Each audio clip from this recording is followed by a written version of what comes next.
Sorry. Sorry. Oh my god.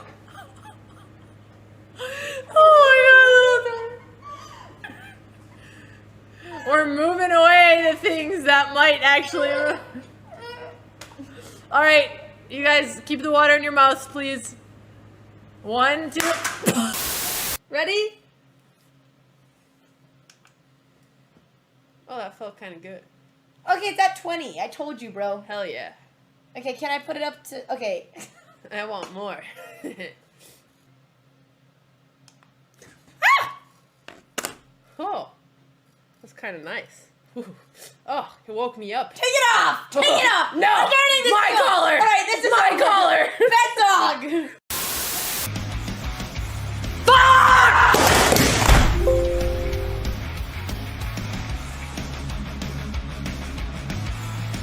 I broke my computer screen. I broke my computer. This is my computer now. Okay, we're gonna work on this. We're gonna work on this. I'm gonna work on this. I don't have anger issues. Distraction? There's no distractions going on here. I don't know what you're talking about.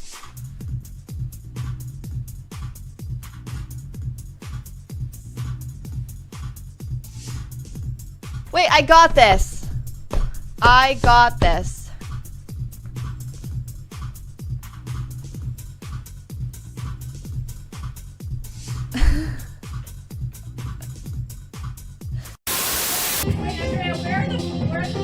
I don't know. We're not putting them. You're using my one-piece books. You're not reading them anyway. You're not reading them anyway. You're never gonna read them. Andrea took my one-piece books and she put them under her DJs. Andrea, use your own Don't books. even read them. You have 40 books and you don't read. You don't read. But can we talk about something? Why is it this photo? Why does everybody have a fantastic photo and this is a screenshot from a random PCL stream when they used to make us wear the little golf shirts that don't even make sense? I'm not even looking at the camera. What is this? What photo do you want? Oh, well, I would love the same photo I have on Instagram and Twitter. Wait, did we change? We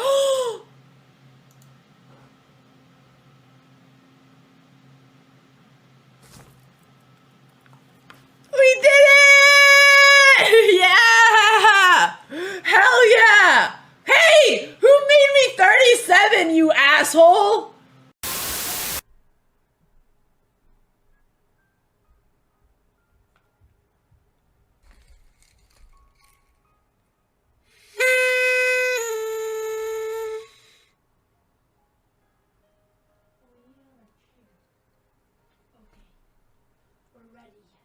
Whoa! What are you doing? You came. So again, for the context, try to read Jen Shahade. Shahadi article from... Fight. Mob slip. Okay. I slipped. Okay. Didn't mean to ruin the moment. Scared the shit of me. Yeah, my bad. Question, trap question. Who are strong in this position? Bishops or knights?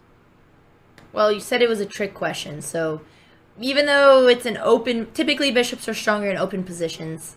But Dina said it's a trick question, so the answer is knight. The trap in the trick question was that there was no trap. Wow! Who does this? What type of cruel game is this? You see me when I'm down and you continue beating me. Looks like 339,000 now in the pot. I'm calling it right now. This is a queen. No queens. I will literally tip you $20,000 if you put a queen. 20 grand. Even Magic can't do that. And Botez again. Are you kidding me? Top 100 female poker owners. That's it. Did you crack it just now? I really need help. With what? I'm running late and I've been trying for 10 minutes to put on my shoes and I have used every muscle. Ask Vila. No, he doesn't. I need you to pull my, please. I'm so Not late. during this game. No, I need I'm not during this game. All you have to do is pull. Vila's right there. Vila doesn't have the muscle it Yes, takes. he does. Please, I can't put on my Andrea, shoes. Vila can help you put on your shoes. No, you don't understand. Andrea, You know what? this is why we. Andrea, I implore you, get out of here! Andrea! No respect for my rating grind. You know what I think about when I think about you? I don't want to know. I think about the time I got you to buy at 2 a.m. in the morning. Welcome everybody to today's video. In today's video, we're gonna look at the round 8 of Fermentera Siege Sunway Open, where Alexandra and Andrea play their best chess, their fighting chess, their unwillingness to admit whatever or accept whatever, because these ladies are on this strike to the world crown. I'm Women's Grandmaster Dina Belenka, and this is International Master Alex Banzea, and we are delighted to welcome you here. Hey Alex, how are you doing? Hey, well, that was another typical introduction. Yeah, So- okay, nothing made sense, nothing was true, that was all joke. Please keep it in mind. Yeah, well, I came here today hoping to bring back the good luck because the previous round was quite unfortunate because Alexandra's opponent is the kind of guy that only plays one opening, and it was not the opening that he did yesterday. So he had no prep on that gambit, and yeah, that was kind of unlikely to happen because when he played against Andrea, he kept repeating his old mediocre line that he had 6 games in. So it was very strange that he decided to change all of a sudden. But yeah, hopefully today we'll have better luck. Do we have any moves at Alexandra's games yet? No, I think Or, someone, either her or on was wait. Also, Alexandra is playing against a famous journalist. Oh, it's a journalist. Yeah, I was not super sure. I knew I could recognize his name from somewhere. I was just kind of debating whether it's photograph or a journalist. So, okay, I Yeah. see. Yeah, I've heard of him. So, we were expecting him to play Trompowski. And Andrea is going into her usual dragon. Will she have a Marochi again? Also, That's it the looks like question. Andrei is playing against Ivanchuk with his hat and his kind of gray hair. I almost got confused for a second. Okay, I see. It could be. That's what she wished for. Yeah, Hopefully, this guy is gonna play slightly worse than Ivanchuk, though. yeah, Because like Ivanchuk is in the lead fighting for the tournament victory. that's amazing. Yes. And so far, I have to say that I did not look over King's Indian mainlines before this round with Alexandra. And yeah, we also we reviewed G3 a little bit in like the first day of the tournament, but we haven't gone over this recently. So we'll see what Alexandra can do. I told her before this opponent was quite unpredictable. He had a lot of Trompovsky games, but yeah, he doesn't really have like a stable repertoire. He kind of improvises. So yeah, we'll see how she'll do this Fianchero. And Andrea's opponent is thinking. I'm not sure if he has preparation, but he goes for the Maruchi. Okay, interesting. I have looked over the Maruchi a little bit today with Andrea, even though I was not thinking at all that this will occur on the board by any chance. Just wanted to show her like some ideas to improve on yesterday's game. So We'll see if she was paying any attention or not. Yeah. Yeah, Okay. I also noticed that Andrea is playing 2 times black. Wait, Hmm. Yeah, she the doubled black. That's but right. so did Alex. No, No, Alex no, did not. No, Alex. Alex had white yesterday. Alex Yeah, had the white pieces, even though it looked like she had the black pieces yesterday. yeah. Andrea doubled the black. Okay, now it's interesting because the line that Andrea normally plays against the Marochi is allowing a threefold repetition. So, not sure if her opponent or she will repeat. That's actually very interesting. So, if you saw yesterday, Andrea's opponent repeated the position 2 times and then avoided the repetition. I think it's definitely okay to allow a draw as black. Here, even though, yeah, I mean, I also told her before the game that if she can keep the game going, that's good. But if it's like theoretical draw, I don't really mind that much. Yeah, actually, I didn't consider this scenario at all. Like, what if he wants to repeat the moves? Hmm.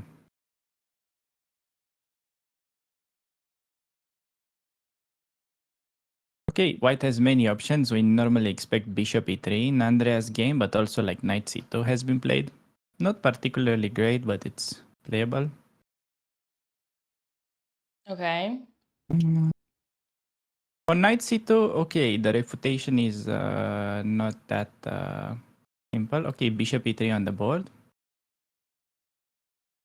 Now Andrea has to go queen b6. That's what we've been discussing. And okay, at least you go queen b6. See if he wants to repeat. And only then, like, make up your mind.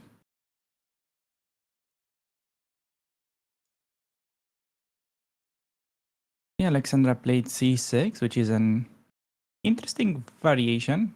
Her opponent played h3, which is a subtle move. Not very common in that position. I guess Alexandra will try to go for knight bd7 and e5. And we're going to get some sort of Marochi structure. Now, yesterday, Andrea had this exact position and her opponent played knight b3. There's also an option for white to go knight b5. Okay, so he goes knight b3.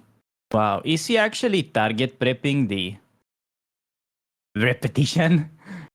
That would be some 100 IQ play by white. That's funny. Okay. I don't think Andrea will repeat, to be honest. If this player repeats, I don't know. We'll see. But to me, by the looks of it, he wants to target the repetition. Andrea will not do any repetition. Andrea is out there for blood. She's done with all this chess So drawer hypocrisy. it's tricky because I showed her some typical plans for the Marochi, but I showed her those plans for these kind of positions that are slightly improved for black when the knight is forced to leave to the more passive b3 square. So, yeah, we'll see her handling in the normal one, but maybe her opponent just, yeah, he doesn't have an idea of the repetition thing. He could just play knight c3. In fact, this is sort of our dream, that white goes knight c3 in this position, Dina, because that allows bishop takes on c3. Oh yes, the famous trick. Even I have fallen for it. Okay, it's not like refuting white's position or anything, but it's leading to a pretty unbalanced game with chances for both sides that I normally consider to be easier to play for black. Because you have clear targets if you manage to double those pawns. In Andrea's game, her opponent yesterday had this exact position and played queen d2, so not giving her the option of doubling the pawns. Alexandra played queen c7 in her game and probably is looking to go e5.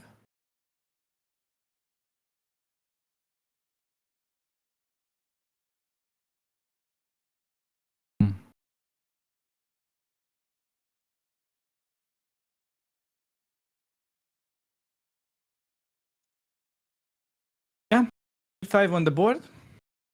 It's a game. White is supposed to be slightly better in this structure, but it's a game.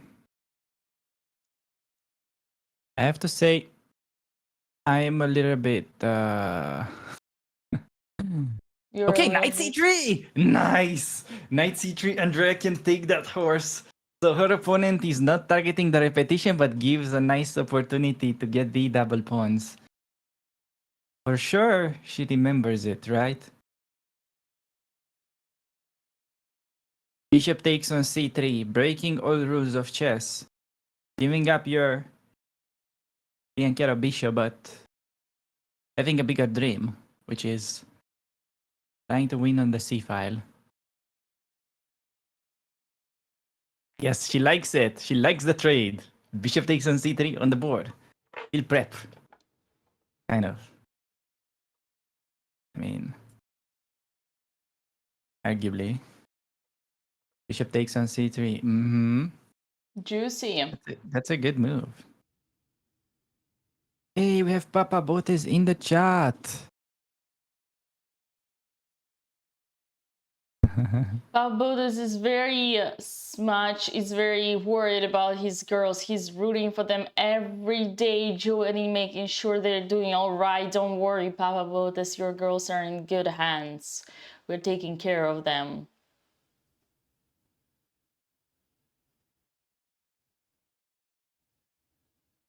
Alex I see. I was just doesn't respond. Probably. I was just catching up with the chat because I forgot to open it since we started the stream. I opened it in a tab in the background. You were so passionate about the openings, which makes no, you a great coach.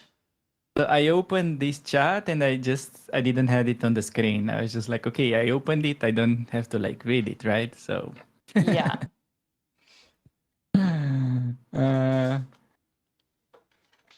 Okay, we got a question that is highly technical from Papa Botez, who's asking, who is buying my shirts?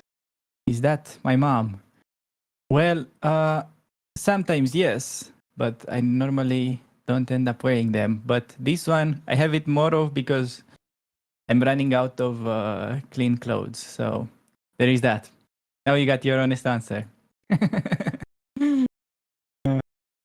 I'm the kind of guy that has like 100 shirts and I get my clean clothes like once every 3 months. And I have like 100 shirts. So yeah, fun fact. Okay, bishop e3. Yeah, so Alex has to probably take on d4 at some moment, rook e8, and then knight a6, knight c5.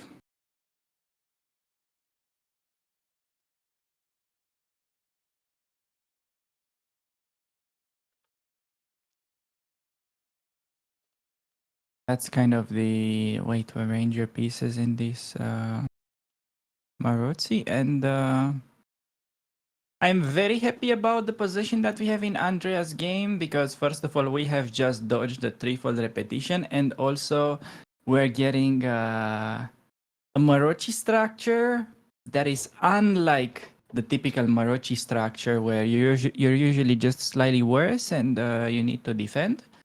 This one, you just want to go knight f6, d6, castle, and you have a very simple plan. You go like b6, bishop e6 or a6, and then rook c8, and try to win the pawn on c4.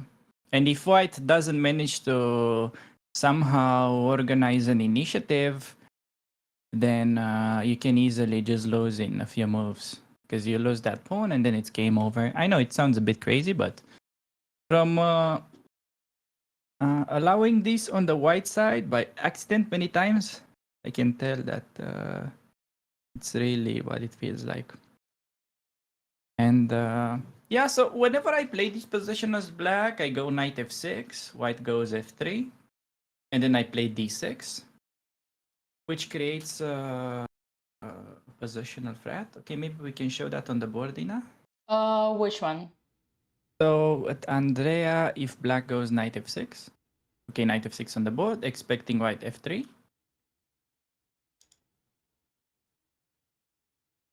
Yeah, so in case white goes f3, I wanted to show this idea that we play d6. I can't believe he actually fell for this. So Bishop f3 takes c3. and no, it's like it looks like it's stupid, right? Many players fall for it. And now white usually, because the threat is to go b6, fixing those weak pawns. That's a positional threat right here that we have. White normally goes c5, trying to exchange. Can you show that?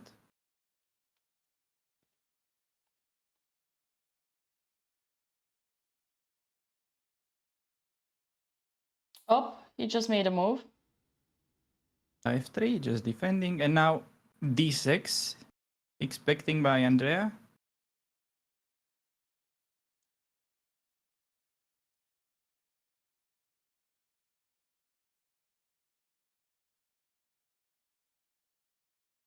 Oh, you're working on the clocks. I see. Okay, I'll let you work on the clocks and then I'll say some moves. No, Can no, you you catch up feel with free the... to save. Or to say sorry. No, but I can say, but they cannot follow. You forgot You need to be that more... it's harder to visualize. You need to be more persistent. You think? Yeah. We can visualize 3 moves? Yeah. Sure. Mm-hmm. You know, like 3 moves means actually like 6 moves. So it's 1 move for white, 1 move for black. Not like we make a move, they make a move, and then we do something. That's not 3 moves. Yeah, that's a You lot. know that, right? Yeah. A move means actually 2 moves. Chess is confusing.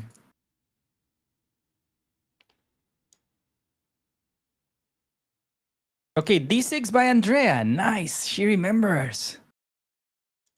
She remembers. And we may get c5 actually. Nice.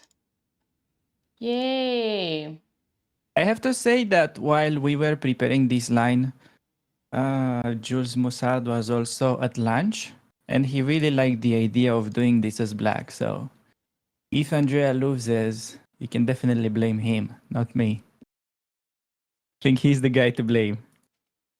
The main authority. He specifically said that black can win here in 5 moves, so if this goes wrong,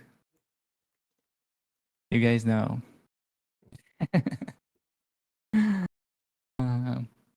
Okay, it's big moment now. Will white go for c5? Because if given one more move, we can actually just play b6 next. And white is gonna be left with these fixed targets.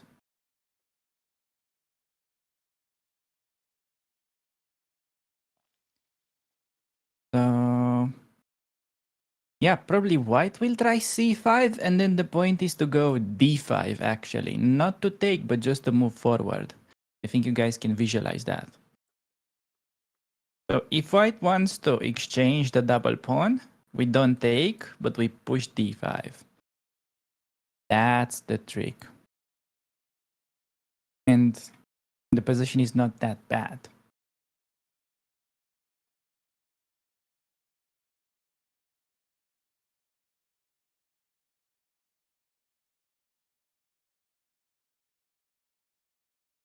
All right, what moves do you want me to show?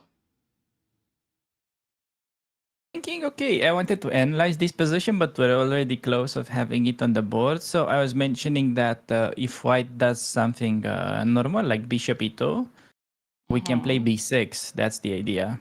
Okay. So the point is, if you just castle, let's say, as white. Yeah, we can go castle. Then maybe bishop a6. No, don't castle, don't castle. Come on, white castle. We don't play by the rules, Dina. Bishop a6, and then we go rook c8, knight e5. What do you do?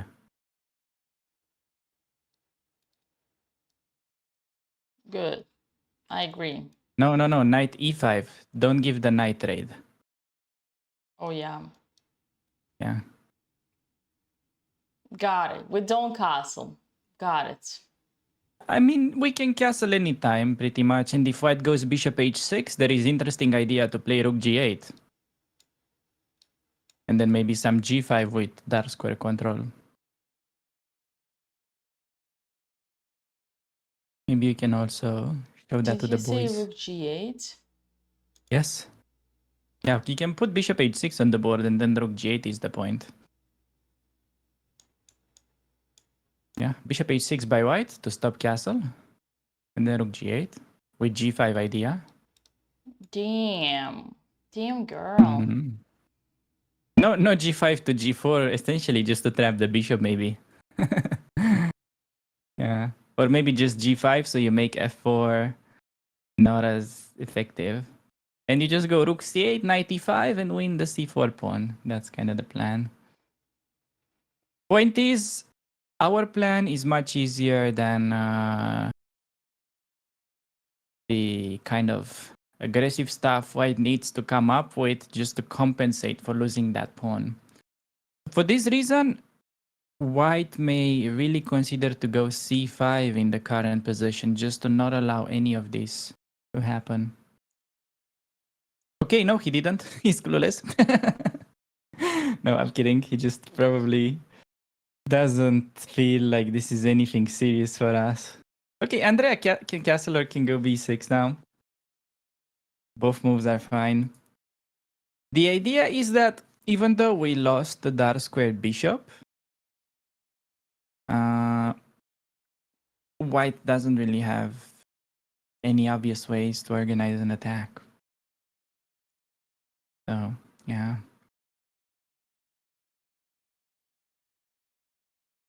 Do you ever rook g6? In that position, yes. What about queen d2 against g5? Okay, we no longer have that position on the board, but if I have to visualize it... Oh, Andrea castled! Both girls have castled. Look at that. Wow, what is this? Serial improvement here. See? I should come to the stream more often. You should, absolutely. Gives me some extra time to sleep during the broadcast as well. As your voice is so smooth. Thank you. I think though it's mainly just the mic. Okay. Castle by white. Andrea, now you have the key move. You have to play b6 and fix those weaknesses. This is the key move. If Andrea finds this, she's on the right track. If she just does bishop e6 randomly, it's potentially missing a good chance. So it's very important, guys. You fix the weakness. b6, she knows. Look at her. Look at her, aware. She knows. That's crazy. Aware I think those this weaknesses. is one of your most deepest preps so far, no? With Andrea. Yeah. Okay, even yesterday we had like 12, 13 moves. So yesterday it was almost everything prep until she started blundering. So Oh yeah, so today we just make sure that she doesn't start blundering. Got it. yeah, in this position also a bit easier to play than the one from yesterday.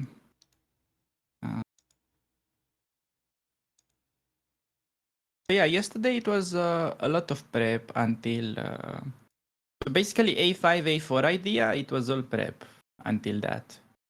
I'm not sure if you guys remember, but yeah. And when she started going h5 and all that, that was not part of the prep. Yeah. But she said she analyzed this a little bit and she is more comfortable, even though kind of irrelevant for this game. Is she?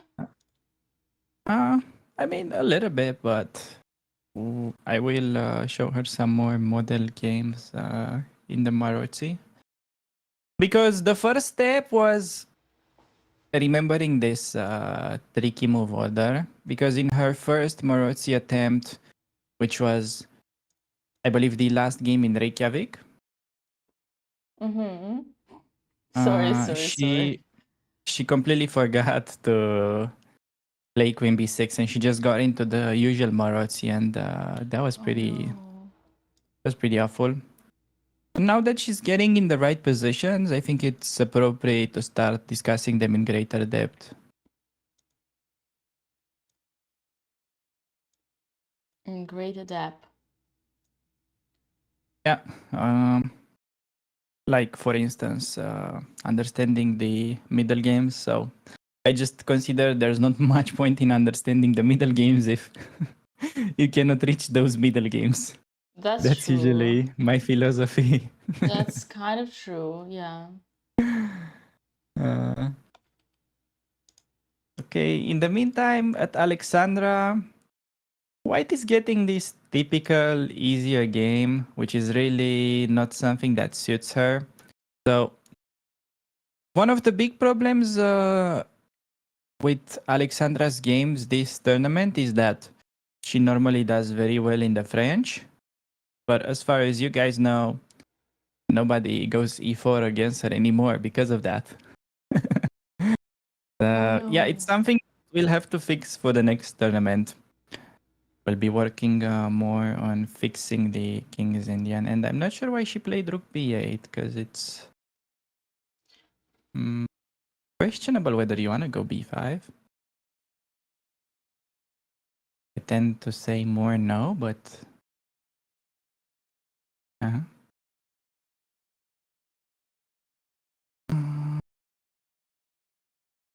Fixing the kid is a lifelong task.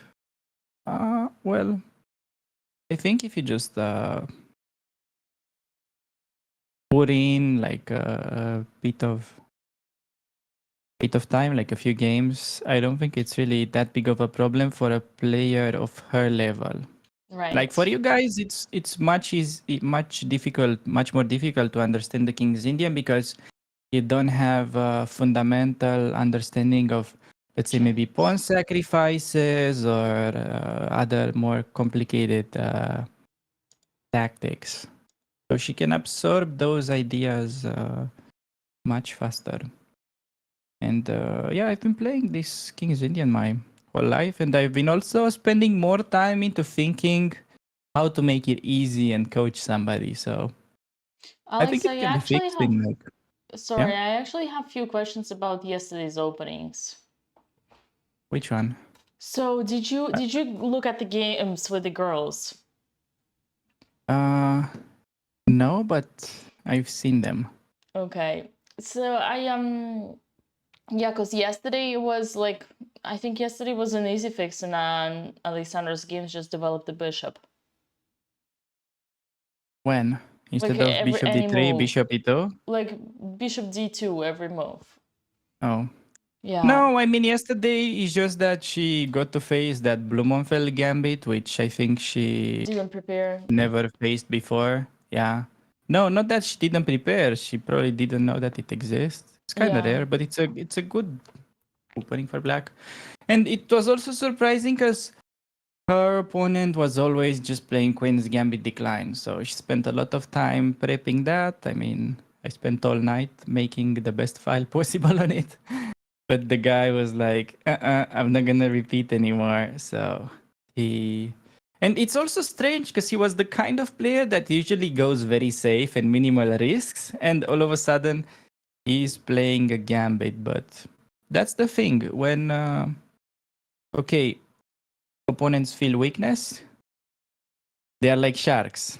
So normally, he won't be that aggressive. But because he felt like Alexandra is not doing so well this tournament. He wanted to play more aggressive, even though it was not normally his style. Because early in the tournament, he played very solid with Andrea. He just did his usual Kings Indian exchange, where Andrea was actually close to winning.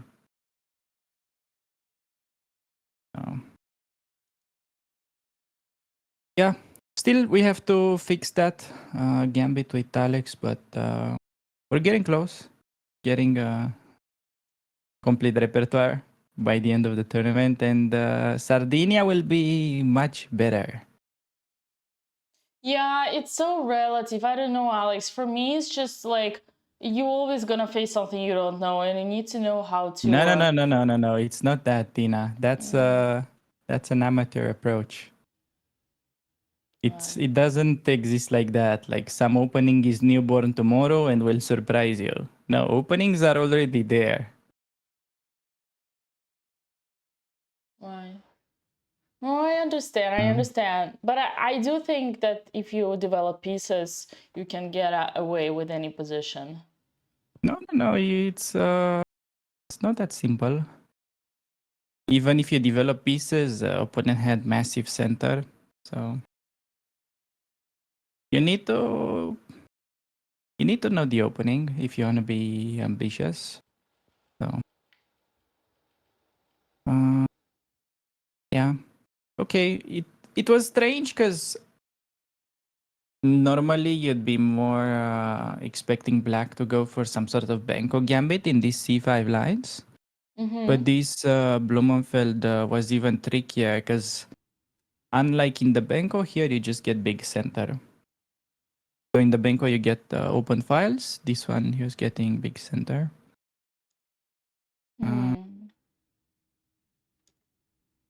I see. Yeah, no, we'll have some idea against everything, and then you can. Yeah, once you know to get into the right positions, then you can get more about just doing normal things. But until that, especially against the double-edged stuff, you need to know well, like Benoni or stuff like that. You can't play so much on general grounds. Yeah, we're working on it, guys. And yeah, also hopefully we'll be getting a bit luckier with the prep in like the next tournament, because so far we had some good luck with Alexandra in like the first 2 rounds, and she couldn't manage to score any points in both the Slav exchange game and in the exchange. In the King's Indian against the Indian girl. We had very deep prep and couldn't get wins, and then it's natural. Opponent at some point starts surprising you. Yeah. So, yeah. It was kind of a 50-50 this event. I have to say with Andrea, so far the prep, we got pretty lucky, except the game that she lost against the Torre attack. That long end game where, yeah. You guys probably remember she was down 2 pawns in the end game, and yeah, it was with the one where she played a memorable rook e8 move that was not threatening e5. Oh. You remember that? No. You don't? Come on. But I will. That's a Give move me more you should be context. able to remember. So it was basically that typical Grunfeld position. Where she just played rook e8. That's like having no threats. She just played rook e8 with a pawn on e7. And it's not preparing e5. Oh yeah. Wasn't it to prepare bishop f8? Did she ever end up playing bishop f8? No, I don't think so. Yeah. No. But yeah. Oh wow, we have a move. a4. What? What is a4 doing? That's not the side where you're supposed to attack. Ooh, bishop a6. a4 is not really threatening anything. Bishop a6, yeah, just go for it. Bishop a6, I predict. Okay, I don't think she's supposed to go a5. a5 would be a bad move. Please don't go a5. Just buying what your opponent is selling. You don't need a5. That's just weakening b6. Bishop a6 or queen c7. Right. Minding your own plan. Go for it.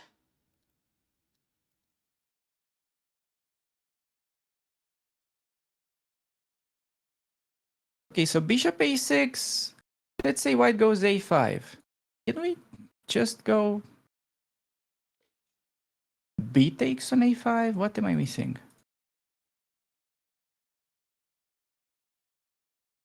Can you make some move on the board, Tina? Which one? Bishop a6. Yeah, so we go bishop a6, like just the most normal thing. And then I'm trying to understand why is this a5 idea so clever that her opponent is trying to do. Now? So we can play, yeah, a5, yeah. I mean, a4, I guess you go a5 next, right? So, yeah, here, can we take with the knight? I mean, let's start with that. Knight takes? Knight takes, yeah, knight takes, pawn takes, and then let's say queen a4. Trying to win back the pawn. That could be his idea. Okay.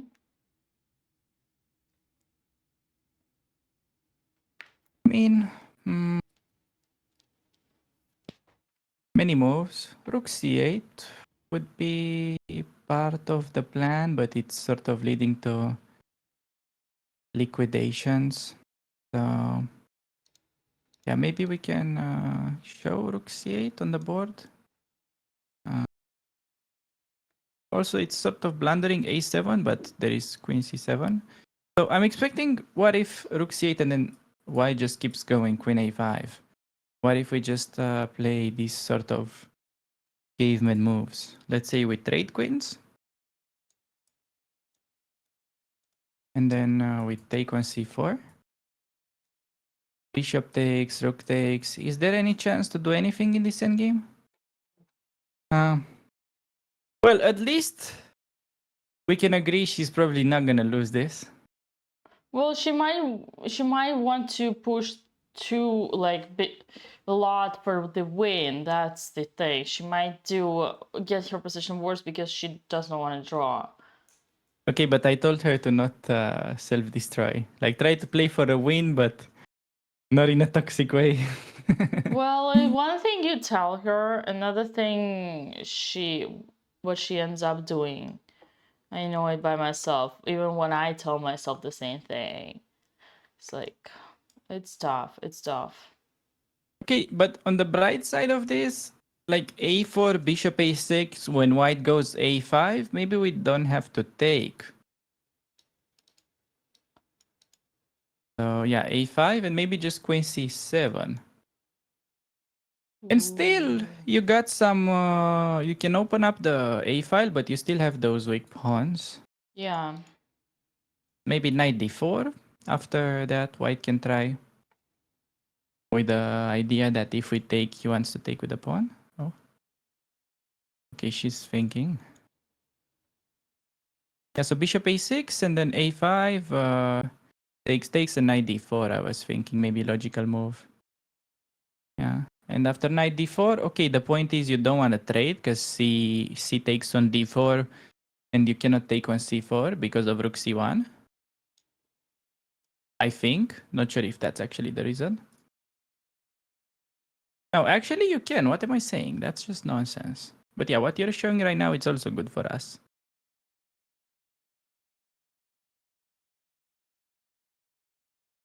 Yeah, so I think after... yeah, knight a5 also good move. I was just trying to understand whether you can take on d4 first. So if you take the knight on move 16...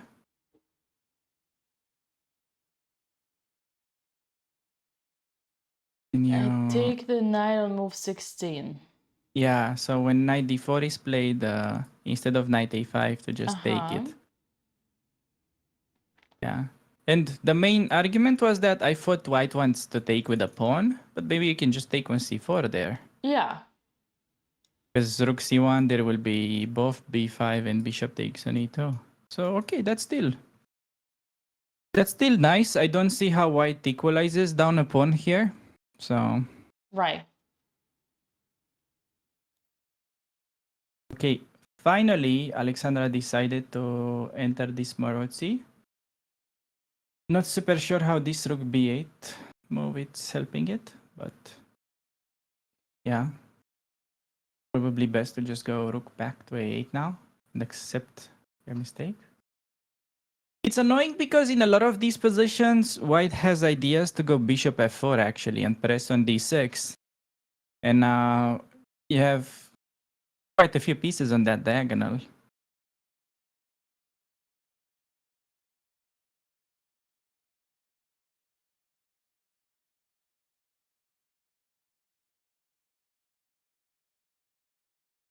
For Andrea, it's critical to not be afraid of this a4 idea. Because if you try to be too cautious and go a5, bishop a6, that's too slow. You have to play bishop a6 now, and you get a good game. A very important moment at Andrea. And it's good that, okay, she still has time on the clock on move 13. That's not every game that happens.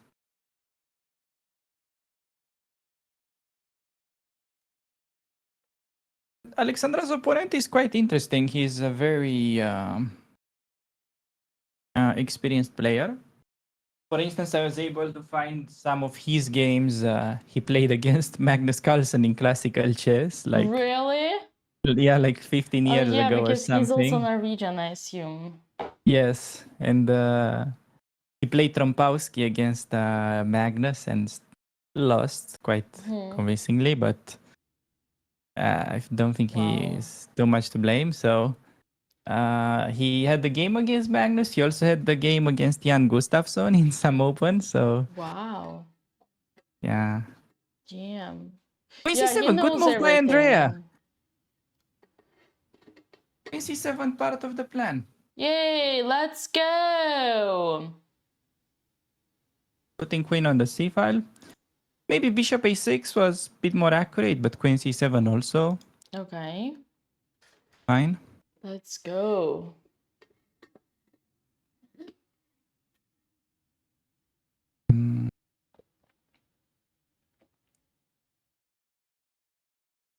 Wait, did he took on d4 with the bishop? Wow. That one I didn't see coming, but it's the best move. Oh. Maybe I just don't understand chess after all. What's the point? What if I just go rook e8?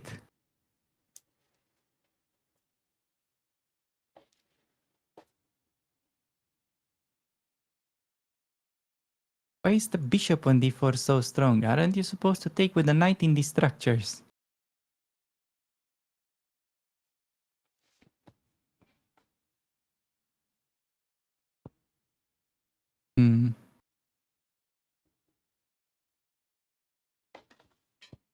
Interesting.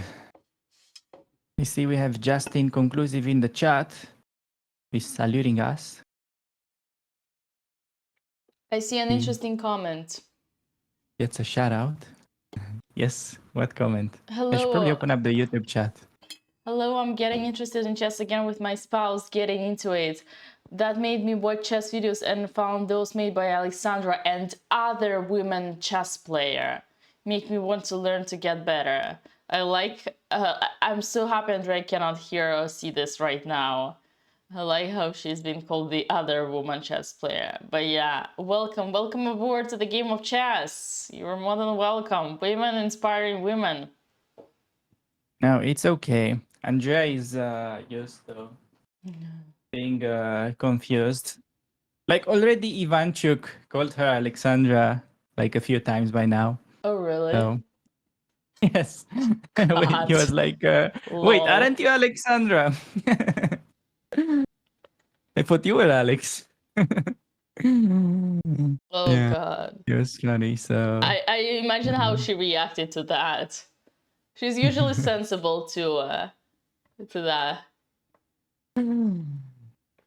no, it's okay. It was kind of like a chain reaction. So first, okay, it happened during lunch. They were at the same table with Jules Moussard and other guys, and I was on a Zoom call with her doing some prep, and she mentioned that she was having a lesson with me, and Ivanchuk went and hit me with the wait, Alex, who? And I was the first one to being humbled, and then she got humbled right after. Lol. So yeah, Alex, you need who? to hit a certain level to be known by the master. Yes, that was painful. And by the way, in the meantime, I got a delivery today, Lina. Oh really? Show me. Yes. Maybe You this see will this on the make me stream? wake up. Okay, not sure if you can see it so well or if Let me it's not see. in focus. So My it's this chess book, career. yeah, by Capablanca. Whoa. Whoa, whoa, whoa, So whoa, the point whoa. is that these games are with his own thoughts. It's written by him and just translated by somebody. But the tricky part about it is that it has the old notation. So in the old notation, you don't say A file. You say Queen's Rook file. Wow. That's kind of, you know. And then you don't say B file. You say Queen's Knight file. That's how you kind of used to do Queen's notation Knight back file. in the I days. heard that. I kind of heard that. It doesn't surprise me. And yeah, I do love chess books. I'm surrounded by chess books. Like I have just everywhere here in this dungeon there are chess books. Look at this one. Chat will like this one. It was written by this Oh, one. Look I at that. see. Is that his first book? Yeah, look at his the age Yeah, that I he published it. saw it once, man. That's always what like amazed me with that. Like, how the heck do you write a book when you're 14 and it's actually a great book? And he's such a cute kid. Look at this.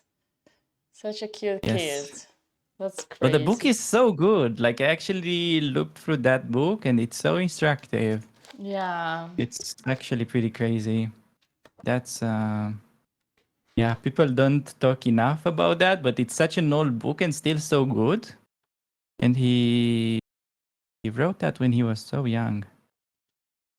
That's yeah. My current teacher is GM Grigory Kaidanov and GM Lev Psachis. So basically he was taught by Russian chess school. Yeah. Oh, I see. Yeah. Well, he also mentioned being on multiple group lessons with Kasparov, so he has a good background. That's true. Also, it shows his handwriting if you guys want to see. Here, his handwriting. Look at the how accurate it is. Look at how accurate it is. Oh, so it's like precise writing. Yeah, he's Yeah, the very same. Yeah, he's used to handle the pencil.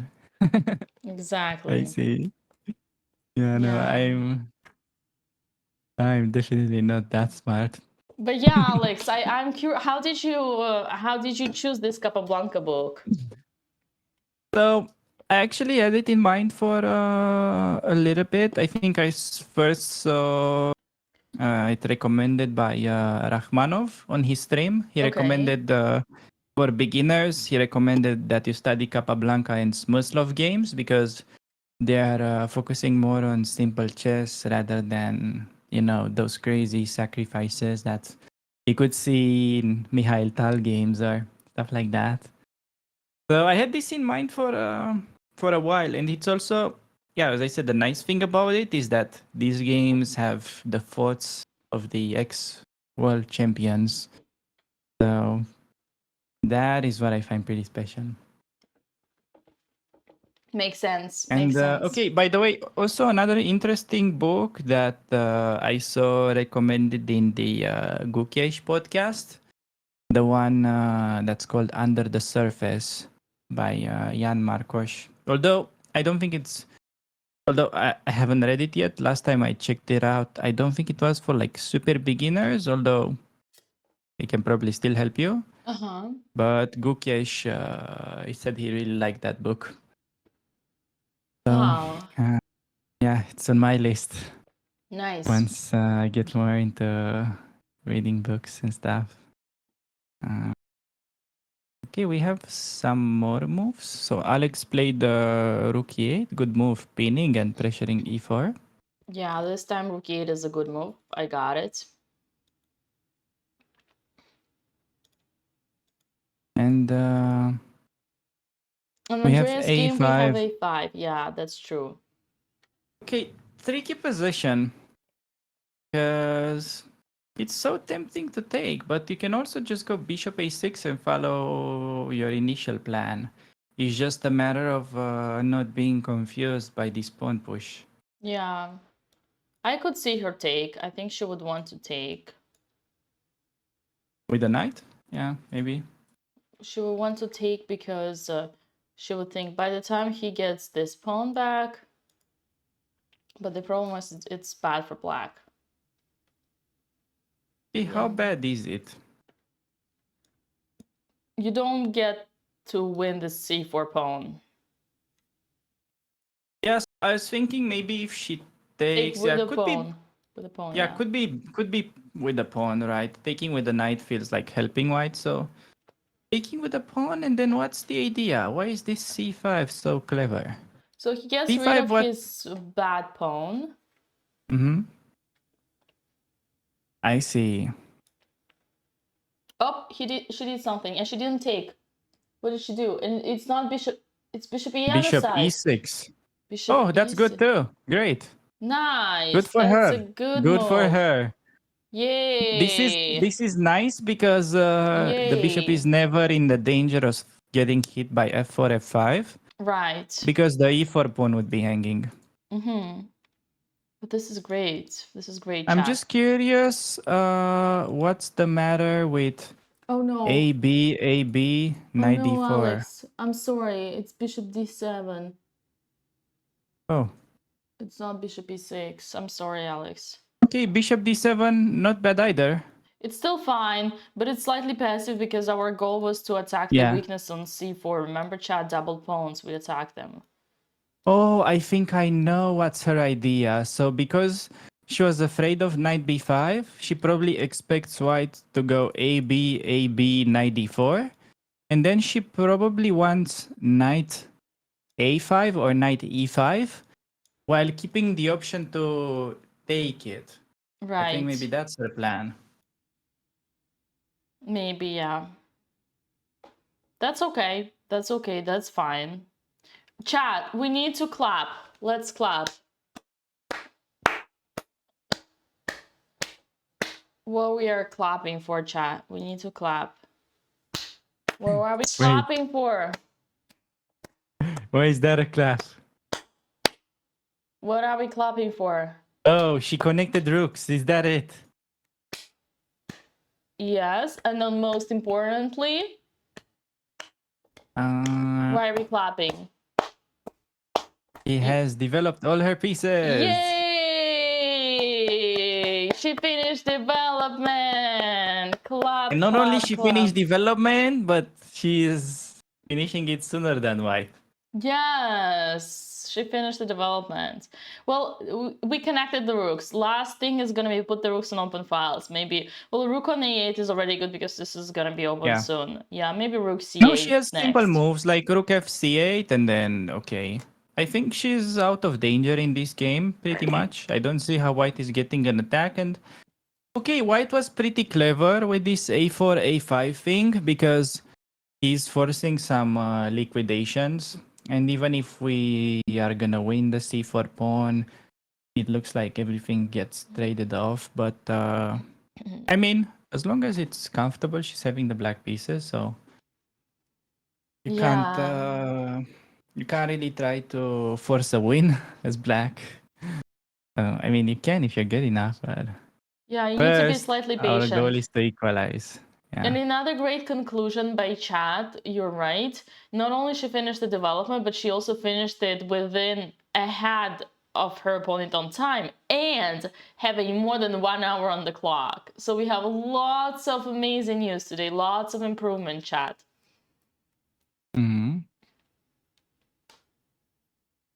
Yeah. Alex, I feel like on this beautiful note, I feel like I almost woke up. In the beginning, I was still kind of, you know, in the zone. Now I feel like I almost wake up and I feel like I need to sprint for that morning coffee before. Yes, go ahead, definitely. I'll leave you alone take for your a break while. and I will handle the Once I'm chatters. back, I'm not gonna miss any of your move suggestions anymore. Yes. Yeah, All right, sure. chat. I'm leaving you with Uncle Alex. Behave. Yes, I will believe that. She'll definitely put the moves on the board, yes. Okay. Anyways, how are you, chatters? I heard you. Oops. For Alex, is C4 a good move? You mean C5? And C5, no, it won't be a good move. It's only a good move if you're winning the E4 pawn. Like bishop has to go to A3 and you win the pawn. Or if you have some concrete gain out of it. But there is none. That just allows bishop takes on F6 and then some knight D5, knight B5. D5 would be strategical suicide and probably the reason why she's playing the game and not you. Okay, that was too harsh. I take that back. But yes, C5 is a bad move. What are the odds she plays it? Probably not very high.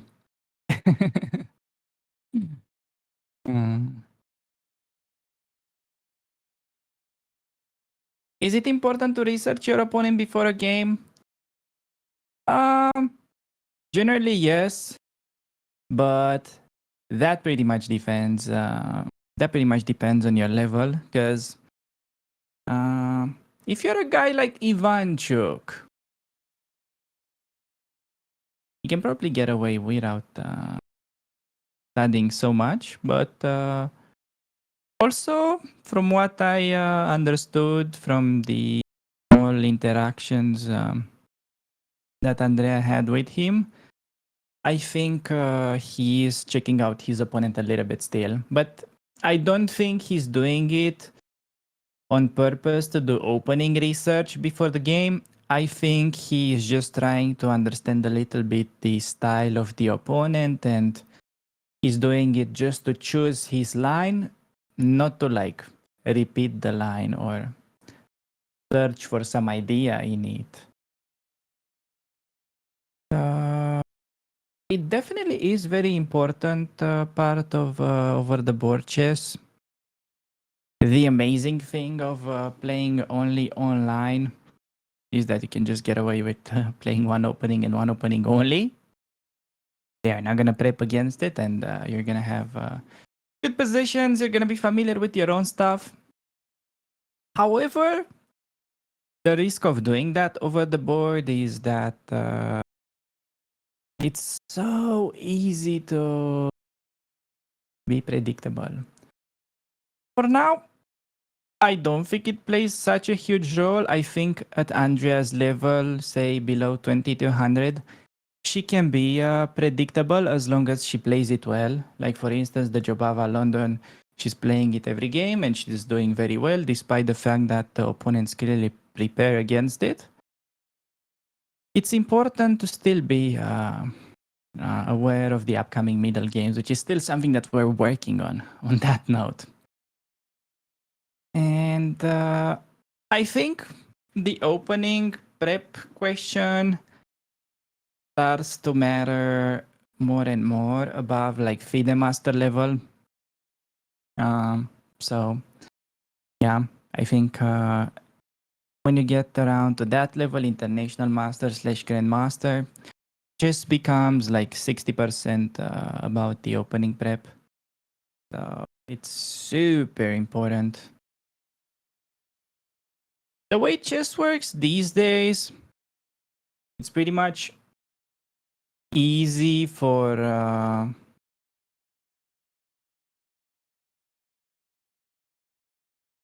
was about to say easy for black to equalize pretty much with anything. And as white, you just wanna not really fight for an advantage, but get to a position where you feel comfortable and you feel like your opponent does not have experience with, so he can start playing bad moves. That is how the meta is going. But we have queen to b2, played by Alexandra's opponent, which is apparently a mistake. Could it be a mistake for what the chatter said? Could it be c5? It can be c5, which is so funny. It's so funny if c5 is the best move in Alexandra's game. Because c5 basically forces the bishop trade. And then because you played queen b2, your queen is going to be pinned, so you cannot move your knight. And then maybe some issues with the e4 pawn. Can that be it? Nah, I'm not super sure it can be c5. I think it's still very risky. But for Alexandra, yeah, somebody correctly pointed it out in the chat. I do believe that knight b4 looks very appealing with the simple plan of going knight d3 and then reroute it back to e5. So queen b2. I don't think it really has any threats because any knight discovery will still be able to be met by knight e3, no? Knight e4 is bad, yes. That's probably the main thinking of Alexandra's opponent. On knight takes e4, bishop takes g7 wins a piece. Even I can calculate that. But yeah, I think knight b4 is probably the best.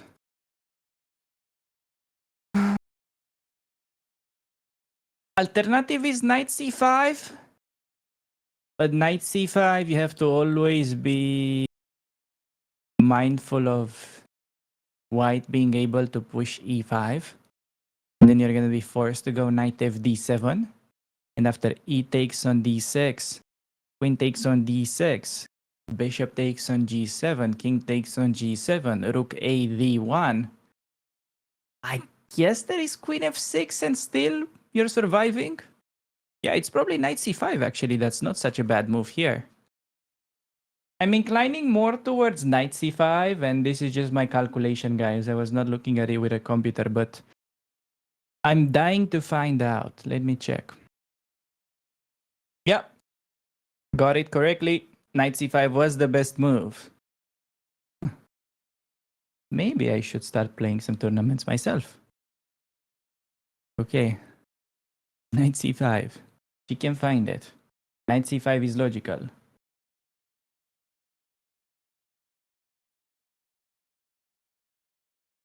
Always, always when Dina leaves, the positions in the game improve. I see. I see where you're going with that. Is that a fact?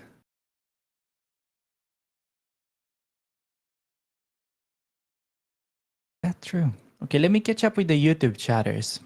Also, I'm keeping an eye on the YouTube chat. They didn't even charge the camera well enough. I'm not so sure what is the issue with the camera. I don't think it's something that has to do with the batteries. It could also be some internet problem.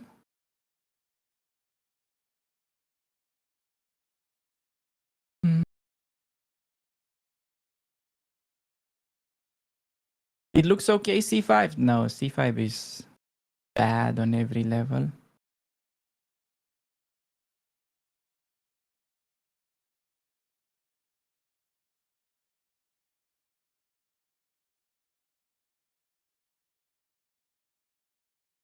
An interesting question in the chat. Can you get more than one buy a tournament? Yes, you can, but you can only get one buy that gives you a point. So for instance, if you don't want to be part of the next pairings, you can announce the arbiter. I think you have the right to, okay, depends on each tournament, but you can ask not to be paired some certain amount. And okay, you just don't get a point.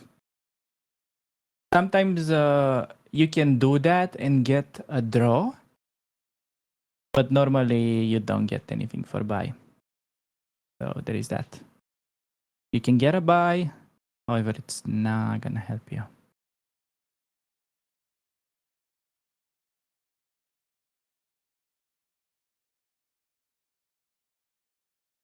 Andrea's time management has improved during this tournament. Yeah,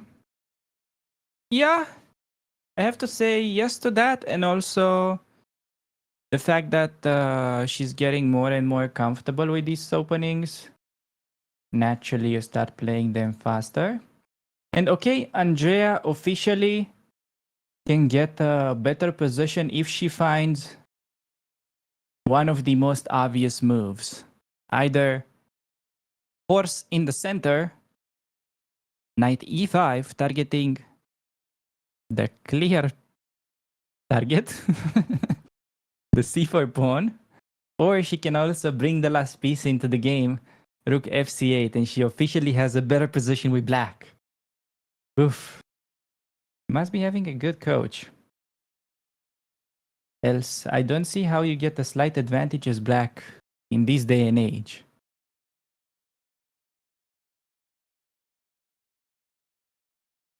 Good news. Now Alexandra has to think and spot knight c5. Critical moment. If Alexandra spots knight c5, she has very good chances because this Marochi can also be pretty fragile.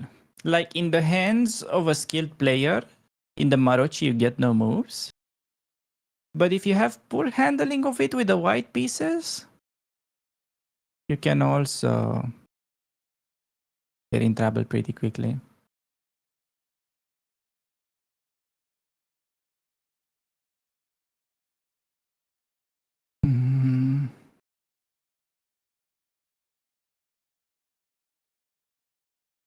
Okay, we do have the camera back on. Andrea doing a little bit of multitasking. Now that I look at it, her opponent has an interesting jacket. Looks like a fishing jacket.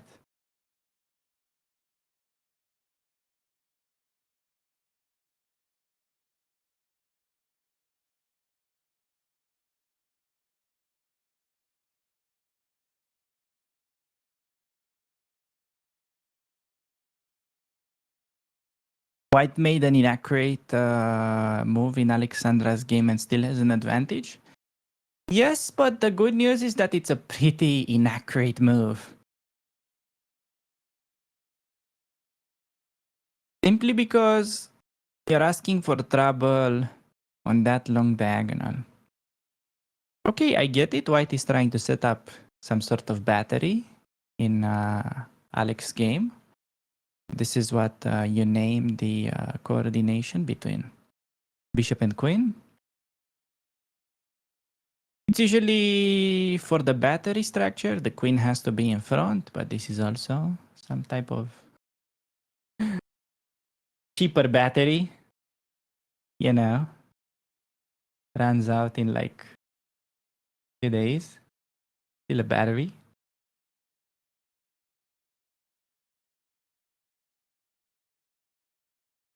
And can Andrea find 95? 95 may seriously put her in the driving seat, in the driver's seat. The only sort of drawback that I see while I'm thinking about Andrea's position, if you go 95, problem is that after AB, AB, that enables queen d4 move, targeting the only vulnerable pawn that we have. But honestly, You should be able to get away with anything in that position.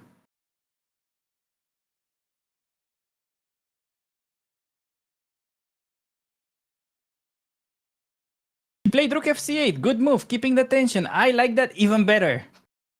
Look at the gremlin. How accurate was she this far? Okay, Andrea is sitting at 98 accuracy so far. If she keeps going on like this, he might become female version of Hikaru. Been playing very solid.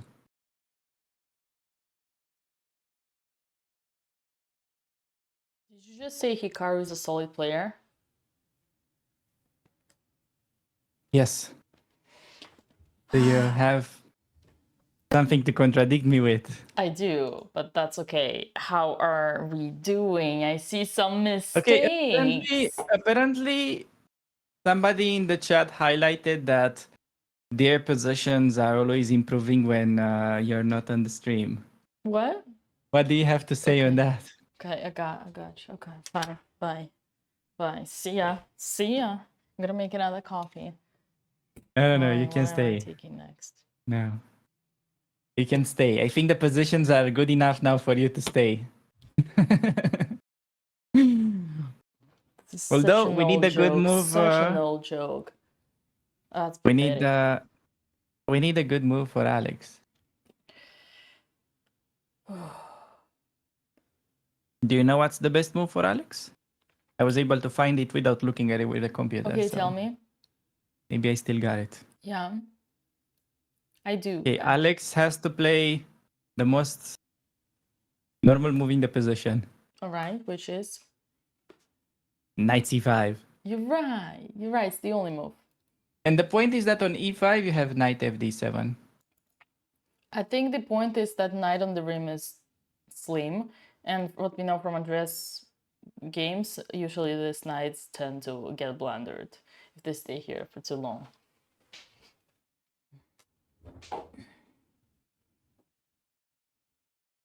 Yeah, okay, I think we'll do an experiment and I'll go get a coffee myself, see how the games are changing in the meantime. I think just for study case, we need to try that as well. I like we how have by no the end of data the on that tournament, currently. commentators get totally washed already after 1 hour, and not 2.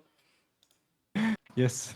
You're good to go. Hey, players too. Players are getting tired too. So Yeah. I'll grab a quick coffee and be right back. That's it, chat. Chess is grueling, whenever you are. Yeah, whenever you're a player or a commentator. Our fuel gets worn out. All right, what did I miss? Show me, chat.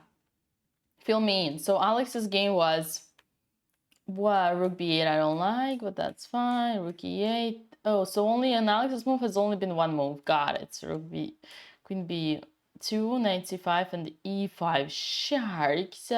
Wait, this didn't happen in the board. He's still thinking. Okay, now Andrea. Fill me in, chat. In Andrea's game. Ooh, also only one move? No. Bishop d7, rook c8, yay! Look at this, clap, chat. We clap for Andrea. Everybody clap. Not only she finished the development, but also she put her rooks in the center. Isn't that amazing? Finish the development, put her rooks in the center. Man, I love when Andrea plays good chess. I love it. I feel so good. And now queen a2, and Andrea is thinking. After e5, she has to play knight d3. Oh, you're talking about Alexandra. Knight d7. Okay, chat. I'm so proud, honestly. Yeah, this is great news. We've never been achieving such an ultimate harmony before. So this is super cool. I don't know what you think about it, but I'm proud. I'm proud. Proud commentator. Wow, he does play Queen A2. Yeah, that was... Hey, man, Imran, I remember you. Remember you. You were a good student. Andrea has been on it this week. Yeah. Andrea is playing well because also great time advantage for Andrea. Yeah, this is doing well. Let's see for Alex. Knight c5, e5. You said knight d3 she has to play. Yeah, you're right, chatter. You're right. 93 and not 97. 97 he probably meant not this one. Why did he mean 97? Oh, he meant 93, but he said 97. Oh yeah, that's true. It's just some mistakes. Andrea's coach is right now is actually my co-host Alex Bonzea. All right, let's see what Mama got here for us. Beautiful. It's right about time to wake up.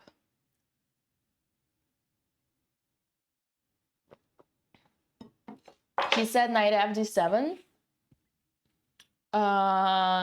You too, Mad Hanch, you too. But knight fd7 is a blunder because of check on the queen. Check on the queen, chat. And when the queen gets away from the check, there's another check, but this time on the king. Oops. Whooped. Whooped. And black's butt is whooped. Nick Seaman, this is the first time you're here. Good morning. I've been blonde for the last year.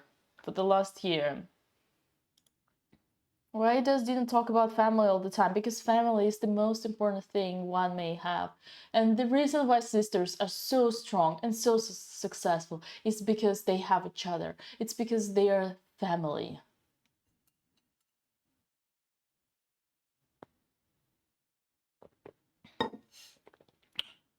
Yeah. And it's because they have such supportive parents who are always there in the chat, Papa and Mama Botas. That's why Dina talks about family all the time. Family is the biggest priority for everyone. Should be.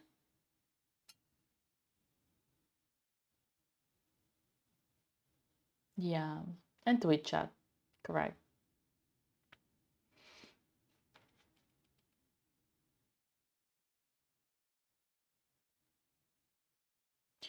All right. What now? Live board now this game. No, Seth. No, we're good. No, Seth. We're good. Twitch chat is my personal one. Twitch chat is your family. I can understand that.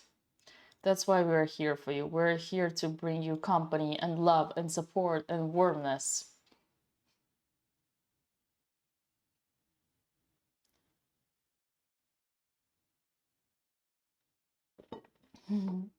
We saw the end of the stream yesterday. Yeah, that was also out of love. I think I'm learning every day here. I learned that sometimes it's important not to give the feedback. Sometimes it's important not to give the feedback. All right, chat. What can I tell you? Queen to b2 is not the best move, as Uncle Alex told you. Instead, it would have been better to do the old-fashioned putting the rook on the center. In the center. Bringing the rook in the center. Ooh. That's some summer breeze.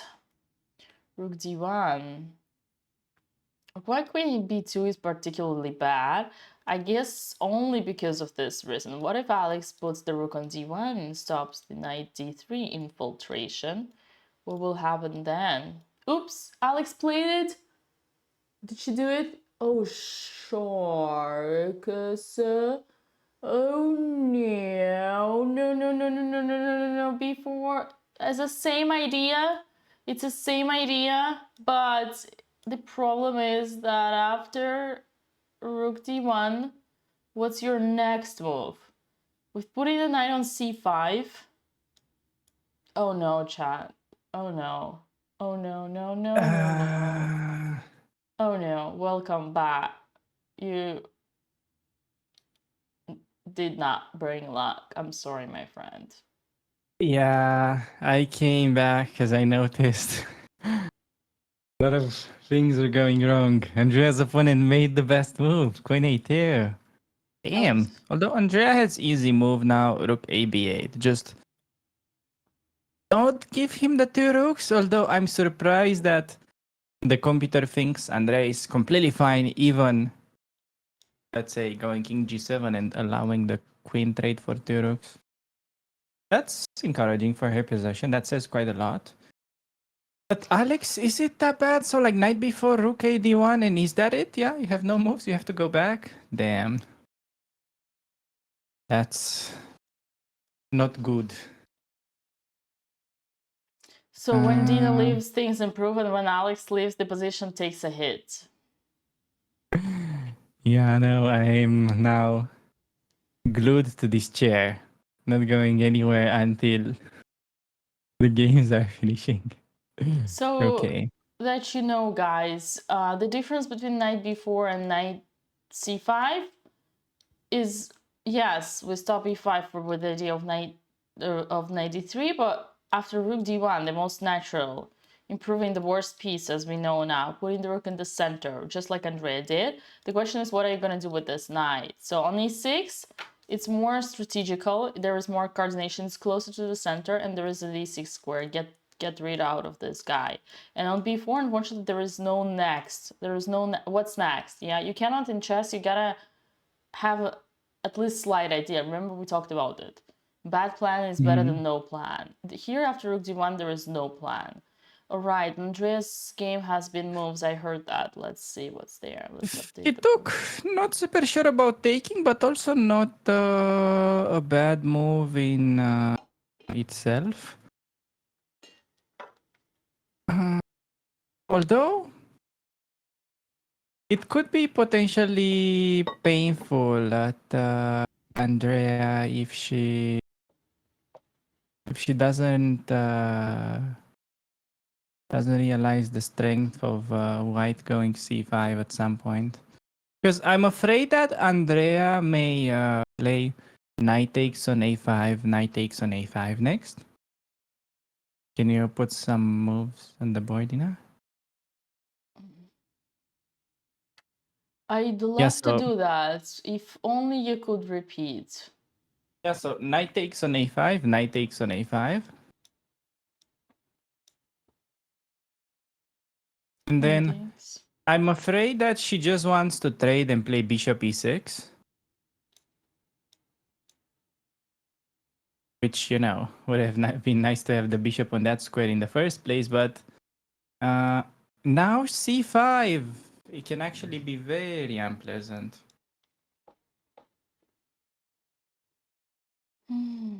Yeah, it's very likely that she completely missed this idea.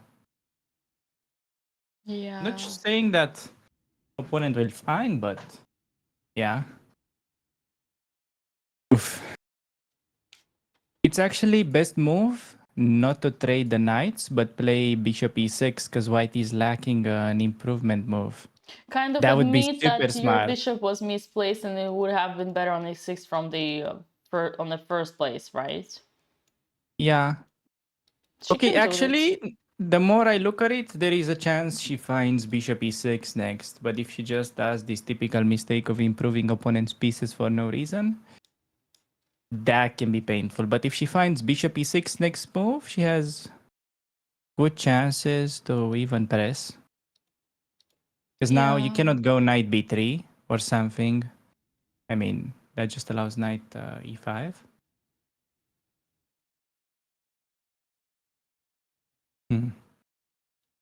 Will be big decision for Andrea soon. I think her opponent will just take. I don't think he's interested to like play c5 and gambit. Yeah, he just took. Critical moment. Come on, Andrea, don't rush here. Critical moment. The trades are the moments where you need to take your time. Yeah, this is when you need to calculate, exactly. Exactly. But yeah, there is this danger that okay, even she could consider trading the knights and then bishop e6. But still, the same idea is equally painful. White can go c5. And then once you go dc5, I mean, you're up a pawn, but you're actually lost. Pretty much. Which is kind of unusual. Okay. Tough move, bishop e6. If she plays the next move quickly, I think she'll make a mistake. But if she spends more time, she has chances of finding it. Let's pray. Let's pray, everybody. Oh, I think she's about to make a quick move on the camera, which is probably not gonna be the best. Oh, bishop e6! Whoa, Look at that! WTF! go! Bishop e6 instantly!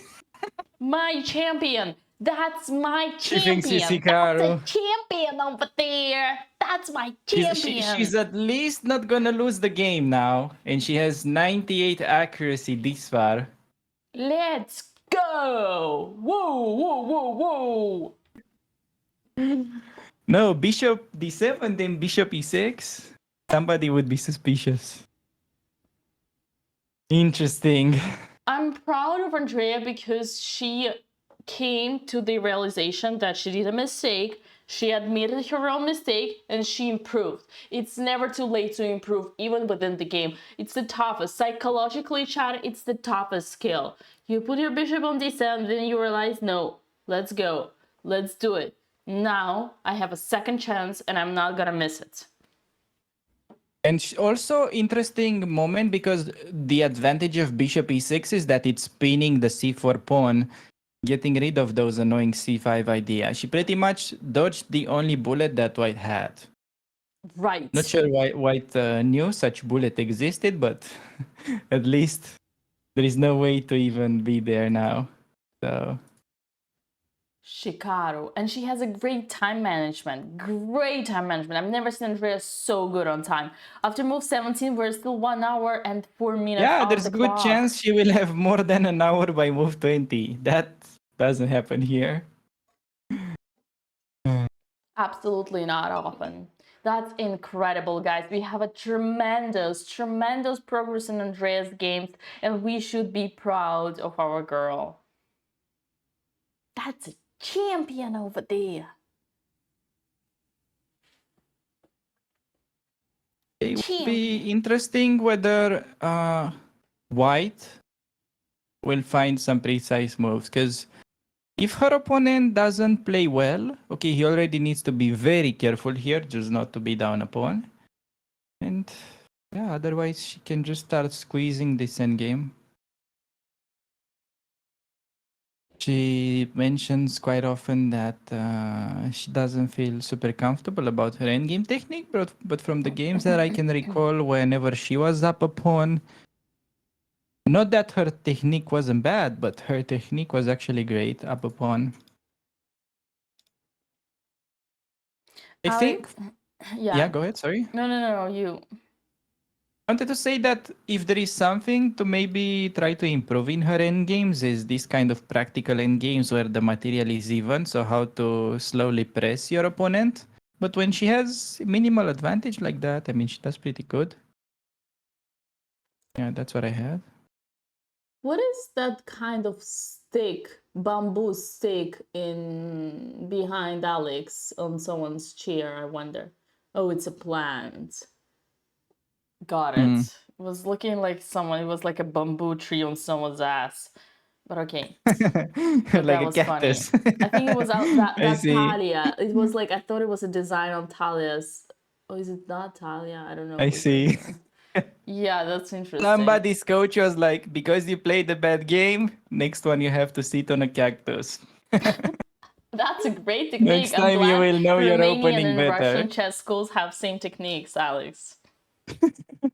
I'm glad. Speaking of techniques, I wanted to ask you, what do you think was in Alex's mind when she was putting the knight on b4? Do you think it was just one one move idea to stop e5, and then after the most obvious rook d1, she's like, oh.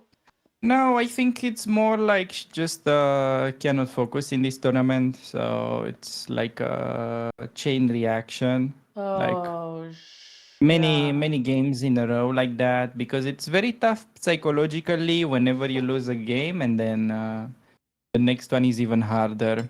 Because as I said last time, like with open tournaments are pretty chill in a way that okay, you beat a weaker guy, that's usually, unless you do something very bad, you always have some chance to win. And then, okay, you play some very strong player like 2300 that, okay, beats you so bad that you don't even feel pain sometimes. Yeah. Or you beat him if you manage to get like good opening. The thing with Alex is that she can play great whenever she gets great opening. Like she defeated an international master in the first round of Reykjavik. Yeah. It's just an issue of not having gotten any good openings whatsoever this tournament. Yeah, makes sense. Like the only good openings she had, it was Exchange Slav, where, okay, opponent was very well prepared, I have to say. She has never played that line and her opponent knew the best thing. And okay, it's not like she had to lose that game. I think she could have made a draw easily by not giving the pawn. Biggest chance that was missed by her was probably the King's Indian, where she rushed in playing knight f4, queen g5.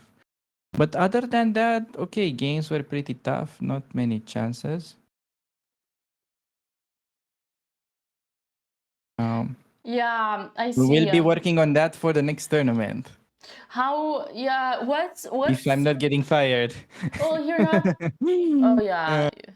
Yeah. Well, with a hammer back, I don't know. Well, I'm sure she can. She can appreciate your positivity. I don't know, but Yes. let's say At least I can be like a psychologist. Yeah, it's important. It's important. It's very important, especially at this level. Like I talk from experience. For me, chess, like I've spent once I made I hired a grandmaster who was like a specialist in chess psychology, and for the 1 month straight, like almost every day, we only talked about psychology. We didn't talk about like moves. We didn't have any else. We only talked about chess psychology. Yeah, I had lots of issues with psychology. I'm actually working on this. I feel so much stronger now, which is crazy. But so psychology is important. Wait, I wanted to make a conclusion. Yeah, so assuming like, okay, let's imagine you are not fired and you continue. Yes. What would be your approach? We still have 3 games, like 1 game today, 2 more games to go in this tournament. Alex needs to just to bear with it, then 1 week, like 10 days, whatever, of breathe, and then another tournament. How would you make her ready for the grind, to continue the grind? I would say just play some games in between tournaments. It's important to get more experience. So yeah, that would be helpful, because otherwise the King's Indian is not gonna fix itself. You just gotta play some games. Let's see, with Andrea, it's also not like her progress comes overnight. Like, I've been coaching her for quite some months by now. With Alex, I just started helping her when the tournament started, basically. So yeah, that would be the plan, to fix these openings, because as long as she will be okay in the King's Indian, her French is already good. Yeah, that's nothing really crazy, so not like super special approach. And the thing with this tournament, just because it is so difficult that even a grandmaster quit after 5 rounds, is that if you're not prepared against everything, it can really go bad. But okay, if you play like sort of normal tournament, as I said, you lose 1 game, you win, and so on. She wouldn't have lost so many games. It's just the risk of playing such strong event. Like, even I can recall something from my tournament practice when I was playing for the Romanian team under 18, I believe. And I was playing second board. And I think I ended up losing 5 games in a row. I think first round I won. Then I made a draw. And then I lost 5 in a row. But it started first of all, I played Nikitenko. Then I played Blochberger. Then I played Gumulars. Then I played Vincent Keimer. And then I played Subeli Jan on second board.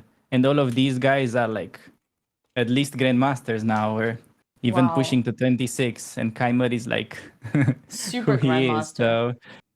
So, okay, for me, that was very tough as like a 2350 player, like a FIDE master. It's similar for them. Like they're playing FIDE masters every day. It can go like that if you're not in good shape or like not getting the right openings that you want. So Yeah. things can get pretty rough. Yeah, totally. Again, a lot of philosophical discussions, inner discussions need to be taken. And I think we had early today, in the very morning, Papa Botes on the chat, and he said her problem is not chess, her problem is that her mind is distracted. And that's basically what you were saying. And Alex, as you know, chat, Alex is coaching girls behind the scenes, so he definitely knows. So if they both say that it's that, then I believe, and I'm not gonna blame chess here. On that note, there was one chatter who asked to explain once again why bishop d7 to e6 was so good for Andrea. They didn't understand. That's a good question. So the thing about bishop d7 is that earlier on, like 5 moves earlier, Andrea played in this position, move 14.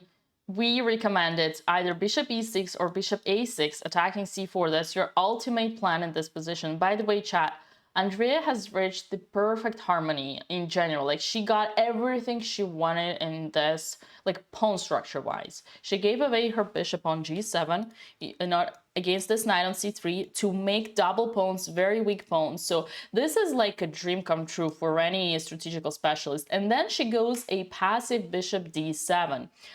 Like, we just try to speculate and suggested that the knight probably after knight d4, knight b5 would come, and then she would want to take this knight away. Maybe that was her plan. Anyway, after certain moves that happened on the board, in this position, Andrea had only one move to continue pushing on.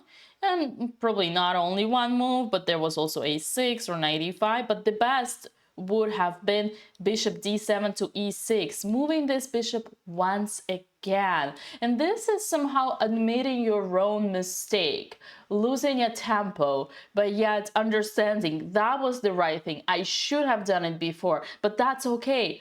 I still have a chance, and I'm not gonna miss a second chance, so I'm gonna do it. And for someone like Andrea, who's so proud and stubborn and like not willing to kind of waste time, it's a huge achievement. It means, like, you know, overcoming your inner battles, and that's why we're so proud of her. I wonder if that chatter is still in the chat. Maybe he like put that person we explained. He probably quit, but it's okay.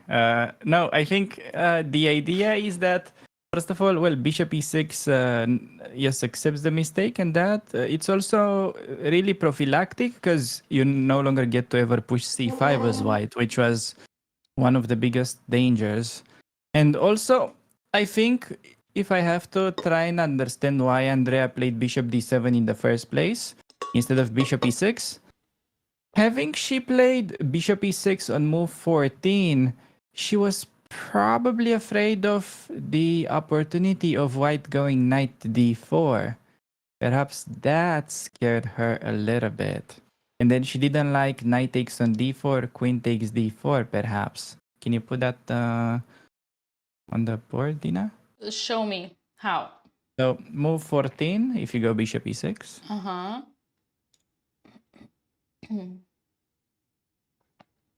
Uh-huh. Bishop e6, knight d4 maybe she didn't like. Yeah. And then And knight takes then, a5. okay.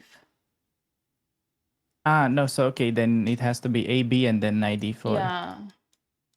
So yeah, because the knight comes to d4 attacking the bishop, she felt like not so sure about this. And notice that when...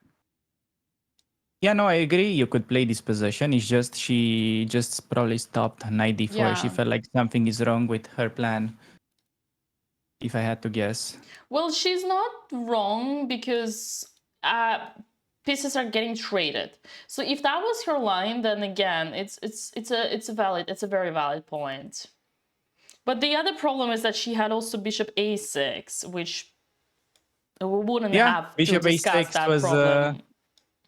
Was interesting move there. I agree. But the way she played it, it makes me like the plan even better because it kind of avoids these massive simplifications that White could have tried to get. So the point is, when she played bishop e6, Dina noticed that there is no more knight d4 idea for White. So that makes me think perhaps that was one of the reasons of why this bishop e6 happens so easily now, but not back a few moves ago. Yeah, I mean, honestly, we had these discussions with Andrea previously when she tried to deviate on purpose her opponent to bishop to d7 instead of willing them to put it on them on b7. And sometimes, I mean, I'm gonna admit it, sometimes Andrea has very good valid points, very good ideas that she wants to keep the game complicated, especially now when she's in the position for a win. It's about time. This is the juiciest of all opponents she ever had. Now she has 30 minutes ahead on time. She probably sitting there and thinking like, now I know how it feels to play against me. So yeah, Alex, if in the end of the day she did all that on purpose, what can I say? That's some big skill over there. Future grandmaster. She's up 30 minutes on the clock, which is good. Like imagine in like 5 moves, we could be speaking about her opponent being down to like last 10 minutes. And even though White's position is still somehow savable, the more you get under time pressure, the harder it becomes to find those only moves. Because at some point, yes, you can still make a draw, but the path that you're walking on is pretty narrow. Mm-hmm. By the way, do you know that story about that man who basically was walking on a rope that was connecting the twin towers? Have you heard of that? No. He walked on that with no security cables. I think. I'm not sure if it's true or it's a legend. But okay, what is the story from? I missed it. Was it before when I wasn't here, right? No, I didn't say it. It's just a video that I saw. So there was a guy that his talent was this walking on a rope. Yeah. And in order to be very difficult and all that, he connected the twin towers with a cable. And he walked without any security cables on that. And he went like back and forth, actually. It was pretty funny. He didn't do it only once. He did it once, and then he felt like it's not enough, and he did it again. It was pretty crazy. Oh God, I cannot comment. I cannot comment on this. It's too much for me. I imagine like it makes me feel sick already. Yes. No, this is probably, I think, what the drawing path looks like in this position as White if you lose a pawn and you don't have time. That's why I brought it up. Hopefully it kind of explains something, because I don't think Andrea is in any particular danger right now. Alex made a move. Andrea doesn't have the dark square bishop, but there is no way White gets an attack, it seems like. Chad, did you see Alex's camera? Alex's camera is what Alex feels right now inside. This is what Alex's brain is like.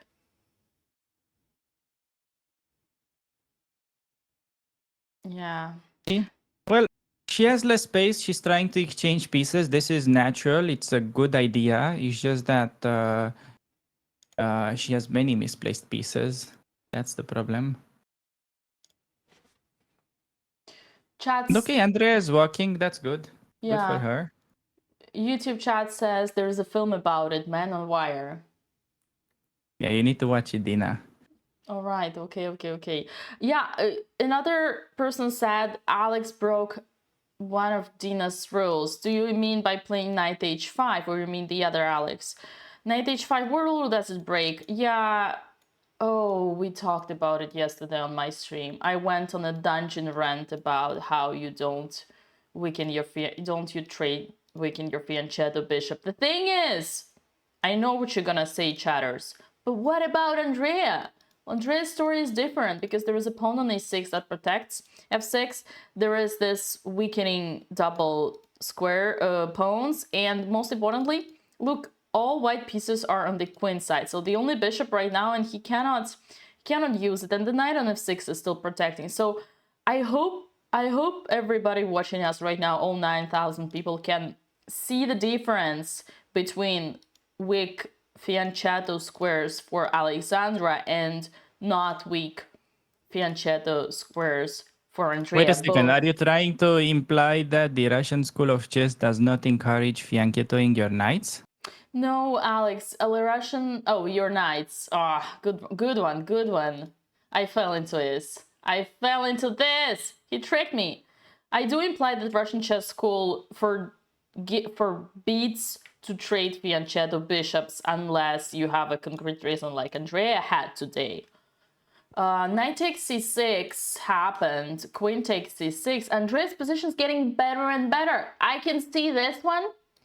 The Anna over here. What? Rook winning. FB1? Why Come did on, he do Andrea, it? bring the Anna to Oh, the it was a good move apparently. Ah, so he wants if takes, he wants rook b7 idea. Yeah. Good point. Andrea can actually push the a pawn. I wonder how bad it is if you take on c4 right away. Yeah.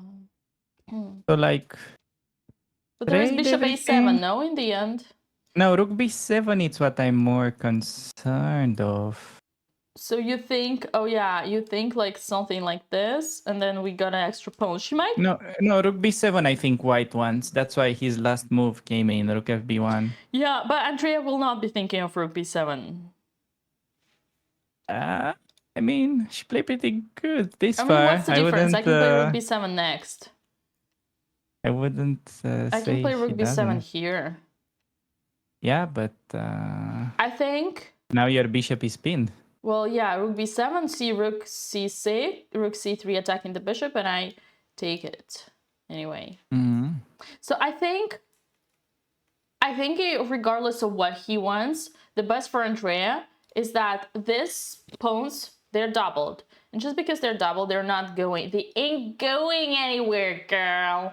They ain't going anywhere. They're gonna be staying there. So just push your Anna Kramling to the queen, to the 1 million subscribers for Anna Kramling. And not easy. a5, not an easy move. I think it's natural. I think it's natural. It's like... It's natural, but it's also kind of tempting to try and go into this rabbit hole of entering the endgame. True. But a5, it's such a good move. a5, good winning chances. True. The other one, yeah, I'm drawing chances. Well, rook b6 is kind of annoying, though. I won't hide. Okay, queen c7. Oh my god! I just blundered. Okay, but why queen d7? Anna Kramnik. Anna Kramnik to the queen. The reason I call this pawn Anna is because it's an A pawn. You know, like our dear friend Simon Williams says, Harry the H pawn. So Yes. So like you can name every pawn with a proper name. So I think she's looking at a5 actually. By the way she's looking at the board, I think she's considering a5 now. Which is very good. Like if she finds a5, real pressure on opponent, because it's almost like his counterplay is not that obvious anymore after a5. Right.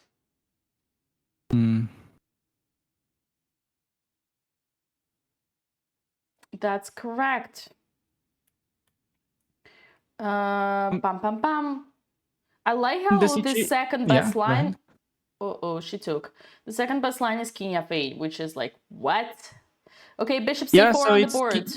King F8 was prophylactic, considering Rook B7 is coming, attacking E7 pawn. So you go King F8 against that, I think. Yeah, King But yeah, she F8 took. chat is a prophylactic for a Rook endgame, which is like, this is a Grandmaster move. This is a Grandmaster prophylactic. Just forget about it. Bishop C4 happened on the board.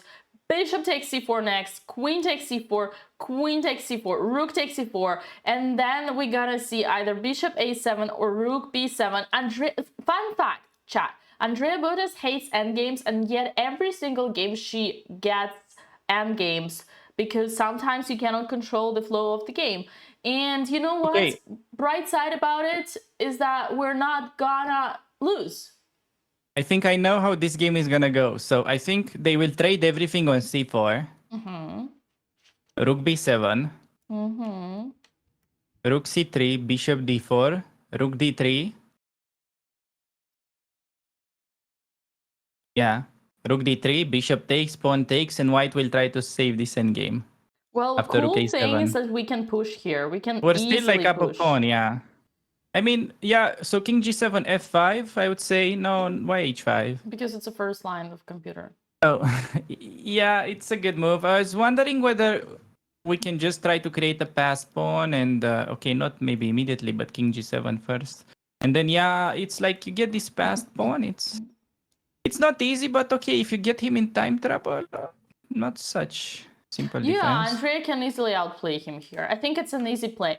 I love this personally, chat, because in the worst case, yes, we're gonna hear some crying and whining, but it's gonna be a draw. You know, a draw, we take it. It's a result. It's a positive result. So I'm happy here. I'm like a mother who is not worried for their children because they entered Harvard and not Cambridge. What? I said as long as she gets to pursue the education. Oh, wait a second. Andrea did not go to college. All right. Okay, Rook B7 on the board, Back to Dina. getting worried. Yeah.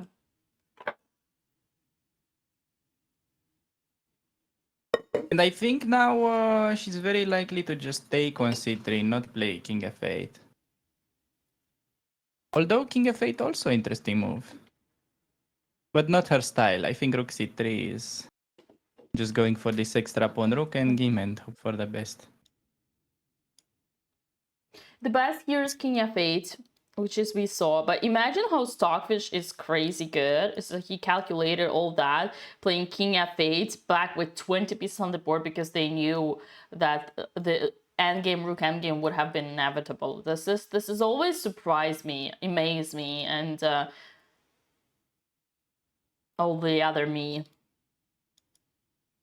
Now it's okay. It's not easy, but I think it's findable because it's like the C4 pawn is not running anywhere, and you try to look for a way to potentially still get an extra move in or something like that.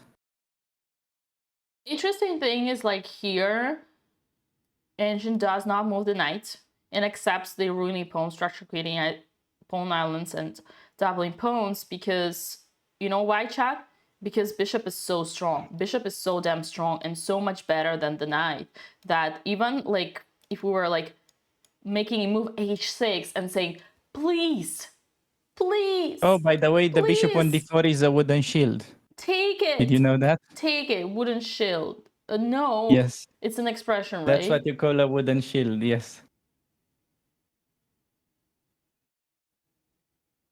But yeah, I think White is definitely happy to trade it for the knight, thinking that, okay, ruining the pawn structure will increase the drawing chances in the endgame, and yeah, I think that's very likely to happen. Yeah, you know what, Alex? This is fun story. Okay, Chad, you actually need a bit of context. I'll give you context. King F8 by Andrea. Look at this. Whoa. Prophylaxis. Whoa. Damn, girl. Let's clap. Clap. We're all clapping. Okay, I'm not clapping. I'm still not convinced about this. I'm just very nervous. Why are we I cannot clapping, chat? celebrate until I feel like the position is comfortable. Why are we clapping, chat? We're I'm too clapping nervous. I'm sorry. because I'm waiting for it. I'm waiting for it. It's not just because it's best move. The best move is not enough. We need to we improve. And not because I told you. What did we learn? What did we learn? What just Andrea did? Come on, use your brain, chat. Use your brain. King to the center. Exactly. Maybe she didn't notice C3 was hanging. Oh yeah. No, king to the center. Could also be that. King to the center in the end game. That's why we're clapping. Chat, we're clapping whenever we learned something new and we improved. Andrea plays perfect chess. She does everything correct. She brings the king to the center. She learned the strategy. She figured chess out. Develop your piece. You castle, take the center, castle, develop your minor pieces, connect your rooks, bring your rooks to the center. When reaching the end game, bring the king to the center. That's all. How long it took us? It took us 7 games to learn it, but we did. That's why we're clapping. She solved it. Sorry, Alex. Yeah, no. That's good. And okay, King F8. One of the benefits of this move, I think it basically avoids the bishop trade for the knight pretty much. And do you know why King F8 is actually even better than taking immediately? It's actually a pretty strange reason. So if you played Rook C3 instead of King F8, maybe you can show that on the board. Apparently, best move would have been Bishop H6, and then yeah, you're stuck. Bishop H6, not Bishop D4. Bishop H6 is what computer prefers. I would have gone Bishop D4 there, but oh okay. wow, man, that's So that's why King F8. If you check, she goes King E8.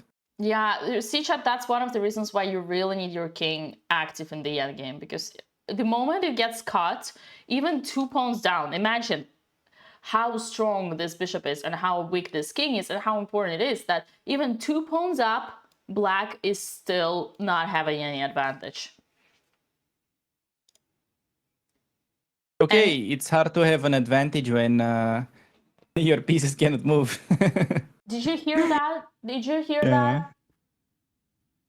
Take a note, chat. Take a note. You cannot have advantage when your pieces don't move. Yeah, And I think that's generally a good rule of thumb. And it's not like we didn't say already 20 different great things, but there was this chatter that deserves a special attention, he said. And we are 1 hour on the clock. Man, when was the last time we saw Andre in the end game? Move 22. Move 22, Yeah. and in the end game with 1 hour on the clock. And not being down a piece. Exactly. Exactly my point. All right, I feel like we got too much of dopamine here, and it's time for us to get back to Earth and realize that life is not all roses. And look at Alex's position. Yeah, there's a big problem with that position, and it's quite instructive for chess beginners because you think that in order to win a game of chess, you need to do something special. But what it generally only takes is to have one weakness, and you can lose simply because of that. In this example, the eval bar is so much in white's favor simply because our pawn on d6, it's called a backward pawn. So, yeah, I like to compare these pawns with an upside-down turtle that cannot move. So, opponent lining up his heavy pieces against that pawn. At some point, these kind of pawns drop. So, that's the issue. So, basically, Alexander was right. There was this bishop on d4 that needed to be traded. The problem is she chose the wrong piece to trade, and she probably realized too late that the bishop needed to be kicked out. So out of desperation, she played knight h5, kicking the bishop away. But again, we don't want to repeat ourselves. But had she chosen knight c5, same direction, rook d1, and now knight to e6, asking the bishop, you either go away, asking the bishop, what are you doing tonight? Either go with me or leave. And in any case, let's say some random same move, queen to d2, we take, and they take, oh, sorry, and they take, and look, we don't have any problem here. Instead, getting the bishop swapped by the other bishop. Oh boy, yeah. Like even bishop f6 here would have been, this would have been a dream. Like it all comes down to your fianchetto. When guys, fianchetto is okay, just don't trade. And don't trade the fianchetto bishop. And if only I could bring this knight maybe back to e6, look. If only I could do this, or this, or this, or this. Not this though. Maybe we can do it. Oh God. I'm almost there. I'm almost there. Oh no. I'm late. Okay, rook a3. Probably a5 coming or what?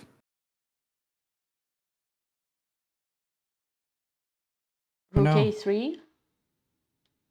Yeah.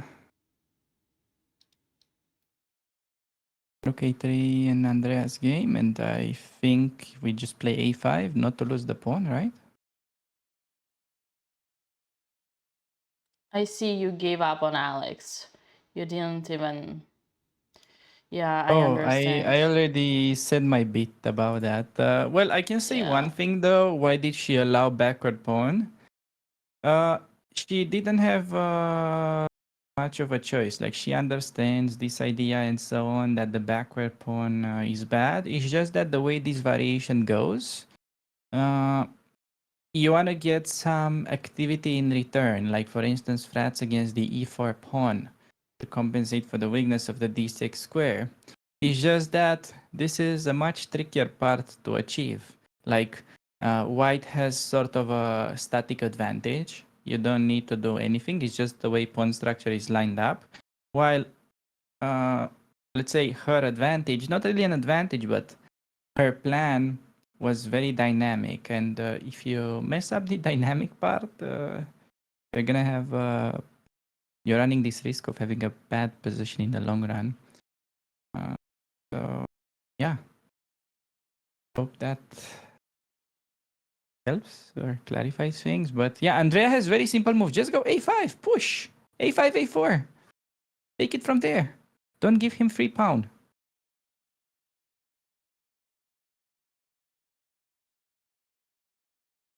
Come on, Andrea.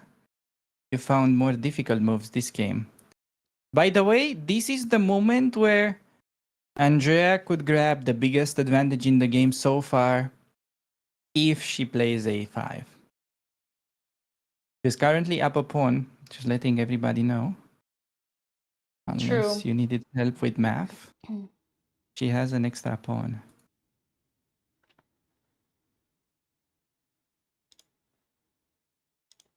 Okay, a6 or a5, but yeah, a5 is more logical because you go a4 and we have it on the board and she still has plenty of time. Opponent soon will be down to 20 minutes and she has easy plans. She can go king e8 and then maybe some like knight d7 for instance, maybe knight c5 coming to take care of that rook. Yeah. No, I'm happy about this because so far her endgame technique with extra material has been very good. So she also has time on the clock. I think this is going the right way. Not much can go wrong. I'm just wondering if white could play something like bishop d4, but I guess even a move like e5 is pretty solid.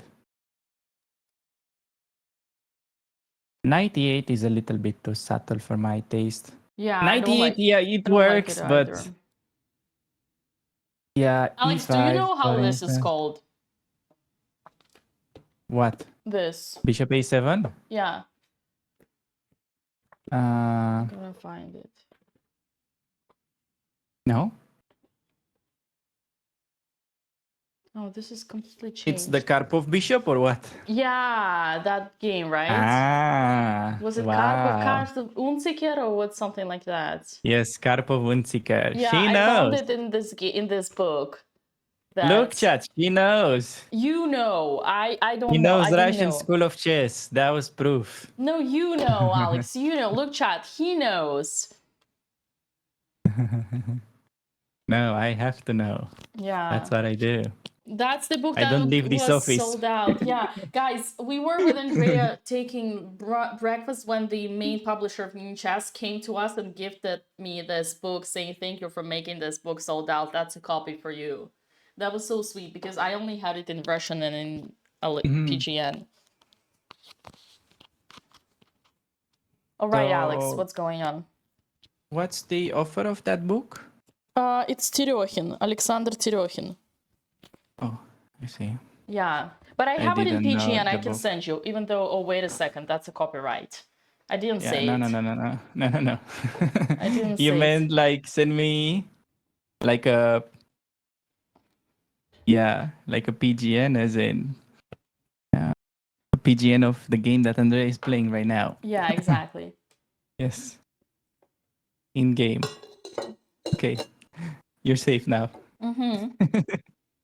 Apparently you can get away with anything if you say in game.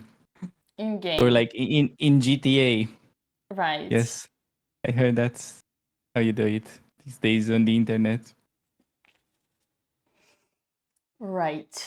PNG of Ivanchuk in shorts. Yeah. But I don't know. That's pretty valuable stuff. We should only if you guys decide to bid for that picture.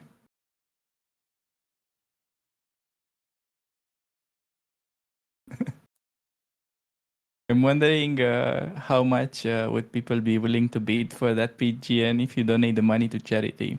I think that would be a nice experiment. Okay. All right. What do we have? King F2. White makes more and more bad moves. Nice. Okay. Andrea should learn from her opponent and bring her own king, which she actually apparently knows how to do, and go king e8. So that you can finally improve your horse with knight d7. I wonder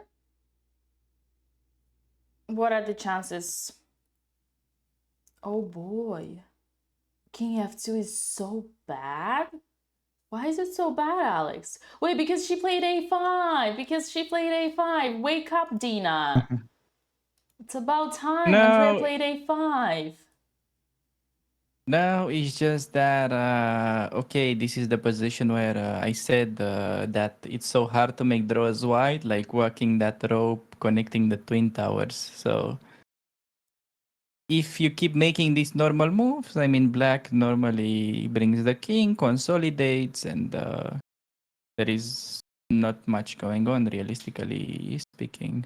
But okay, still Oh, it's king e8. not super obvious because until this position becomes like a sort of easy conversion, we need to get rid of the rook on b7. That's the only annoying part that we'll have to take care of.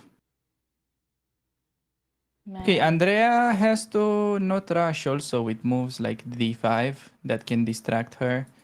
I think d5, okay, looks tactical and clever, but just d5 and okay, you almost don't have squares for the knight, and then the bishop activates. So d5, she shouldn't play. She should just play slow maneuvering chess, which we can do if in the right mindset. Okay, king 8 on the board. Nice! Man, she really keeps playing best moves, doesn't she? 98 accuracy, 25 moves. What is up with her, chatters? Oh my god. She did it. And she also plays very fast. Unbelievable. Okay.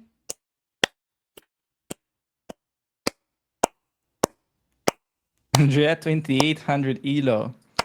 Indeed. Why are we Okay, so clapping, maybe chat? Why are we clapping?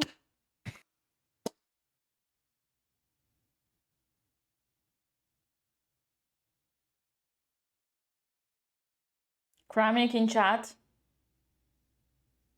It's an interesting king to the center. Chat, we're clapping not because Andrea plays just a stupid first line of engine. No, we're clapping because Andrea uses the strategy knowledge. She knows that the king needs to go to the center, and she continues it because she's consistent and she does things according to the rules, to the book. That's why we're clapping. Small brain, exactly that. This is a small brain. There's no moment to overthink. And now she wants to play knight d7 soon. okay, maybe we can try to predict a little bit how this game will go. So let's say white goes king e2, following the same style. We go knight d7. Okay. And one nice idea, now if white goes king d3, we even have knight e5 check as an option. Whoa, whoa, whoa, whoa, whoa, whoa. That's beautiful. Okay, maybe we don't need it. We could also just play rook back because it's not doing much on c4. It was like nicely placed, but not more than that. Okay, let's say knight e5 check, king c2, and then rook back. Because we're threatening knight c4. Yeah, right. Maybe you can play king c2 and then rook back. Yeah, rook back, threatening knight c4. How about this? No. You don't wanna. Okay, maybe. So that move doesn't make a threat. That's why I don't love it. You sure? You sure it doesn't make a threat? No, I don't have to take on a5. You're making no threat with rook c8. Yeah, I'm sure. But Andrea doesn't make moves back, Alex. What's the threat? Yeah, tell me.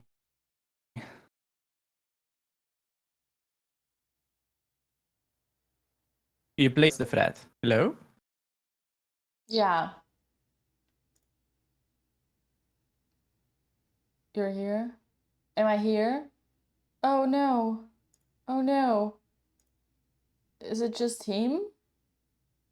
Hello. Okay, I'm back. Maybe now you can hear me. Yeah. Good. Yeah, I got you. You want to prepare knight to c4, I understand. Rook c6, No, I'm just maybe? saying that your rook a c8 move has no threat. That's why it's not my first candidate. I see. I agree. Rook c6 maybe, not c8.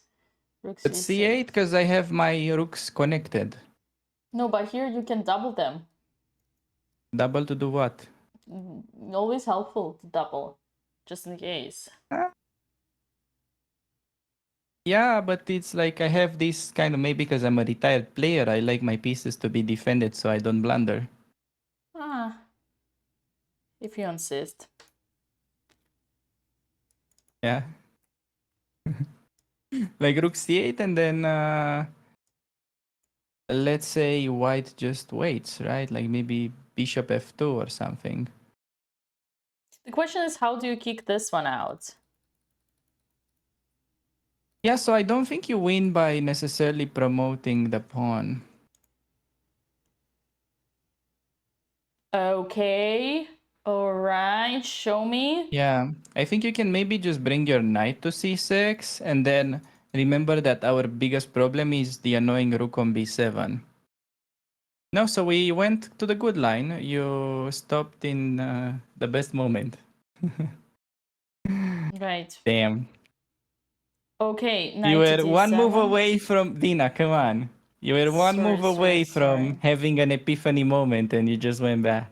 No. Come on, so knight e5 check, rook back. Yeah, rook c8 back. And then the now? plan is to go knight c6 instead of knight c4. Knight to c6. Yeah, so I'm kicking out your strong bishop. I'm protecting my a5 pawn, and I want to go rook a b8 next, which is exchanging your only good piece. Man, I don't want to say it. I don't want to say it. Should I say it? What? I lost you. Why? How do you put the knight on c6? No, so instead of playing this knight c4 move that goes for cheap tricks. Yeah. This is how he's gonna And do bishop it. b3 and then rook a b8. And you no more have... no knight d8. Come on. Rook a b8. Oh. Who let you do the moves? Oh, shout out to Lile. We got a raid. Thank you for that, Lile. What you do now, You man? guys. Oh, you do this No, one. the a rook, Dina, so that I force it. Okay. I don't want to give you. Got it. I got it. Okay, it's not easy to find. Yes. It's not easy to find this sequence, but I think this would be the most technical way. Right. Basically, this may seem counterintuitive, like you've made so many retreating moves, but once you realize you don't have an easy conversion because you cannot bring your king. You cannot bring your king because of the b7 rook, so you need to try to look for ways to get rid of that. Agreed. All right. I mean, at least Andrea cannot really be worse, right? Mm-hmm. I think that's what we can say about this game so far. And her opponent is... So her opponent doesn't have any like difficult moves, but he's still spending time. He has only 10 minutes left for 15 moves. So he's gonna go for the line I mentioned, King E2. Andrea will play Knight D7 because she knows King D3 is coming. So this part is easy. It's more about realizing that the Knight on C4 is not so useful because it's tempting to go there and then, yeah.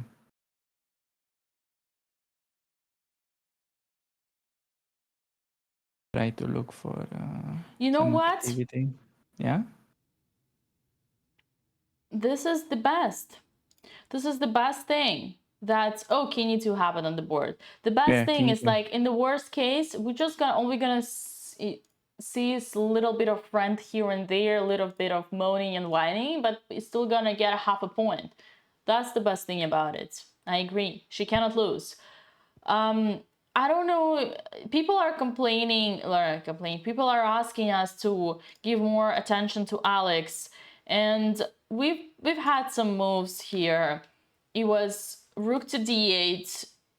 No, Dina, I think you're just replying to the trolls. That's why. You want more attention? These are the trolls.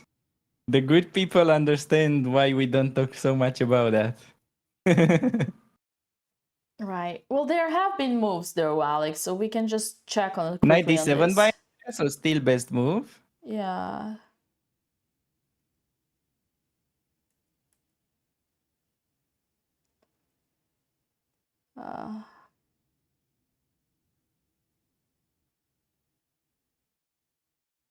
What do you say, chat? Maybe we need to make a poll. Moment. Maybe we need to make a poll. Are we neglecting Alexandra?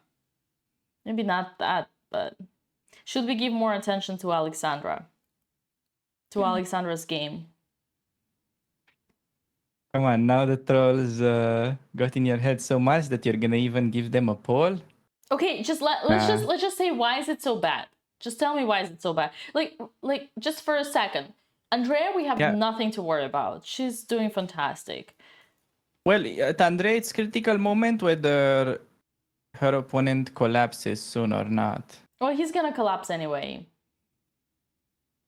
Not so easy. You have to find now rook c8 move strong for Andrea, but these retreating moves like in your camp with Yakovenko, not so easy to find.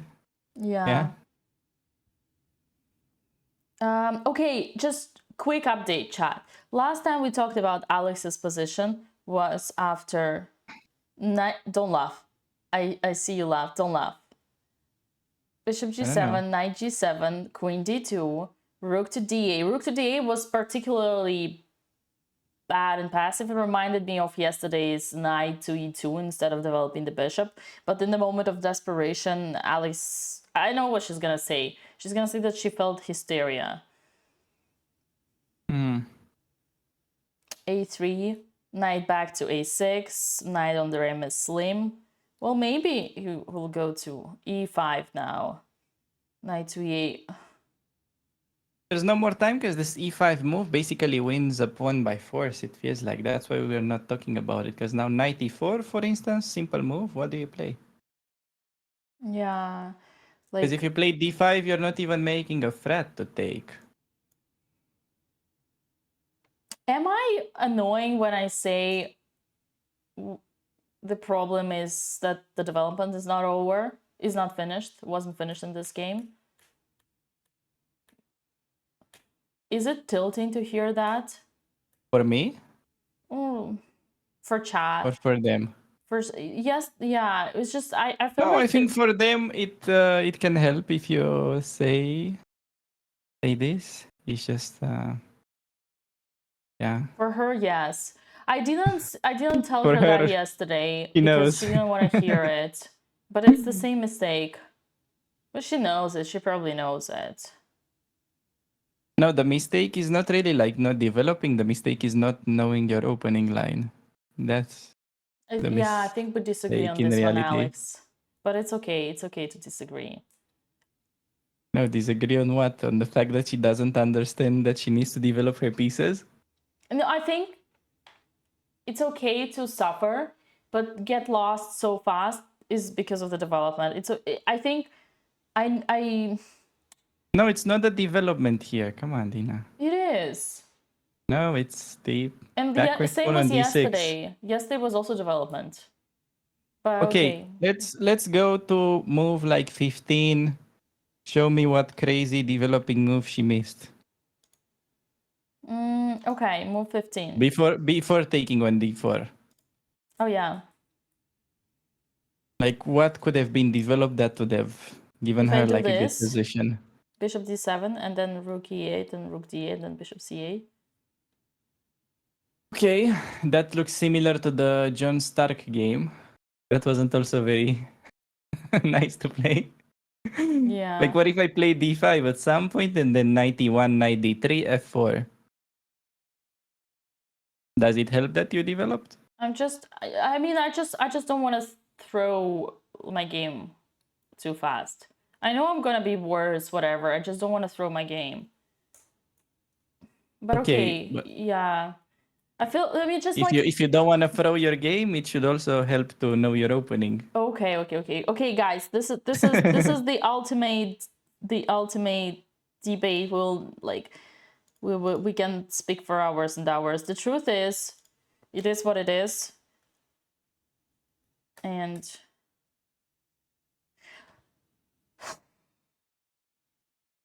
you want to hear us fighting more? You want to hear us fighting more?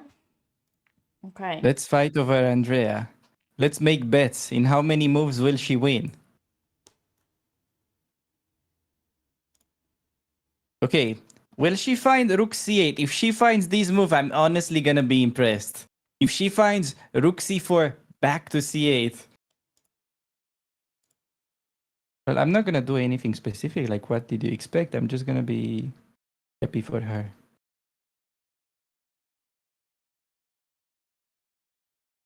Man, that's tough move to find, but you realize that the rook is not doing anything on c4. It's like attacking a pawn that's defended. So, luckily, a4 is also not so bad. But the point is, I wouldn't start overextending if you don't have like a clear reason to push a4. Like, why do you push a4? It's clear that the pawn is blocked by the a3 rook. I understand that, okay, you want to play aggressive and push, but yeah, you don't have obvious way to push. So when you don't have obvious way to push, you should still look for prophylactic ideas. And I cannot stress this enough, but the only annoying piece is the b7 rook. So if we can get rid of that in any way, that will for sure benefit our position, because once the king enters the game, we can start pushing some pawns in the center also. So it's not, you don't win by pushing the a-pawn and promoting. You win by pushing both the a-pawn and pushing like e5, d5, f5. And at some point, you're going to get a passed pawn on the king side as well. So white will have to watch out for both pawns. And ultimately, that's how he will collapse, in my understanding of this endgame. Although, I wouldn't go too crazy on that. Can we see the board? Yes, ask Captain Dina. So you said put the rook back. This is what I did. Oh. No, I just... Wait! Oh, she doubled? No, she... Wait. She didn't do she anything. Doubled rooks. Oh, she doubled rooks, no? No, she didn't. She didn't. No, sorry, I panicked. Oh, now... What did she do? What did she do? King e8. King d8. Not That's bad fine. move. So she's still going for same concept. King c8 next. If she can get it, that's actually helpful. Yeah. So imagine King c2 gets played and then King c8. That's not bad at all. Yeah, no, that's clever.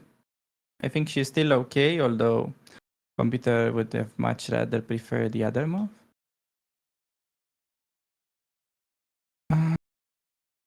Okay, King d8. I think it gets some harsh criticism because her opponent now has some sort of weird idea. Rook a7 apparently is the best move, but I think there is high chance her opponent will just go King c2 because that's the logical follow-up to King d2. Yeah, this one is not evident. No, Rook a7 you don't play really. He was afraid of this knight e5 check. He didn't even go to d3. There's no way he goes into that. And Yeah. I'm pretty sure that... Okay, King c2, King c8 we will see. And then some rook back to b1 probably.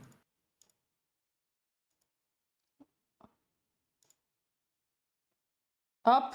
Rook back to b5. He removed the rook voluntarily. That's the way Andrea got into his head.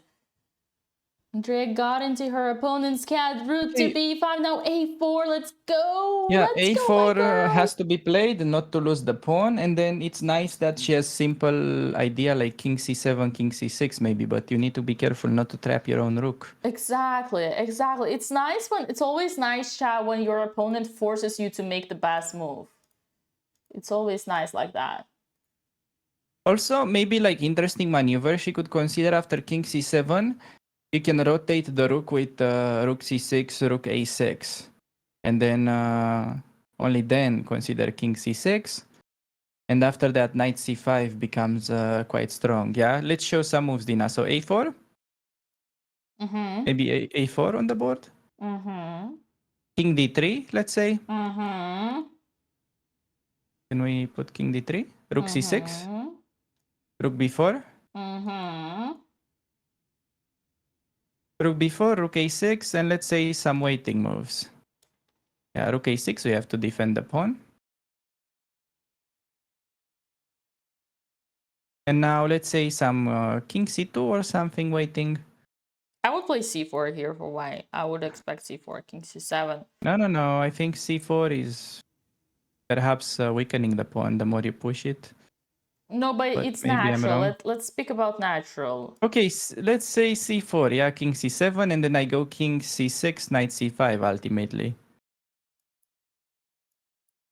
I love it. Although... Yeah. Rook now is strong. Look at this. You were downgrading my c4. Look at this. Yeah, no, knight c5. What do you play? Show me moves. Take with the pawn and then rook b6. Why are you so confident? Okay. Listen, chat. No, rook b6 I do. Rook b6 to exchange your annoying rook, so I keep the other rook tied. And she played it. A4, and we just Okay, it was only move. Don't hype it. It was the only move. No. I am gonna hype it because Andrea Botez is playing perfect chess, mastering endgames, is on the road, is on the freaking road to teach us how we play endgames. And if that woman brings her king to the center, I'm gonna remove my hat for her. You know how they say? Like, Yes, yes. Снимаю шляпу. Yes.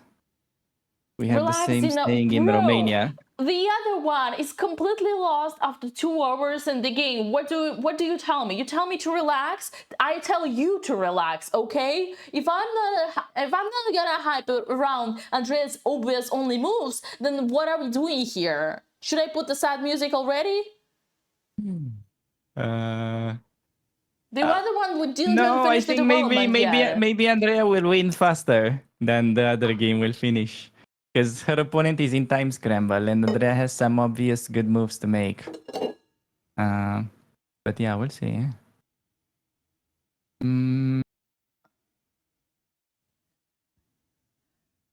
All right. Okay, Andrea has 50 minutes and her opponent less than 8. That is very great news, considering that, okay, her position is good, but when you don't have time, it's easy to mess it up. But now, it's even harder to defend for him with no time. This can easily go downhill, and it's good that she understands, okay, I have this extra pawn, and I just need to improve my pieces and win. Because she had sort of like a similar situation against Alexandra's opponent from yesterday, where she could have just gotten a strategically winning position by playing simple chess. So, yeah. Now she's really embracing the simple chess train.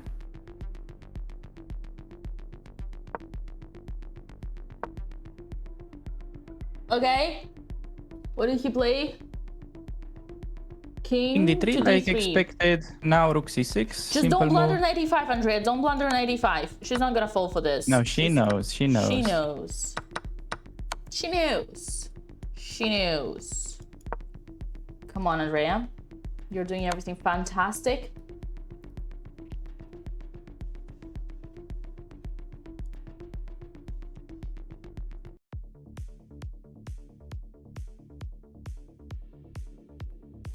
Okay, I just hope she doesn't rush with 95 kind of thing.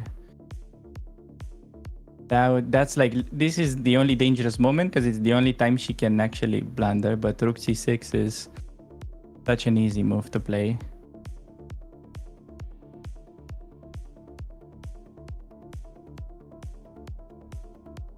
And it's obvious that in the past, her opponent was afraid to play king d3 allowing knight e5, so why would he play king d3 now? There's clearly a trap.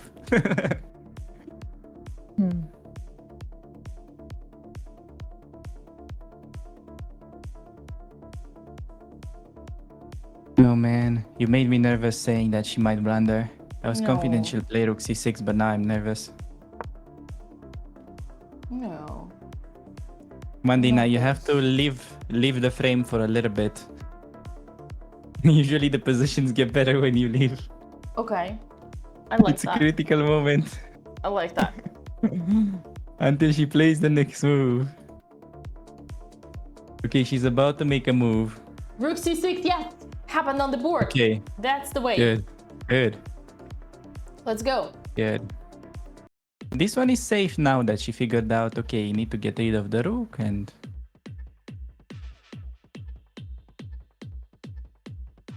The rest is kind of self-explanatory, you'd assume.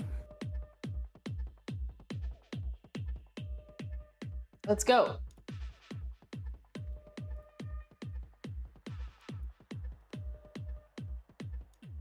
What is so good about this position is that the rook on a3 is pretty much paralyzed, otherwise we keep pushing this pawn even further. So if you go rook a... Okay, f4 played. Not a bad move. Still, I would go probably king c7 as black. King c7, she's gonna do it. She's gonna play it. Of Yeah, course she's it's gonna just play simple. it. h5 though, chat, this is a No, high level. no h5. for us. I don't like high level. Okay, Let me okay, play okay, low okay, level okay, king okay, c7. Okay, no problem, man. No problem, whatever you wish. King c7 and then rook ca6, king c6, and then knight c5. Yeah, let's do these moves and see what's happening after. That would be my desired way for her to play.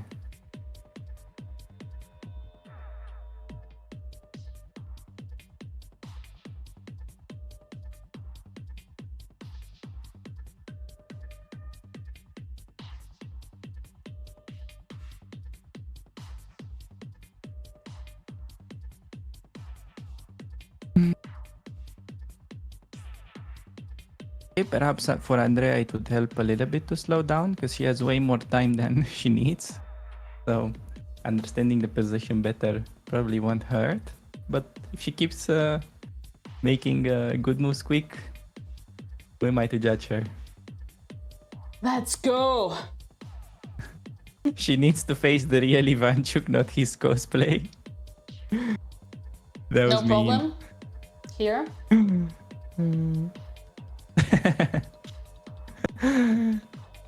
Yes.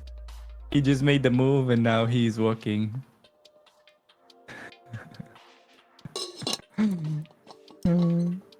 Ivanchuk may win the whole event. Okay, let me check out his game real quick.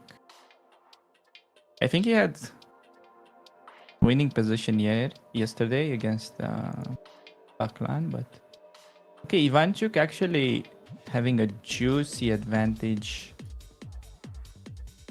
against Donchenko's Najdorf. Oh wow, he played this romantic a4 Najdorf.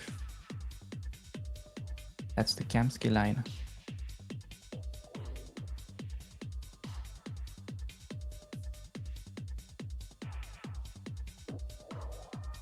Someone said in chat, it's crazy how Alex's position is so lost even though the material is equal.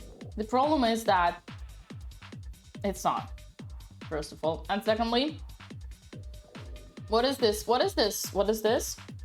It's a slim knight. What is this? Undeveloped bishop. What is this? What is the rook doing in front of b7 pawn? Man, you know what? I think we should do this. And after this, no, after like this, I think we should do this. And after this, I think we should do this. And then the only problem for us is gonna be that unfortunately pawns don't go back. If only pawns could go back. No, Dina, you're playing against a journalist. You don't want him to make an article about this game. You cannot play like that. Oh, okay, sorry. Yeah, okay. He just got lucky. Alex played great. He just took the pawn. He got so lucky. Alex just played real great chess. No, it looks like he took a pawn on a5. Ooh, that's some greedy thing over there. Okay, Alex, you have a chance now or never. Please do it. Develop. Actually, she's gonna do it. I think she'll find it. She's gonna do it. Alex, that's your moment. That's your moment right now. Develop.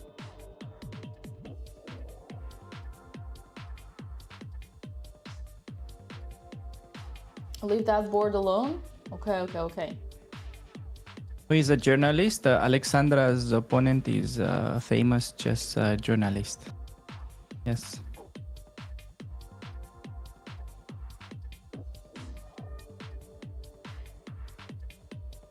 Yeah, good that Andrea keeps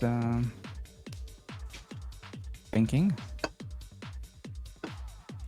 She has 10 more moves to make until the time control and 40 minutes on the clock in a relatively risk-free position, so this is perfect. Also, I believe that while you think that's not backed up by science, but I think would also make your opponent a little bit more tired. So true. I don't know, that's just some bro science right there. Don't put that on your wall.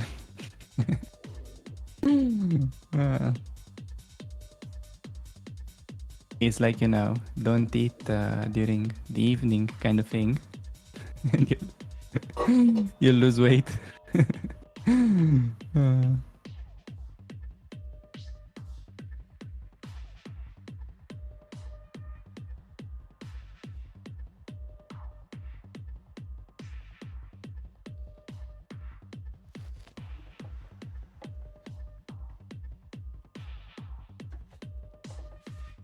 Okay, Alex about to make a move. Bishop f5. Nice. She's She developed. She did it. Whoa! There we go. Whoa! We clap. We clap. Chat. We clap.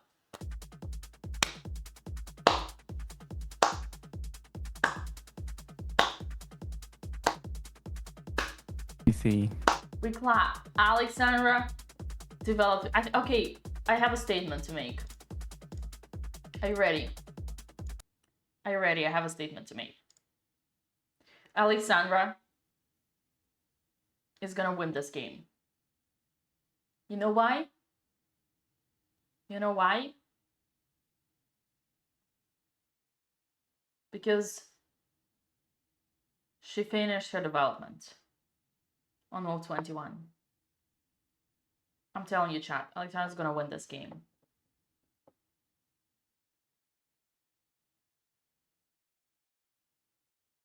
She finished her development. Yes, I know the rook is ugly on BA, but hey, it's not the worst. The knight on E8 is ugly. You say that we're down a pawn in a symmetrical position, right? It's okay, don't worry. Oh, okay, we'll swindle for a draw.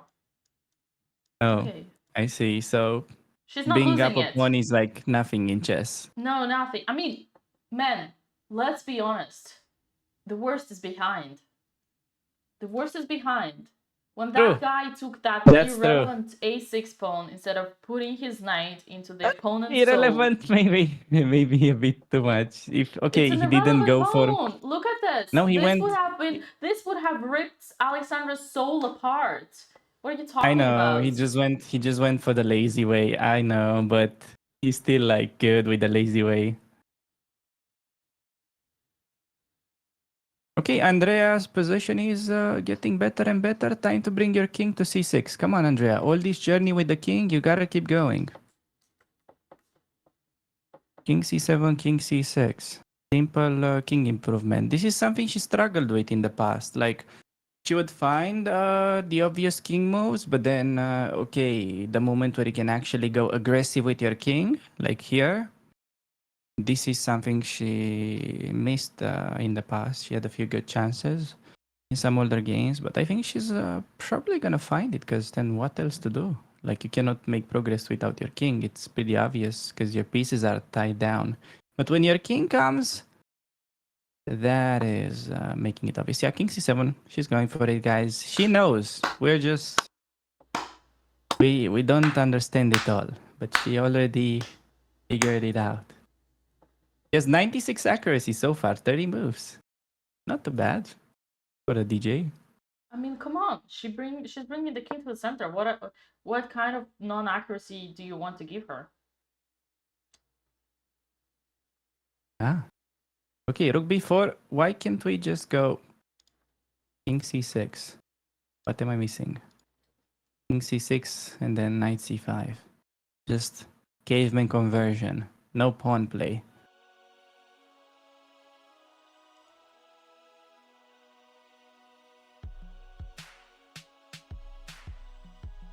Let's go. Kramnik in chat.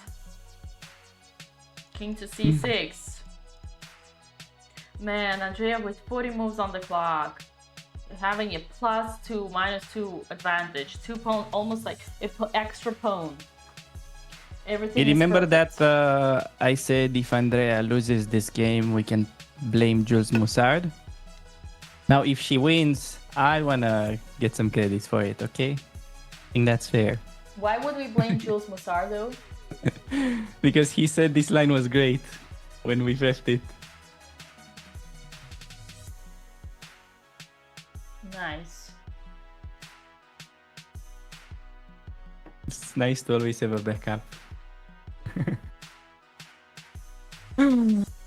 I blame him for all kinds of things anyways. How is he doing? Huh.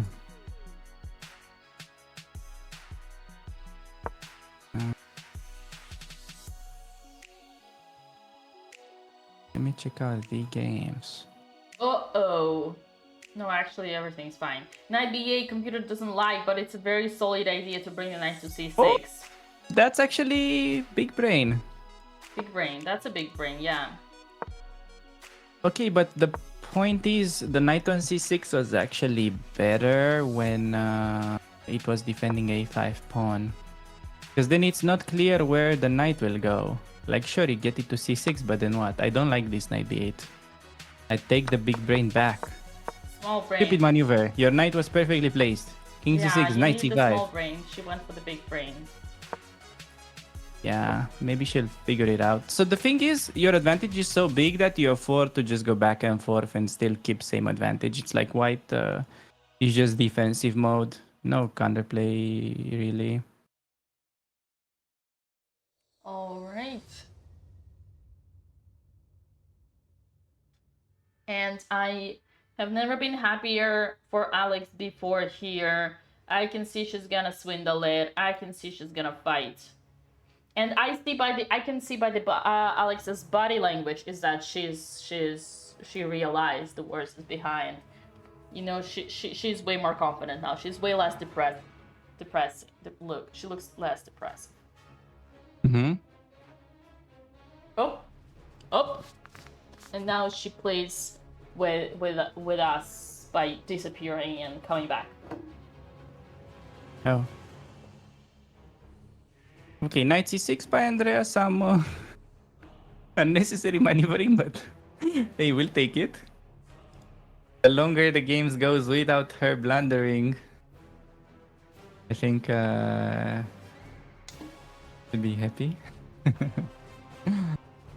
What are you gonna do now? Go knight d8, knight b7, knight c5?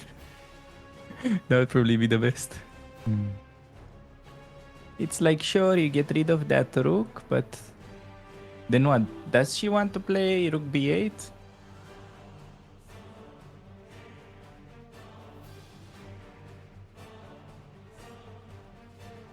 Interesting discussion here. Who benefits rook trade? Honestly, I think for her it would probably be better to keep rooks for a little bit at least. I think keeping more pieces generally helps the attacker, and also seems to be the situation here. We have knight c6, rook b2. Bishop e3, knight c6, rook b2, and now the question is, how does Andrea continue? Because Alex was right, it would be best if we could just move the knight one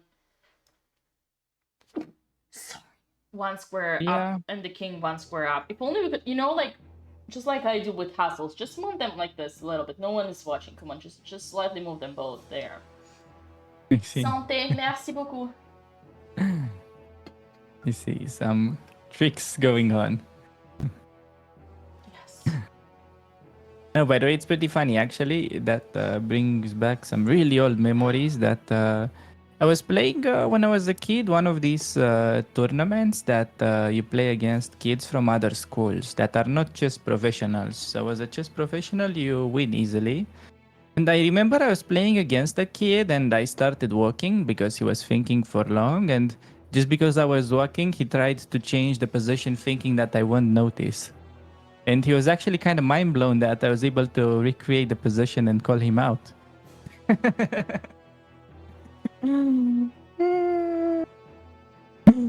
I mean, I wasn't like a master yet, but still these things were obvious. So wow. I was more of like a 1600 rated player, something like that. No, he was like completely lost. I started walking and then he changed the position. Wow. Sounds like something I would never do myself.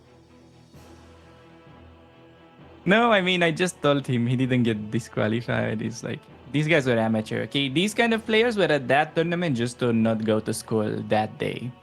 Okay. So that was kind of the stake.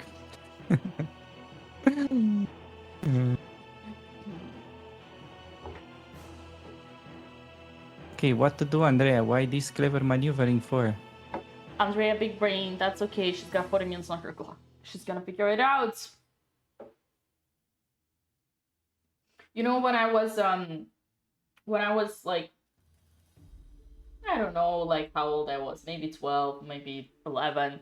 Like when I was playing in the club back at the days, you know, back at the days when Anish Giri was still training our club.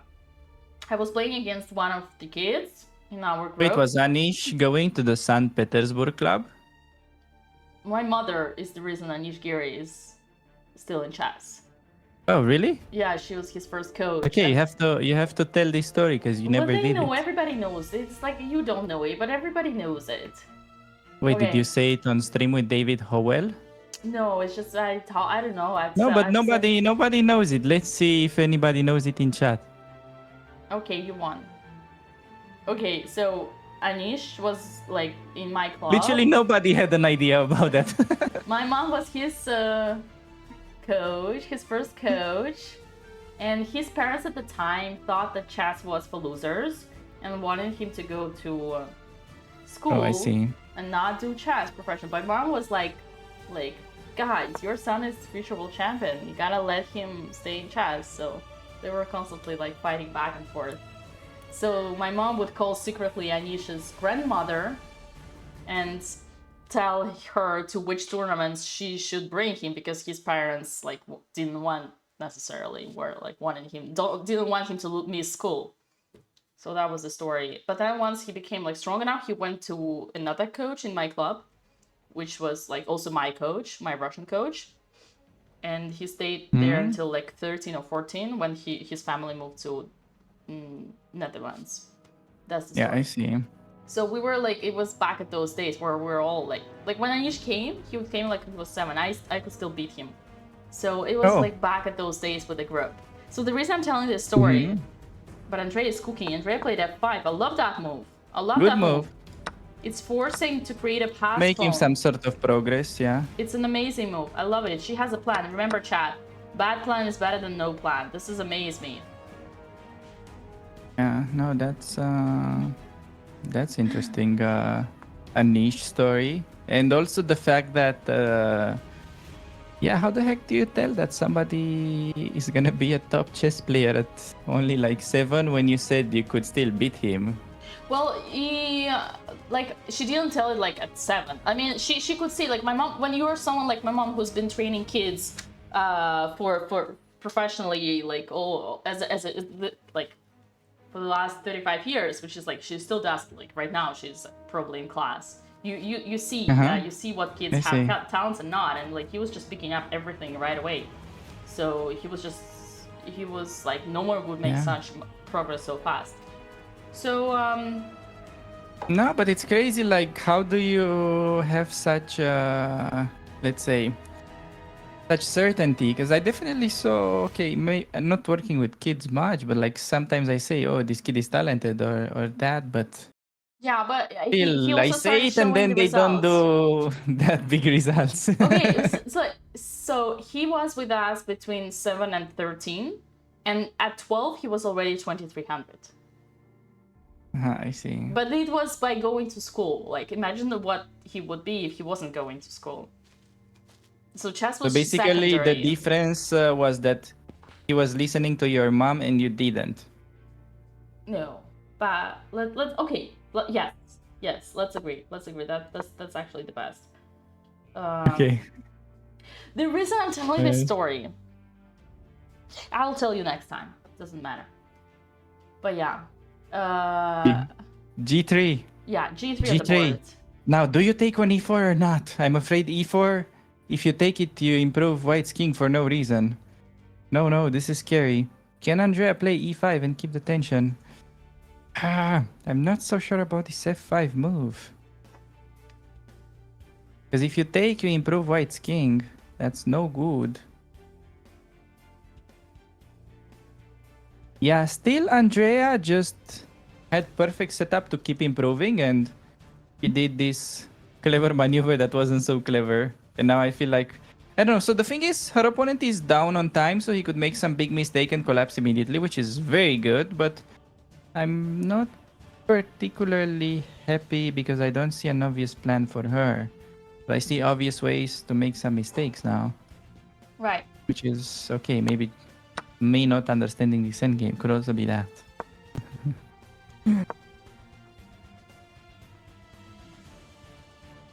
So it's still like you're better here, but is it necessary to activate that king?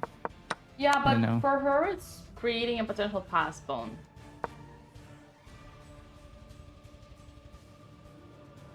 Yeah, but you know, with these pass pawns that can be pushed.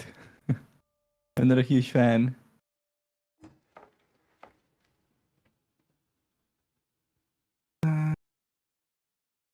Yeah, so the technical part of this would be trade knight for bishop, trade a pair of rooks, and then you have his rook in the worst position possible on a3.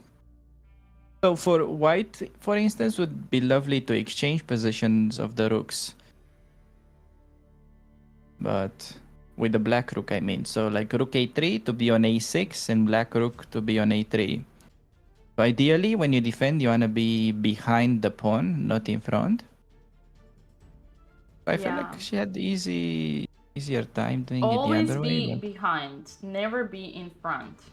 This is the weakest position. Okay, you can still win even in front, but it's he has some throwing chances. This one is usually just game over if you trade a pair of rooks and you also don't lose your pawn. That would be the condition.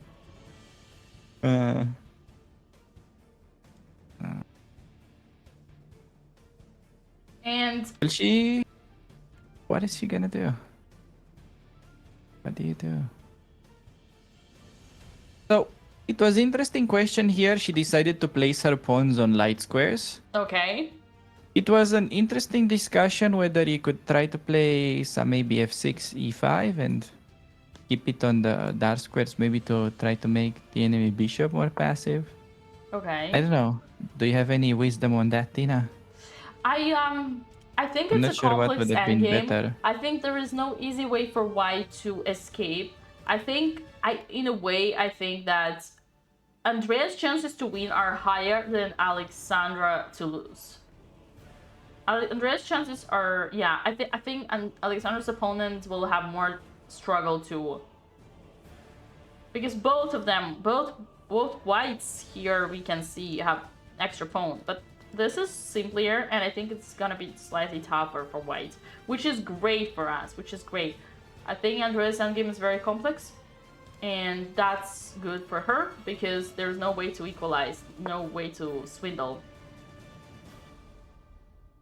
Yeah, that's a good point. Still, I don't see her being in any danger yet. For me, it's just annoying that we cannot make that rook trade and clarify the game. Right. How stupid is to just go knight b8 right now? Is that so bad? To b8. Yeah, you go bishop d4 and then I go king c6. You go bishop e3 because what to do, and then I do the same knight d7. You seriously suggest that Andrea's gonna admit her mistake again and I'm not saying this, but personally, I would try to win this game as black, so I would do that. Otherwise, how else are you gonna make progress? Your knight on c6 is just like so out of the game, it's connected to nothing. It's crazy that it's actually completely useless. It doesn't threaten opponent, it doesn't protect your pawn. Why do you maneuver it for? Like, sure, a good knight, but...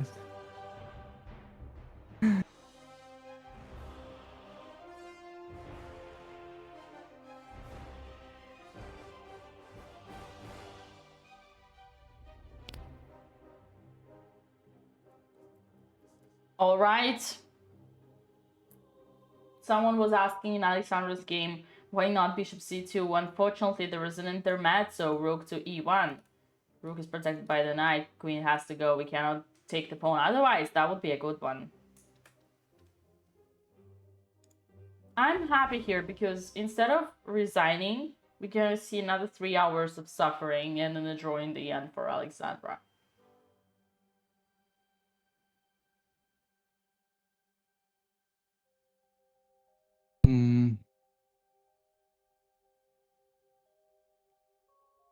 Yeah, so Andrea did this great decision early on in the game to play bishop e6 and sort of accept her mistake.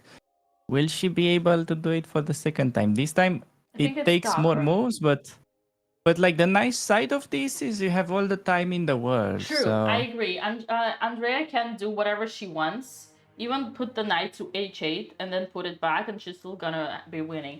But I think it's deeper than that. I think it's not here. It's tough because it's not just about realizing you were wrong and admitting your mistake, but it's also realizing that offering yeah, what do you bishop play? and How do you knight win? Do you trade win is with your actually in pawns? black's favor. Yeah, I mean, I don't see you cannot move your rook because you lose your pawn. I mean, your king has nowhere to go. You cannot push pawns. It's clearly you need to do something with that knight that's not doing anything. Well, I Okay, don't think e6, I'm good telling you move, she doesn't improving. see it. Not yet. I think I agree with you that once she gets into the moment of complete desperation, then maybe she's gonna start moving her knight. I'm just saying as kind of by elimination. I hope she will find it because okay, she found still good e6 improving, but then maybe she just wants to go taking and d5, which is also not a bad idea. And Right. actually, that works. That's actually interesting. The plan that she found. Yeah, I like e6. He wants to take and then d5. Yes, of course. I didn't find this idea in And then knight initially. to d6, and knight to c. Oh my lands! They're gonna do this. No, I think she wants to go. That's a cool maneuver, but he will try. Oh, he took. Now take with the g pawn. Clearly, take towards the center. Oh boy. Gotta take towards the center. I think no reason not to. And also, Yes, okay, why it's so always good to take take towards the with the center, g pawn? Yeah, she did it immediately. And just to show you, for instance, now if white ever plays like h3, trying to get anything, you even have the option to play rook g8 and switch the attack. Oh, That's the second benefit. weakness. Remember, chat? Yeah, In order yeah. to You win can a also game of play chess, you h5 need at some have point two to fix it. weaknesses. But yeah, that's right, Dina. You need the second weakness. I'm just saying that becomes a thing which helps her. Okay, so him releasing tension, it's to our advantage. Definitely. Oh man, computer still recommends knight d8, knight d7, because now you can even bring it to f6, which could be a juicy square. Yeah, I love this. I love this. So many ideas here for black.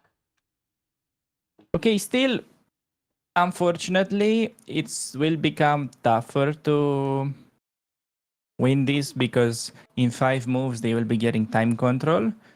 But maybe that half an hour will help Andrea realize that she needs to do something with that knight. And okay, he played rook e2. I think And now we have e5. Yep. Super Perhaps, strong yeah, good move. moment. I think it's a move in her style. e4. Yeah, she loves this. Man. e5. Okay, question is... well, maybe. But what do you do on king c4? That's the question. So e5, king c4. That's the only thing that kind of bothers me. I guess you're just happy. You just do e4 and allow this king to come, king d5, and oh, it's in a mating net actually. Wow.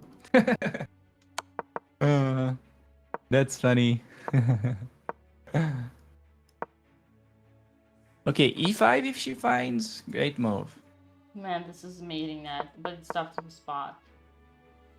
Okay, e5 also, the only drawback of it could be this king c4, but I think you realize that the king is gonna be sort of vulnerable. Yeah, so when she takes with the g-pawn, it's an indicator that she wants to place for strong center, so probably e5 will come next. It's very natural based on her play so far. Not saying the accuracy, just the logic behind her moves.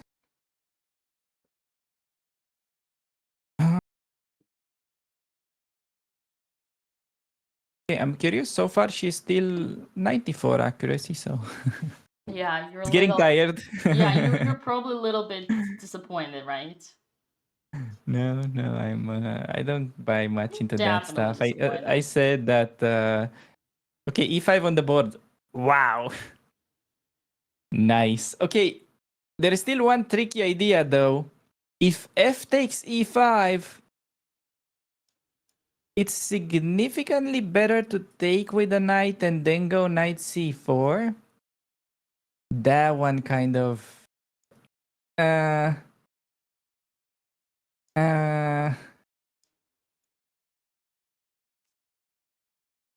I don't know. It feels like our position is unnecessarily weakening, but apparently this just works somehow. I think we're creating protected pass pawn. No, after f takes e5, computer wants to take with a knight. That's what I'm crying about. So you can take with a d pawn, it's fine too, but even knight takes is better apparently. Because king d4 is almost getting mated. I mean, king is vulnerable. Maybe he won't take. Yeah. No, I think he won't take. He seems to be afraid of, oh no, He he just captured. No, he just captured. Okay, big moment. Andrea will probably take the human way. Yeah, I expect Andrea to take with a d pawn, which is still fine, but after rook f2, notice that you're starting to have a bit of a weakness yourself that can be somewhat easily protected after e4 check. King c2 and then rook a5. And yeah, still, okay, sure, white has some drawing chances, but still you need some very accurate play to stay in the game, I feel like. To be honest, I would much rather have her take with a pawn, even though knight takes on e5 is better. I think it's riskier, but I agree. It's you should take with a pawn, but simply because of my religion. My religion says don't create extra pawn islands, right, chat? If you take with a knight, all black's pawns are separated and isolated from each other. Every single pawn is an isolated. I mean, this is a strong pass pawn, but it's kind of like 4 pawn islands. Whereas taking with f is only 3 pawn islands. And not that, yeah, in this particular case, probably not as relevant, but it's an important strategical tip you should know. I mean, if Andrea takes the pawn, I'm gonna clap. If Andrea takes the pawn, I'm gonna clap because... Oh, she took with the pawn. Clap. We're clapping, chat. Because it shows... It shows that she learned. It shows that she learned the strategy. Okay, this construction is a bit loose, but if we coordinate, it can be good. King c4? Oh, king c4? What? Okay, how what we mate, is that? chat. How we mate. Knight to a5, check. Wait, knight a5 and then king d3? Your rooks activate and then you get knight c4. Wow, that was such a bad move. Although she needs to take her time. If she finds knight a5, is game over. The king has exposed himself. Because knight a5, if you go king b5, I have even knight b3. But yeah, knight b7. She's gonna Not sure. Knight a5, not easy. Also, king d6, good move. What? King d6, bringing king to e6. So it was critical for white to start attacking those weak pawns with rook f2. But for some reason, that was not obvious to her opponent. I mean... You know, don't ask me why. What, chat? This is amaze me. Chat, what is it? What is it? It's amaze me. Man. Andrea the Terminator.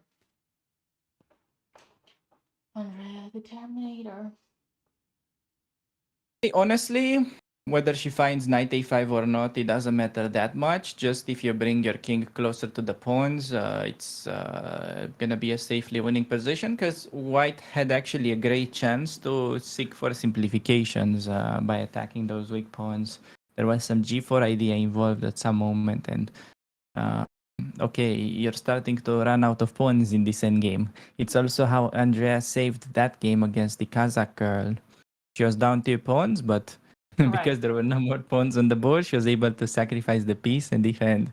And by the way, I have to say about that game, it was actually quite funny how it felt like she unnecessarily sacrificed her rook just to defend the knight end game. That was pretty ballsy. Oh yeah, I love that. I love that. Yeah. Also, Alex, that's why I have hope in Alexandra here, because like the position is symmetrical, simple, and I don't think Tarjay is like actually knows how to play simple positions, because like at this level you usually just the toughest is to be a small brain, and he's just gonna trade, and by trading the same thing might happen. Alex will save it. But back to Andrea, someone said her opponent's gonna lose because he has 3 minutes and she has 40. Well, the thing is, they only need to do 2 moves, remember? It's move 38, so we only 2 moves away. Knight to e1, look at this! Passive move back! This is crazy. Knight to e1, Alexandra's opponent opening the bishop, thinking that he prevents b5. No, actually, right. The best here is h5 or h6. Yeah, Alex just needs just to Oh, I hold don't still. understand knight e1, honestly. What is the knight trying He to wants do? to prevent, I don't know. Oh, he thinks he threatens bishop c6. He No. forgot that I don't know. He was afraid of bishop e4 maybe or something. Rook e8, great move by Alexandra. Clap, chat, we're clapping. We're clapping. Why are we clapping? Why are we clapping? Poor Alex, he's so annoyed by these claps. Chat, why are we clapping? Why are we clapping? Who knows? Open file, exactly.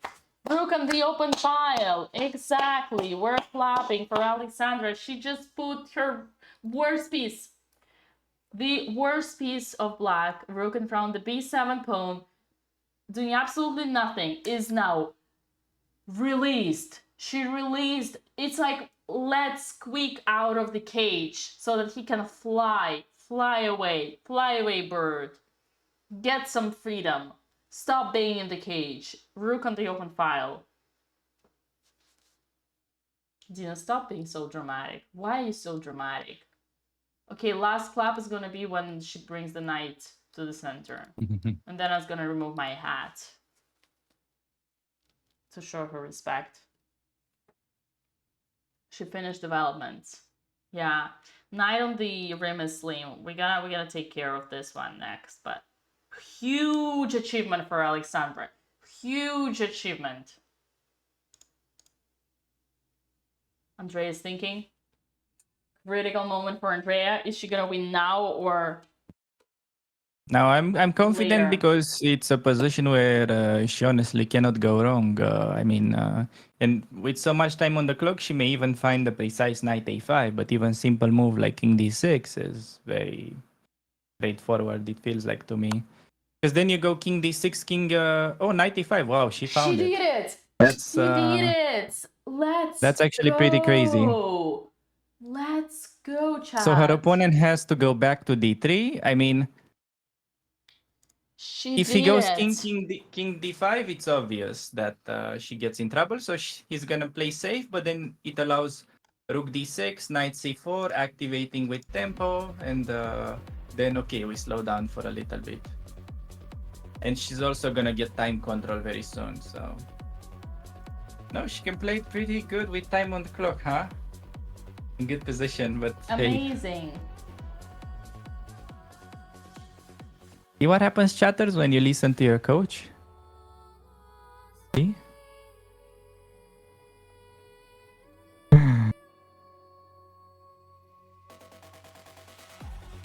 Amazing, yes. Tasty. Knight a5 was divine. Green star. Let's go, Andrea. Look how focused she is. She's in the zone. She knows what she's doing.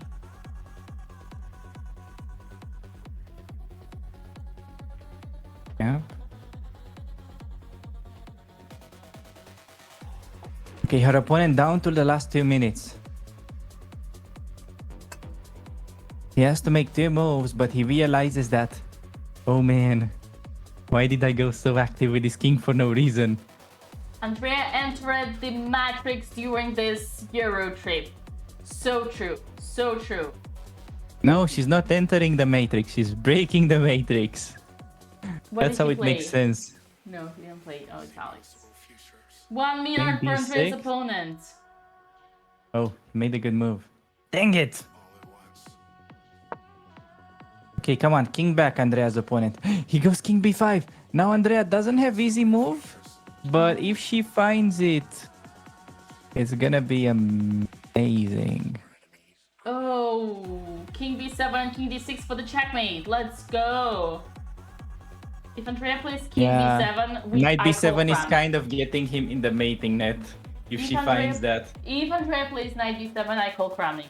No, Knight B3. Okay, Kramnik, you can wait. No! B3, why? It's fine, bro. We're Okay, only still fine. 3 pawns up. What are you talking about? No, actually. Yeah, but where is the knight going? I mean. Oh yeah. Oh sharks. Okay, stop the dune. Okay, something's wrong. What? What is he doing? What is he doing? Rook to F2. How passive, or how active actually? Move 40 has reached. Rook to F2. What now? Okay, Rook apparently C6. Rook Maybe C6 not. is forcing leather mate. Lol. Okay, Rook C6 is forcing leather late. No, Rook B8 and then Rook A6 mate, Dina. Come on. You can see this. Yeah. Rook C6 forcing letter mate. Andrea. Yes. Okay, I'm gonna go for a break. You're Now crazy? that it's You're crazy? You're it's a going win for a on the break board. now? Oh yeah, right. I cannot leave. Sure. Okay, You okay. should go on a break. No, go. No. I'm gonna stay until Rook C6 is on the board. I cannot betray you in the critical moment. It's not about me, it's about Andrea. You cannot betray Andrea. No, it's about the chatters. Who cares about Andrea? It's all about the chatters. Andrea, don't be cheap. I mean... No, she has to. Rook C6 is a cheap mating trick, but it works. Oh, she doesn't...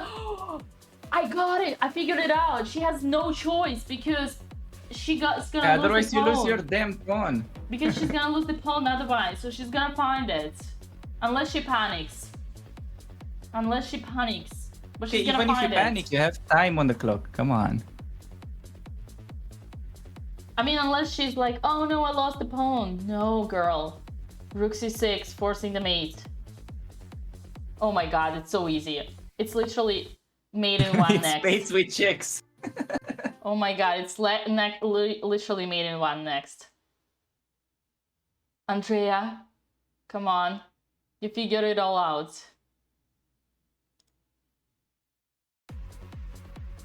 Come on. Rook C6 now. Rook C6 and Rook B8 mate. Come on, girl.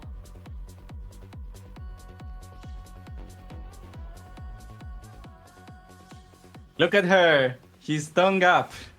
She's seeing looking it. there. She knows. Come on. That's so funny. That's like Fingers nervous. crossed.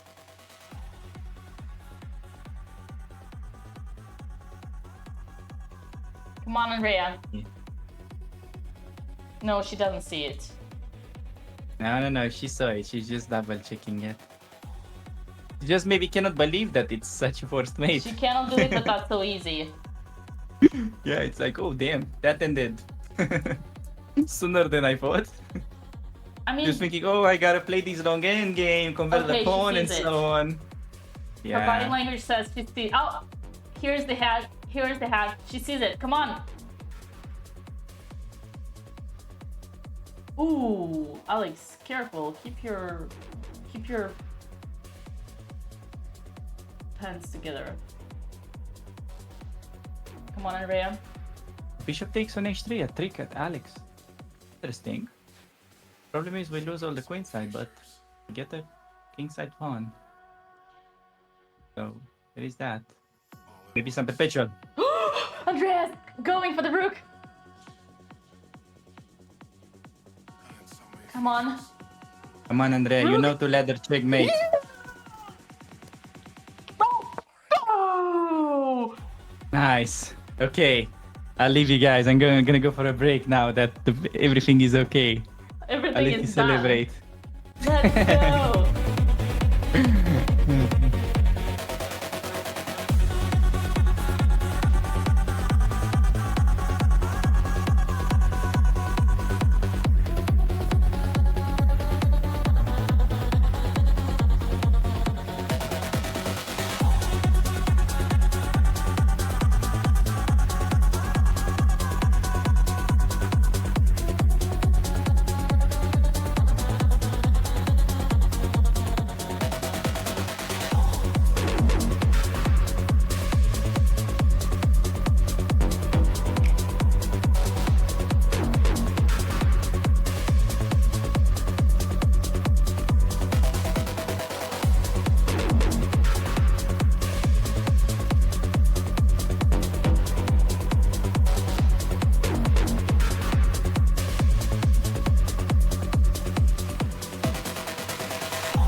Okay, everybody. Congratulations, Andre, on the win. And going back to Alex. Ooh, well done, well done. Okay, oh, so here, Alexandra decided to play active. Instead, this is confusing. The best move would have been back to c8. Yes, putting bishop back, but the rook is out. Bishop is half the piece, so would have been better. Instead, it's a tough one. It's a tough one because it's back. Queen c3, Alex decided to go active.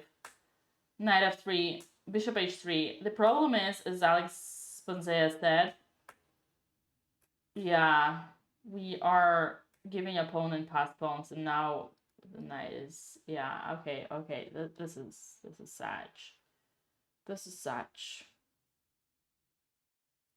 Sag. For those who don't know, that was Andrea's latest Dune mix. Andrea's latest Dune mix. She's been working on it for a month, so she's very proud of it.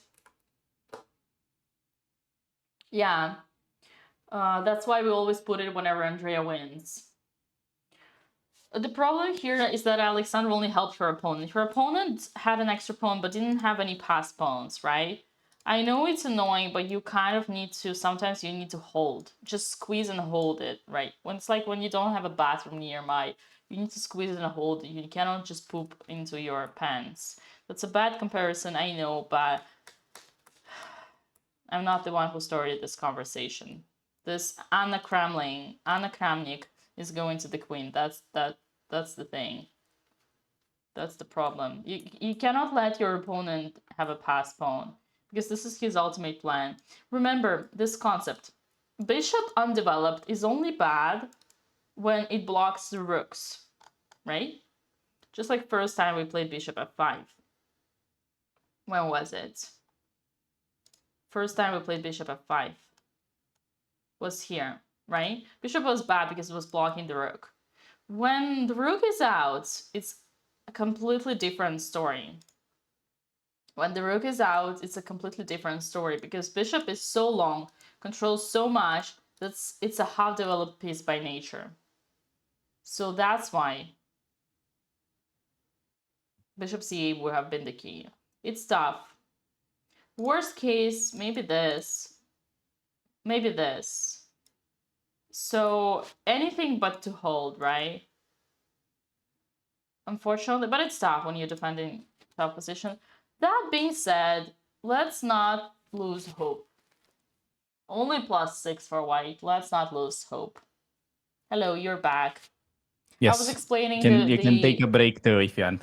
Yeah, I'll be happy to. So just to fill you in, I mean, basically you said it all correctly. Yeah, bishop h3 happened, and now this is the position on the board. Unfortunately, see guys, we had to put a minor piece on the passive. I call it passive voice, like in English, you know, passive voice. We like in English grammar, if you went to school. Bright side is that there are 10 more moves in the time scramble, so they're gonna move fast. I'm actually gonna wait for this 10 moves. This is a critical moment here. Yeah. Oh, God. It's good that Andrea's opponent is spending time so she can stay there and enjoy the winning position. Yeah. That's nice. But there was no way. If I was her, I would just wait 40 minutes to find the bait so I can burn some stream hours. I think that would be pretty clever. Right. Acting like I'm calculating the first win in 2 moves.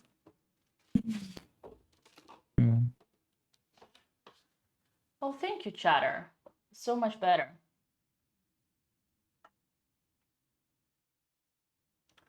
So much better.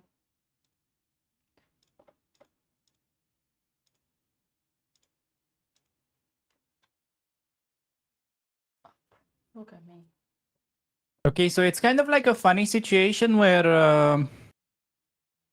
Andrea's opponent was just in time with the time control, but simultaneously he also got in time just to resign. So he got a big amount of time to think when he can only realize that he's gonna get mated with checks. All of that because well, he didn't like to stay with the king on c2. It would have been too lame. Right. But he seriously had simple chance like rook f2, e4, and then some g4. I think it was basically forced draw for white, but instead that's what we got. Up. Move. Rook to f4. No. Rook to e4. I'm just waiting for white to blunder. Queen f6, maybe? Man, I cannot see this. This knight. What? This knight on b8. It's disgust. Okay, I'm finally checking the YouTube chat as well. I see they're also fired up. They are. What is up with the YouTube chatters? There was this nice one. Dina, make sure Alexander doesn't choke his sister after this game. That's a good one.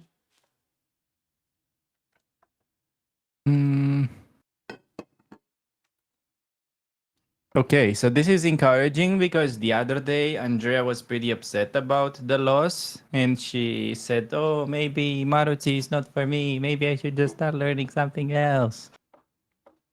And yeah, hopefully this game will help her reassess the situation. I mean, I'm not against having another opening. It's just that I feel like it's better to be at least okay with these openings first and then add something new. Because Yeah, it's I like noticed go ahead. this thing like for any weak player, they have this like weak. Yeah, it's a pattern. very typical habit. Yeah, they tend to think it's the wrong opening. But guys, the problem is not the openings. The problem is like after you finish the opening, you need to think. I don't know. and It's you don't never know the opening that's the problem. It's usually you. So yeah. You need to, you just study it's like it doesn't matter. Oh, Alex, come on. Keep your pens together.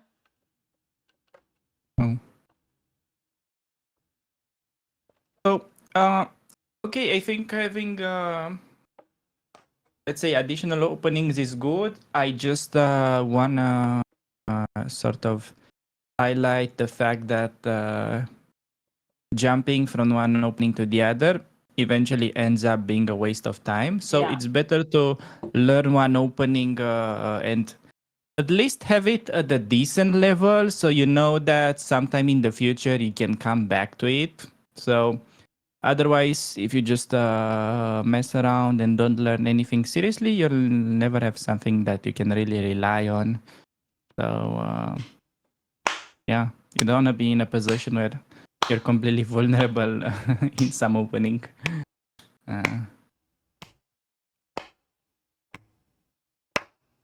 So yeah, her Maruti, this game, definitely she was slaying. What percentage is Andrea having? Okay, 92. Hey, 92. He's the new 45. No, 92, not too bad. Why I think are we clapping, chat?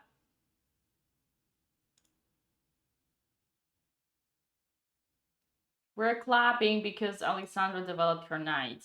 Even if we're in a desperate situation, we still clap because it's important.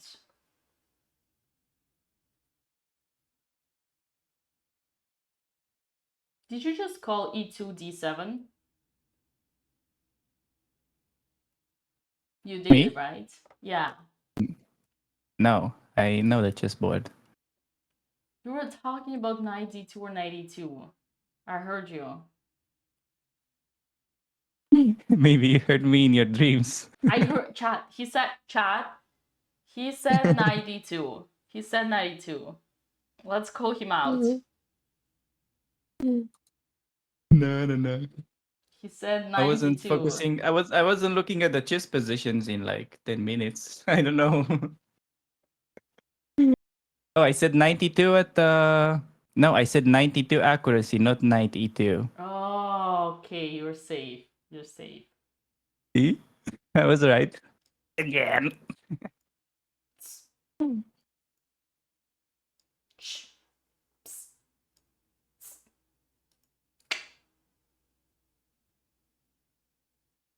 Okay, queen trades. Maybe a hope for us. Did she trade? Queen d4, knight d4, knight e5 on the board. Yeah, chat. So basically, Alexandra herself created her opponent 2 passed pawns on the other side. Oh man, oh boy. What can I say? But yeah, let's focus on the positive. This tournament is soon over. Yeah. And it's a great learning experience. Is it? I think it is. Come on, guys. I think it is. Definitely highlighted some openings that we should be working on for Sardinia. When is the Sardinia tournament starting, Dina? April 27 to June 4.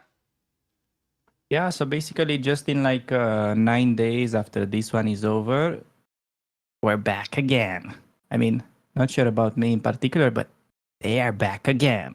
We as BotezLive, we are back again. Yes. And also, yeah, apparently not clear at all anymore, but there is a chance they might be playing the other.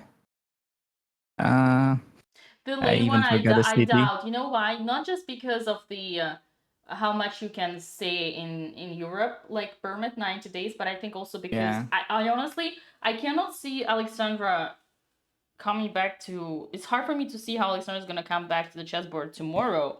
Now you're telling that they have a 4th tournament to play. No, but like for instance, yeah, I think it's good that maybe next tournament, if they play in the B group, they can fight to win it. So that's gonna bring up their, let's say, energy. I see. They're gonna be happier with. Because okay, it's like bad tournament, but it's also tough opponents every round, so it's easy to forget about that part. True. Up.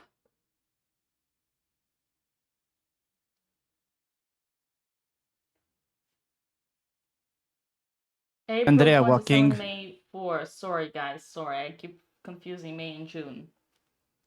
Andrea walking. This is like the best position to go for a walk on, and some grandmasters even have this kind of thing to teach you manners to resign. That even if they have an hour on the clock, and they keep walking, even if you make a move.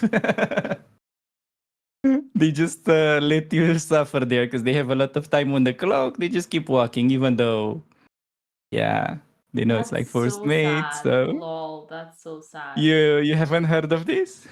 No, I haven't, but now that you say it, I agree. Come on. It makes perfect sense. I thought it's typical, as in Russia there are more stronger players than in Romanian tournament, but True. yeah.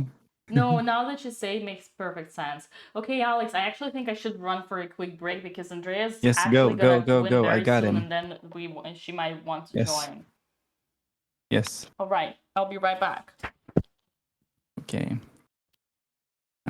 Why doesn't he resign? So, well, he has time on the clock. He has just gotten the well-weighted time control. And, well, he knows he's getting mated, but before you resign, you double check. It's not like he should resign or anything. I'm not saying this is any bad manners by him. I was just saying that anecdote more of like as a fun fact. I'm not saying because he had to resign or anything. Yeah.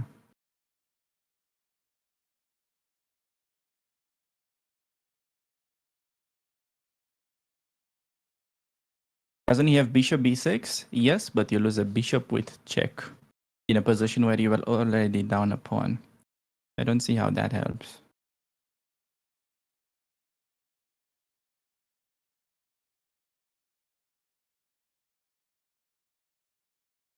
Okay, what is up with the YouTube chat?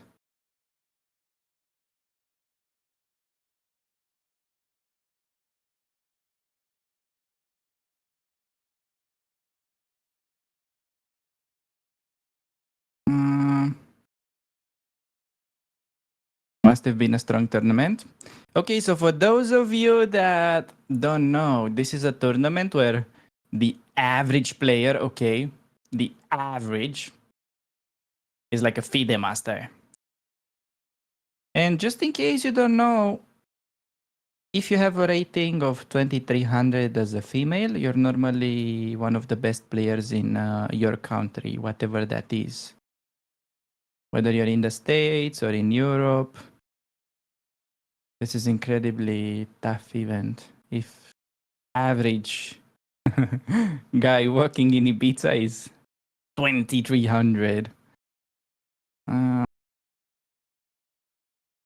Yeah, just a little clarification. How's Ivanchuk doing?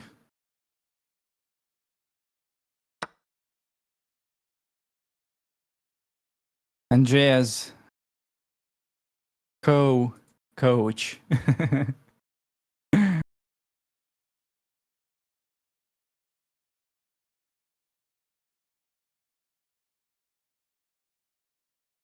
Wait, we have a move at Andrea, but probably that won't stop the mate, so... Yeah. Oh, rook b3? Yeah. You can just take it, can't you?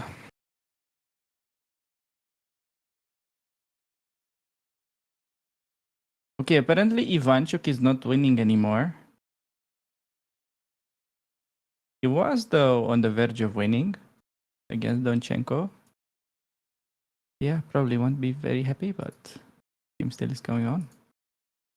Okay, if I have to go back to Andrea, I think she can just capture the rook, no? Is there anything stronger? I don't think there is. Nothing better than a free rook on a sunny day. Do you guys know what amazing view they have? Like, these guys are literally looking at the sea. Wow, rook b8. So precise. By the gremlin. Getting the king on the ropes. King a5. Keeps fighting. However, after a b3, rook b2. Apparently, rook c4 is the fastest way to mate. I wouldn't have thought of that. That's a bit of a sassy move. Take that pawn on c3 and... Yeah, okay. Okay. Andrea's got this. You guys should relax. I think she knows what she's doing.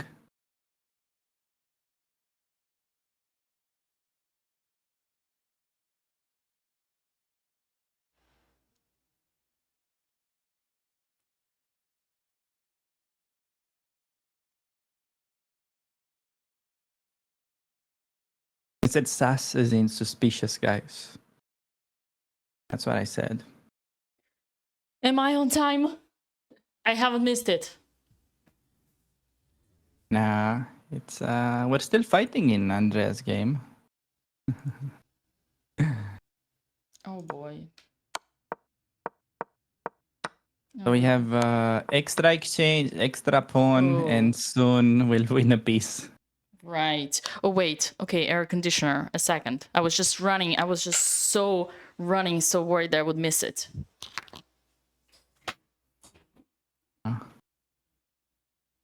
Even Andrea can't miss this one. That's good. That's good news. It's funny because I did prepare Andrea for like an hour earlier in the day. And we prepared everything but E4. We looked over all kinds of boring English, reti, fianqueros. And her opponent showed up to the game playing E4. I mean, yes, I did show her some Marozzi, but not like expecting your getters. Is that coffee in a water glass? Hmm? Okay, was just making sure. Is that bad? No. It's curious. It's unusual. No, it's just I didn't have empty cups. Right, clean. You mean clean empty cups? Got it. Yes.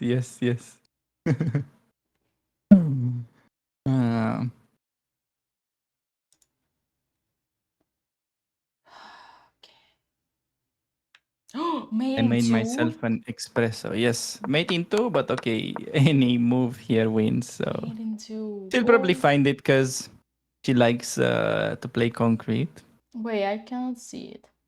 Let me find it. I don't look, Dina. Don't look, Dina. Don't look. Oh, rook b6 and then rook a.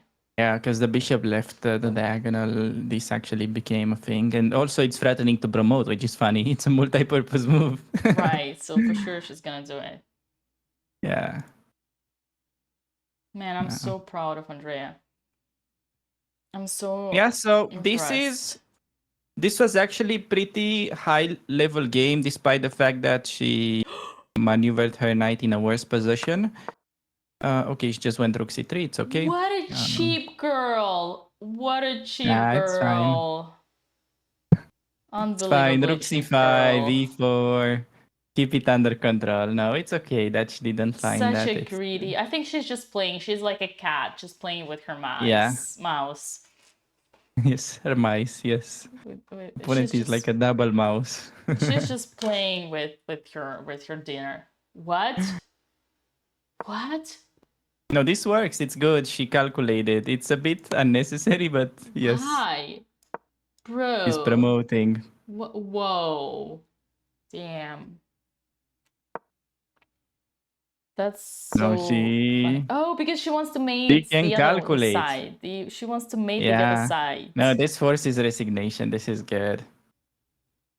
This was actually... I thought she's gonna play slower, but this was actually pretty evil. Right. Cheap tricks.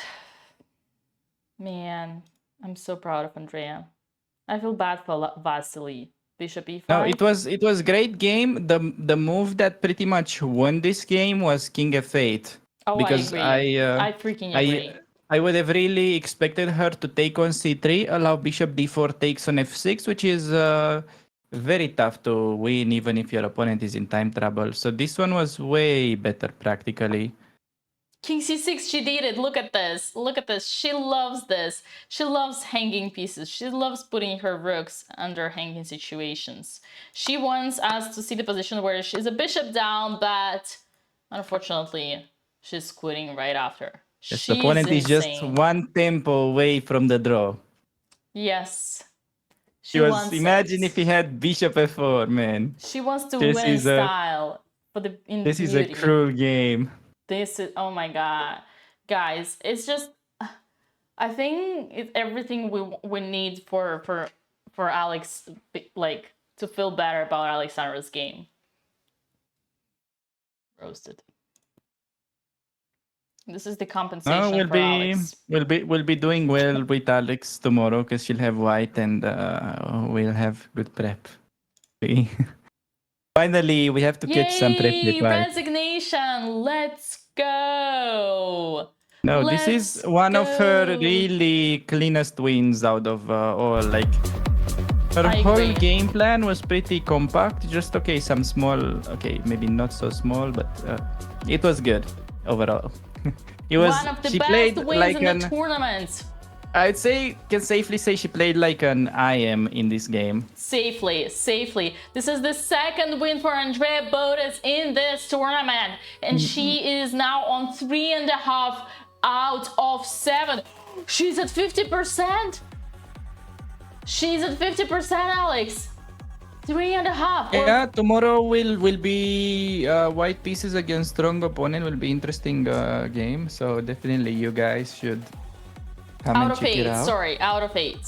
Makes sense because I was like, man, this is impossible. 3.5 out of 8. She already has the score that she had in I think in Reykjavik and in Prague. What was the score? I think she already got the score. I think she already got the score that she had in different tournaments. Yay! She's nodding her head. She's gonna smile to us. She's gonna smile to us. Yes, and also Let's go. make sure to check out her remix. Definitely, she also won Hello. due to thinking about her remix. We are playing Andrea's remix in the Yes. honor of Andrea, and I have something to show you, chat. Now that we don't have any camera anymore. Yes, and if you guys want to check out the remix, there is a link in the Twitch chat and probably on YouTube as well. Oh, never mind. It's not on YouTube. You gotta come to Twitch. That's, chat, how we spend the rest day. Oh. Yes, we're gonna see Captain Andrea. Captain Andrea.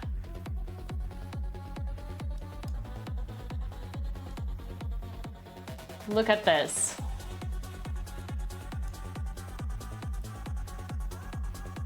Ooh. We're in the boat Nice. with Andrea Botez. Andrea's riding the boat.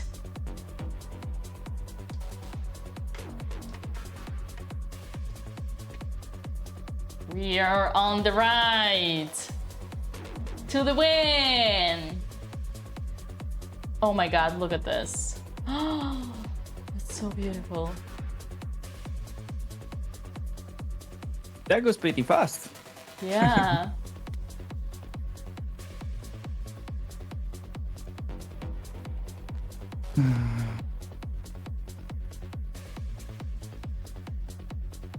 Are there still chances for Alex? No.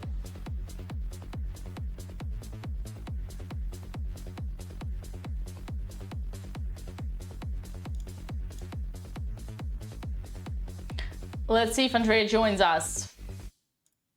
Get online in minutes. All right. Web.com's AI builder makes it easy. Simply tell us. Let me get you ready for In a minute, the AI builder designs an eye-catching website for one to person showcase your scene. idea. Wherever you are, you can use our AI tools to quickly and easily write copy for your website, social media, email marketing, and more. Enough to celebrate. Now time to show your commemorations, chat. Time to show your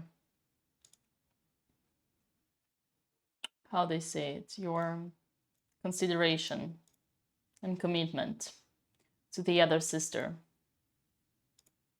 Okay. Comprehension. Can we get the Captain Andrea picture instead of the Ivanchuk one? Oh, sure. That would be even better, I feel Captain like, after Andrea. the recent events. Let's go. Captain Andrea. Let's go. For the win! Captain Andrea for the win! Okay, there we go. Let's go. Damn, that's so funny. Spoiler alert, she didn't crash the boat.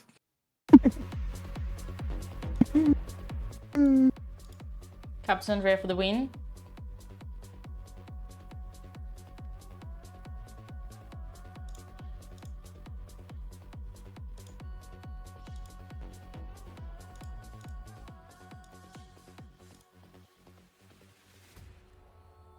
Oh no. Okay.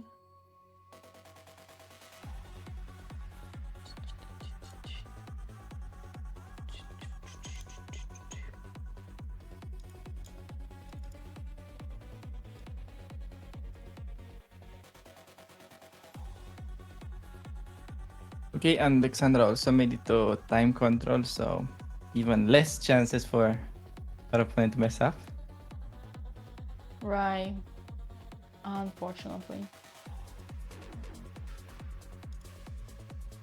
Okay. By the way, somebody said this in the chat that it's a good idea if Andrea joins, you can just put her camera over the boat thing. Yeah. Huh? Oh yeah, that's a great idea. That's a great idea.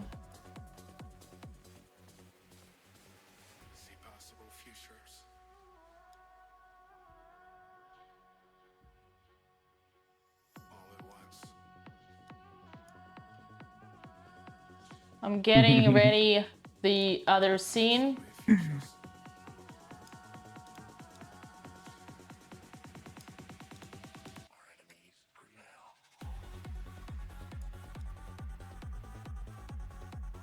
Okay, for Alex, in order to get any perpetual chances, her opponent needs to be cut on the second rank, which seems kind of impossible to achieve.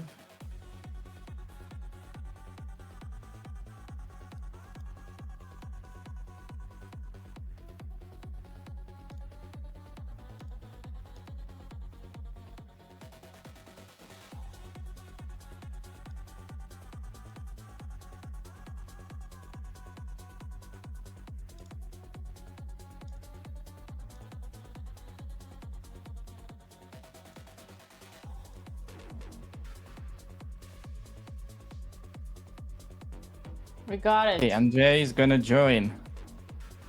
We almost got it. Andrea is gonna join the call, guys. Don't leave anywhere. This is the peak. Yeah, I think it's a good idea to put Andrea over the board. Yeah. Let's just do that, because we can Otherwise, I also have talk the- about the game a little bit. Yeah, but here we could have two games, two boards. True. Yeah, no, it's better to have that. I can guarantee that Andrea's gonna Okay, let's hate me move for to the this call. boat. Okay. All right, guys. Now for me, time to. I'm moving outside. Okay, I'm gonna make it a little shorter because I want to go on a run while the sun is out before it sets. Yes. We're Hi, very chat. grateful for giving us 2 minutes of your precious time. No, I am grateful for the day. I am grateful to get a win. Today's a good day. And now I have to go prepare. I have a DJ set in Ibiza in 2 days that I haven't done any preparation for. So I have to spend the next half of my day cramming for a DJ set as well. But it's a good time to be alive. Hello, You everybody. remember- Hi, guys. You remember what you asked me today? You said, I think maybe Maruchi is not for me. Oh yeah. Yeah, that's true. Well, okay, but okay, I got I'm very happy with the game today. Like no complaints on the prep. And I think it's true maybe I can learn how to play these positions, but he also played the worst line. So I was also given an The advantage. worst, it's common for these tournament players. If you face 19-2000, they allow this regularly. Even stronger players allow this because they want to get your bishop. Yeah. Also, Dina, could you make me maybe full? Oh, I see. I don't know what she's doing. She's doing something. You know, you can. Oh, I see. Never mind. It's okay. I'll maybe lower my cam so it's a little easier for Dina. Yeah. No, I mean, okay. No offense. He wasn't. You know, the the strongest Yeah, fish but you made in the you made sea, many but you made I'm many not good unhappy. decisions. Like I think what won you the game was that King F8 move, pretty much, and also Bishop E6 there was Okay, great yeah. timing. When he took on A5, Bishop Yeah, okay. E6 was only moved to be better actually. Yeah, I mean, honestly, it was all really like, okay, I don't even think I really have any questions from the game. I don't know. I'm curious if there were any mistakes, but all the Okay. moves seemed really easy. You got stuck with your Maybe in the end technique. game. Yes, you got stuck with your technique because that knight maneuver was unnecessary. Where I maneuvered to Yeah, F3, you maneuvered your C3? knight to C6 from where it's doing nothing, and then you're like, oh, how do I make progress? Because now the I knight's not see. doing anything. So then what was I? Gotcha. Just go King C6, knight C5, and take with the pawn. King No? C6, knight C5. Yeah. Yeah, I didn't want to make an isolated pawn. No, but you have to. How are you gonna You make know? progress? You know, you need to get in these things.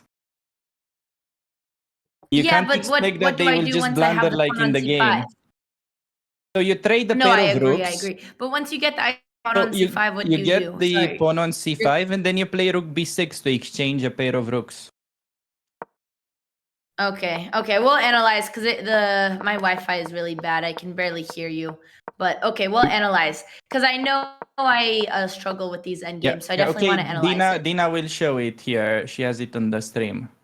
So King Okay. C6. I can't see anything. Nothing is loading for me. I have very Wi-Fi for some reason. No, okay. Never mind then. Maybe I can't see stream, but Yeah, I'll take a don't worry look. about it. Yeah. I don't know what happened. Internet was really good. This is not just an excuse to not study chess. It's a sign. I want to go outside. Yeah, okay. No. Just Other because than Ivy that, Nerge, it would be nice it to was see you great guys game. analyze on stream, except chattered up. Okay, I don't understand. I can't hear anything anymore. I don't know what's wrong with this. No, I said it was great game overall. Yeah. Can you hear me? Andrea? Well, I think we lost her. Maybe she'll join back. She's gone. Oh, I can hear you now. Andrea? Okay, I'm joining off my phone. I don't know why he's broken. Oh, yeah, no, you played a great game overall. So all right. you should be happy and yeah. We will take it. I can't see chat anymore. Do you guys think we'll have 2 dubs today? As in 2 decisive results? 2 dubs as in 2 wins. Okay, everything's working now. Or maybe a win and a draw. Tough to say. I mean, okay. Looks losing, but I see. maybe some perpetual. Oof. Oh man. Oh, okay. I was really hoping we both come back today. I mean, actually, it's somewhat tricky, Andrea. Look, it's somewhat tricky in a way that black can get the king to the pawns and maybe some activity. So I feel like maybe it's not as trivial as it was before, although no, I'm you're more on the right. You're right. positive She's side getting on it. chances. She's the best. Now is the best situation than ever before, actually. Well, okay. Hopefully we come back. Accuracy was 87%. Okay, not as good as I thought, but No, you got like 91 or something. You had 92, yeah, you had 92 overall. I was talking about my game, but yeah, about your game, you had 92. Knight E2. No, 92. 92 accuracy. Damn it. Oh, 92. Okay. Yeah, okay, I'm all right, guys, I'm gonna go outside. Andrea? Look at this. Yes? I want to tell you something. Quick. Okay, hopefully something good. Yes. So, oh my god, I should show you guys the cave. You hear me, right? Yes. So the reason why the game was easy for you today is because you learn. It's because you learn, because you figured out the strategy. You played perfectly. You did everything according to the book. You castled, you developed, you got to the end game, you brought your king to the center. You did everything correct because you learned. That's why it was easy. Chess is easy when you learn. So congratulations, you did tremendous progress. You played like an IM, not even WIM, like a real IM, like a 2400, and you made a deserved win. And yes, you don't feel that. You feel like it was too easy, but that's only because you are good now, because you became stronger. Thank you, Dina. However, I must say there must be some meaning to the fact that I can only beat the retired players on vacation. But you know what? I'll take the compliments. Well, that's because you are a retired player yourself and on a stream vacation. That's true. I'm a retired player on vacation, so let the better retired vacationer win. And you're more talented. You're sharper. You're more. On You have vacation, you have a killing instinct. That's why you beat those who chill. No, I mean, today felt really like today I was building my DJ set in my head. But okay, I still know, like, okay, I mean, again, yesterday I was so devastated, especially when I blundered A2 because I played like I made a super beginner mistake when I pushed H5. And then I threw the game just to get the game equal, just to blunder with my A2 pawn push. And I was so pissed at myself. And then I really did analyze. And I tried to, like, okay, learn the most I could from the brutal beatings. So it's nice to also have some games that felt a little too easy, because some games on the other days just felt so brutal. So we'll say it's a balance, but I do feel like I'm learning a lot. So. Well, yesterday H5 was okay. The problem was that the queen entered, that you invited his queen. No, yeah. I mean, yeah, H5 bishop. I mean, the whole issue yesterday was like I just had no sense of danger for my king. But then again, I was playing like this new opening where you're supposed to simplify, where I didn't understand the need to trade pieces when you don't have space. And okay, I studied the game, so I do think I'm learning from these losses. Absolutely, we could see it today. So no, this is amazing. You're like, you have the perfect mindset right now. So you should absolutely enjoy your win. It's 100% deserved. Thank you, guys. Well, speaking of, I am going to go exercise and then work on my DJ set today. And chat, thank you for all the good vibes. Tomorrow we go again. We have another tournament in Italy after this one where I am playing the B group, which means, okay, maybe I actually have chances to win something because it's under 2,000. So, hopefully the next tournament, we're in the top seed, but we're continue to fight in this tournament as well and continue to learn. Absolutely. The last question: what should we do with How are you gonna show consideration to your sister? Consideration? Well, she put me in a chokehold yesterday, so I don't know if I should have any mercy for her. I don't know if you heard, but it was quite violent. I was in pain for the rest of it, and I just kept telling her, I can't believe you did that. And she said, well, you wouldn't tap out. And I said, yeah, but I would never do that to you. She's like, well, but then you should have tapped out. I said, yeah, but I was actually choking, nearly on the verge of dying, and I couldn't breathe. She's like, yeah, but that's what a chokehold is. So honestly, no words for her. Just, yeah. Okay, we'll take it. Yeah. But I do hope she at least, I hope she draws or wins, of course. Because I know she's also, I didn't realize she hasn't won it. Never mind. I'm not going to continue. I hope my sister does well. Maybe I should go bring her some sunglasses because it looks like she's going to get blinded. Maybe I'll go bring her some sunglasses, even though she put me in a chokehold. Yeah, I like the last 2 days for her is psychology. She threw psychologically. Although, and a hat. Again, now she has the biggest chance. She actually has chances Okay, now. I'm going to go bring her a lucky hat, chat, because I think the sun is probably in her eyes, and I know because I've been in her shoes, and it's really annoying. So I'm going to go bring her really quick. And no, she told me yesterday at dinner that she is treating today as day one of the tournament. So I think even though she was quite defeated inside, she was still trying her best to reset her mindset. So I think she's still going into this game as a fighter. Okay, all right, chat. I'm going. Thank you, everybody. Thank you, Dina. Thank you, Alex. We shall look at the end game later. And I'm going to bring my sister a hat, and I will see you guys tomorrow. You're champion! You're our champion! Okay, bye. Thank you, Dina. Thank you, guys. Okay, bye, guys.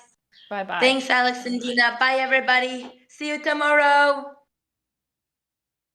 Okay. Actually, for real, guys, now is a big chance. Now is a big chance. Look at this. What is knight c2 on the board? Rook d2 now. Rook b2. A must. Rook behind the pawn. A must. Bro. Okay, let's go in the other it. call, Dina. Yeah. Wait. No. Don't touch. Don't touch. Okay. This one is zoomed in on my nipple. Don't touch anything. Here. I'm not comfortable with that. What? Don't touch anything. Uh, Don't touch. I got it. Do. I got it. Okay, Alex. Here's the thing. okay, nice. Here's the thing, chat. Rook b2. Please, Alex. Rook b2. We got it. Okay, No, it's actually not so easy for white It's anymore. not. He's not. If Alex plays rook b2, she's saving it. I guarantee. Draw here. The only move is to play c6. And after knight b5, the only move is to give away the knight. No, actually, no. I'm telling nonsense. No, we got it. We got it, chat. I think. Actually, no, it's tough. Oh, shit. It's actually tough. No, actually, I don't know. I don't know anymore. I mean, it's tough. But rook b2, please. Okay, rook b2, some chances, and we see. I mean, can't hope for much, but that keeps the game going. And the other moves don't. Sadly.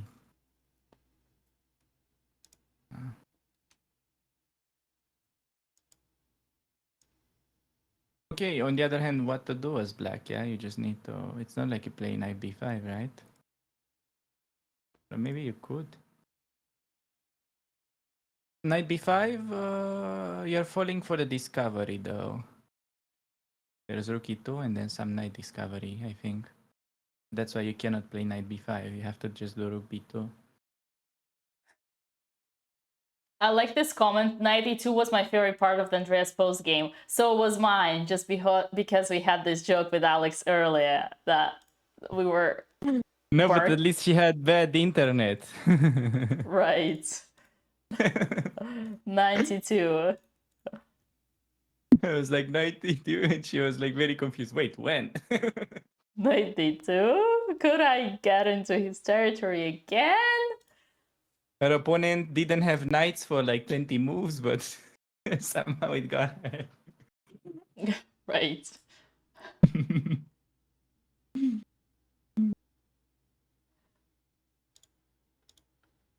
I don't know, guys. Maybe there's just something bad with my pronunciation. Could be that.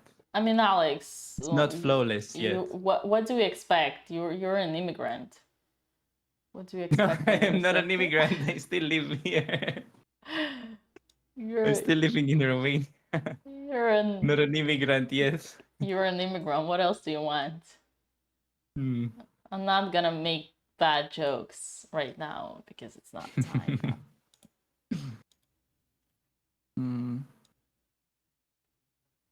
Okay, come on, Alex. Rook b2.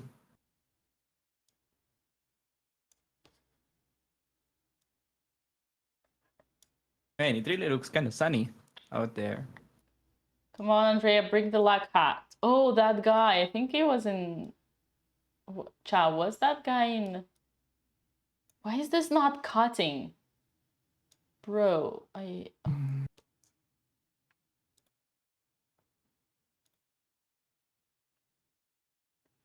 Come on.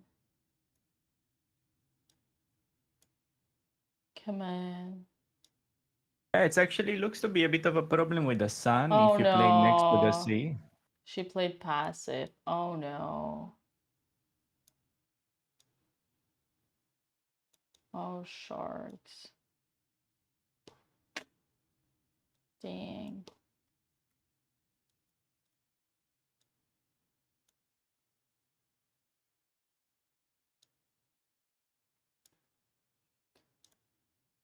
Oh Oh, we have Andrea in the chat. Apparently, it's not as bright as it looks like. Okay. Okay. It's just the angle then. Oh, I see. Now rook to c4 is coming, and he has ideal position for the rook. That's Oh boy. bad news. Chat, what did we say? Rook behind the pawn, like Andrea had in her game. Yeah. Just like Andrea showed us. Alex should have played like Andrea showed us. Rook behind the pawn, always behind the pawn. That's sad. Yep, sometimes you need to ask a younger sibling how to play endgames. Okay, that was too much. That was too much. That was mean, actually. I didn't mean it. Chat, I didn't mean it. No, it's Yeah. okay. It was a mischance. It's okay. It's also a problem with the openings, but you can certainly see also she has many good moments that she cannot simply take advantage of them in this tournament.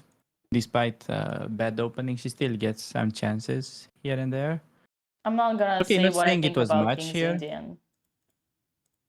Well, it's not only the King's Indian. It was also that game where opening was very bad, but she got winning position and lost at some point. Dina just not going a to be good put in tournament a overall. chokehold by Alex next. I'm lucky she doesn't listen to this right now. Yeah. Okay. It's also like sometimes as a chess player you have bad tournaments, even if you get good openings and you're preparing and all that. It can happen. It's not like something unheard of. No. Yeah. Rook c4, he figured it out. And then the problem is, as far as I see, he's about to force a knight trade if we try any blockade.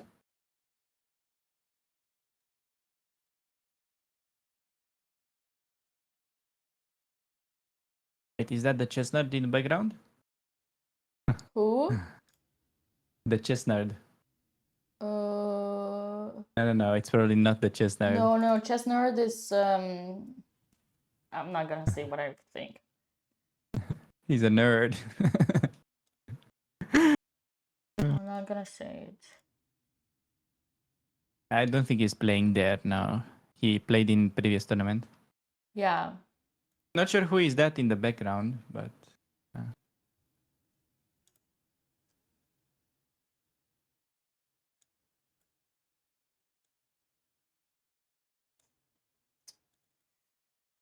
True.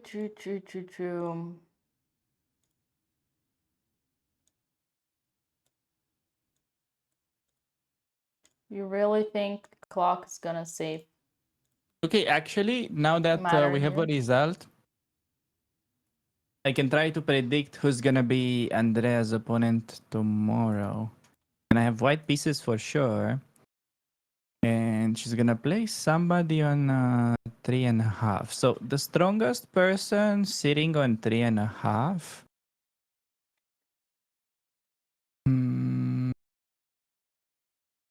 Yeah, around 21, 2200-ish. That zone. Yeah, actually, 21, 22. Okay, this is still good. Means not too weak, not too strong.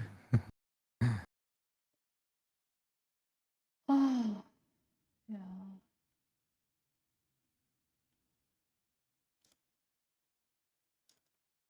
And if she wins, definitely some FIDE Master probably incoming in last day.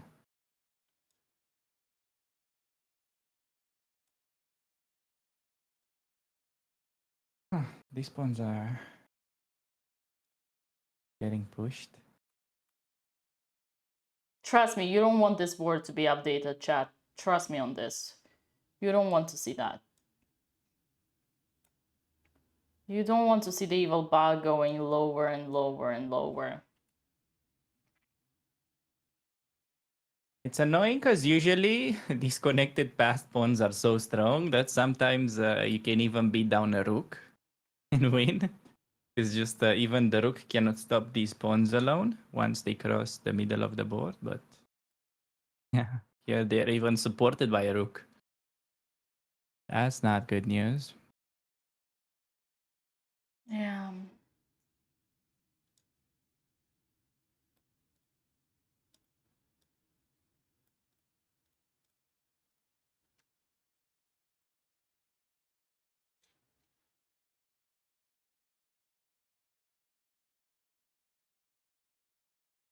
Yeah, EPMD. You are right. You are right.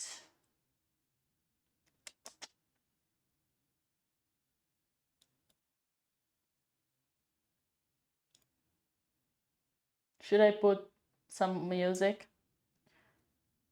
Probably. No need for music. We'll just take the beating. We'll take it as it is, right, chat? We'll take it as it is.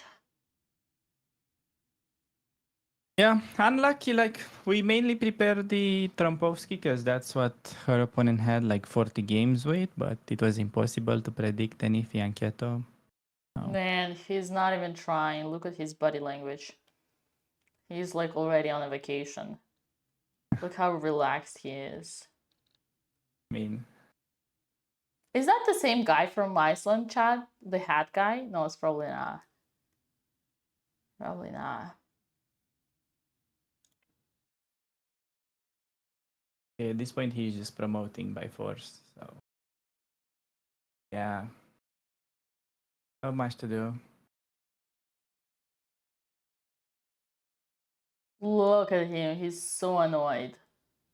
He's so annoyed. He's so bored. Let's say more of like relieved. If Alex played rook b2 there, all of a sudden, it wasn't easy to push the pawns. Yeah. Okay. Like as you mentioned, if he was taking that pawn on d6, Alex wouldn't have gotten much activity, but he gave away, okay, not any obvious chances, but some chances. Yeah. Rook b2 was making the game a bit longer, and you have to play a bit precise after. Does someone have the link on the tournament that Anna Kramnik played where did she play? Minorca? That one Minorca? was pretty strong, huh? I think Eddie Geisy won it. I'm trying to, in order to cheer Alex up, I want to see how many games did Anna lose there. No, that's not how you cheer her up. That is how you cheer her up. No. Trust They're me. friends.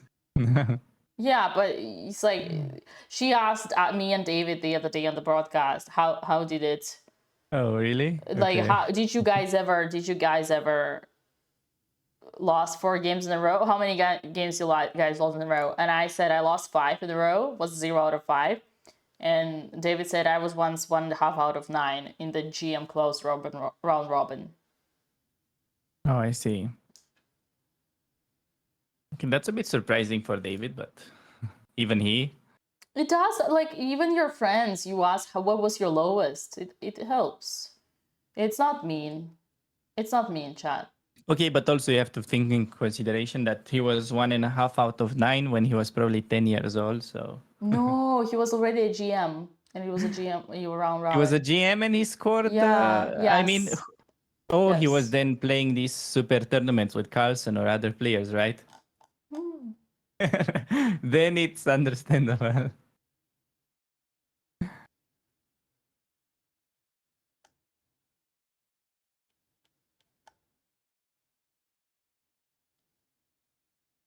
I'm on the official website of Minorca, and I don't see anywhere tournament. Wow, that's interesting. Never tournament table. Yeah. Okay, just results. All right, let's see.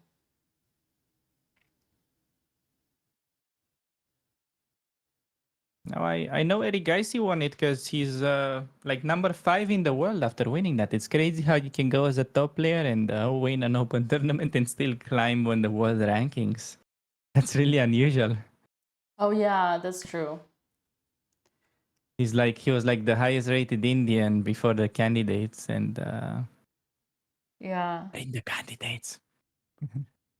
Okay, so Anna got 3 out of 9. Yeah. Alex is now 1.5 out of 8.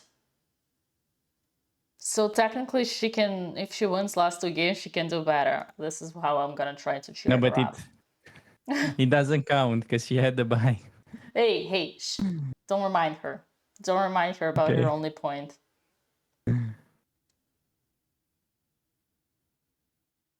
Okay.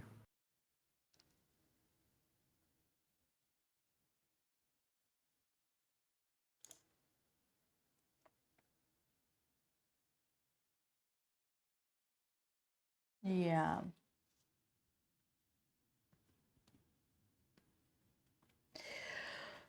Oh No, it's boy. okay. Oh boy.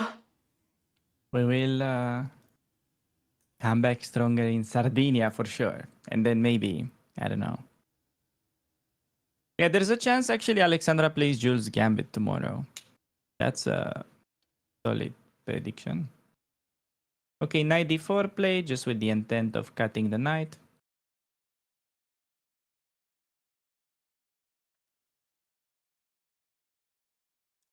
Okay, I have to say this is a bit confusing for me why the pawns were not pushed, but maybe. Yeah. I don't understand in games.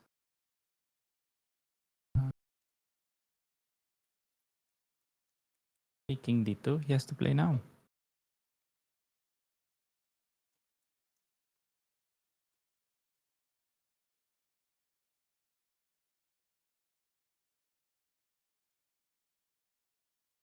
Realistically, if Alex saves this, it would probably be one of the biggest miracles that I've seen in chess. Her only chance would be to do something like h5 next and just try to push the pawn, I think. But then, I mean, like why her just promotes? optimism.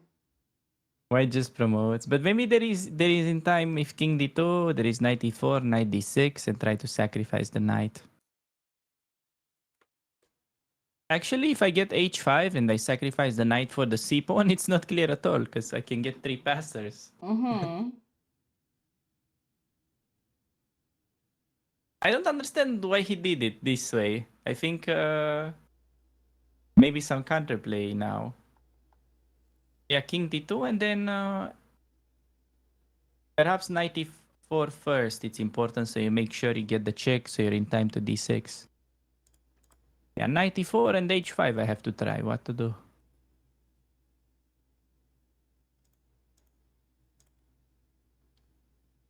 Okay, good. I think h5 should play.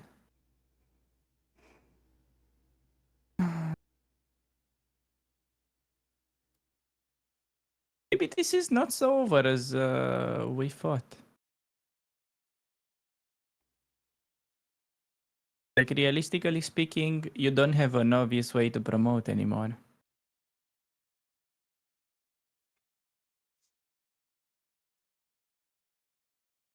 You can see he's also a bit hesitant. Not like when he pushed c6.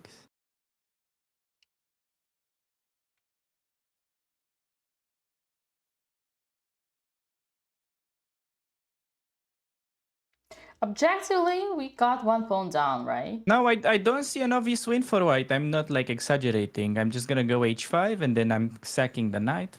Actually, yes. Wait, hold on. Is it time for another coffee? Yeah, no, I do King h5 c2! And... yeah, so your king is far away from defending my pawn. Wow, well look at this. Okay. Knight d6, only move is c7. Like, it's not only move actually, rook c5. Yeah, okay, she could have probably played h5 too, but I guess she'll do next move. You have to get the counterplay Here you going. need to be careful because knight b5 is a threat, so you need to go here, that's tough. Ah, okay, then there is no counterplay. Yeah. Yeah, it's not over. It's not If you over. could get in some quick h5. Okay, question. How is rook c3 endgame if white plays it? Rook c3 is a draw. Is a draw. And h5. Yeah, see? That's the first step. Wow. So you can still go wrong as white, apparently. Actually, Yes, guys, Andrea won a perfect game. For those of you that are just tuning in, she followed my advice precisely and she won flawlessly. That is what happened. She got knight e2 accuracy. Hey, That's pretty solid. got some jokes over here going. Ooh, some high level humor. Facts. No, just I was like a reporter, like a journalist. I was telling the fact. Okay. Okay, She played c7, he found it. Knight c8. Alex play knight c8. No, it's fine. It's a fine. On b5, we're gonna do h5. No! Okay, that's fine. At least her moves are somewhat obvious then. Oh, rook a8. Yeah, man. Gotta keep that girl cut. I mean, that boy cut. Always keep them cut. Uh-oh. Not like this, man. Not like this. Not like this, cut.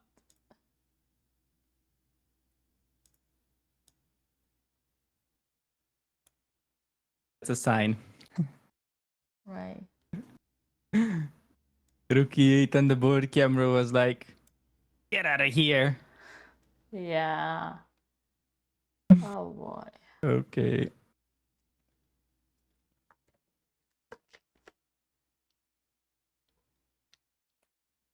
Oh boy. And Andrea to fix the camera. Nah, she's probably doing her running. She's unbuttered. She's on the grind.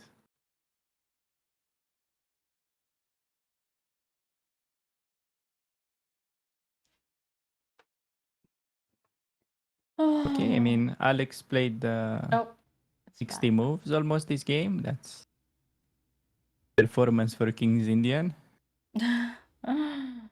Yeah.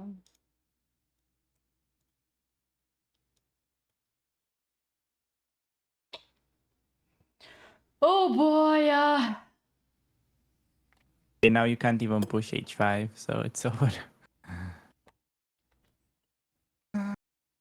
Like window to push h5. Like for instance, after 94, I would have tried h5, but maybe it's losing to something like c7, knight d6. Knight b5 is the trick. Yeah, apparently she had no tricks to play for, but still.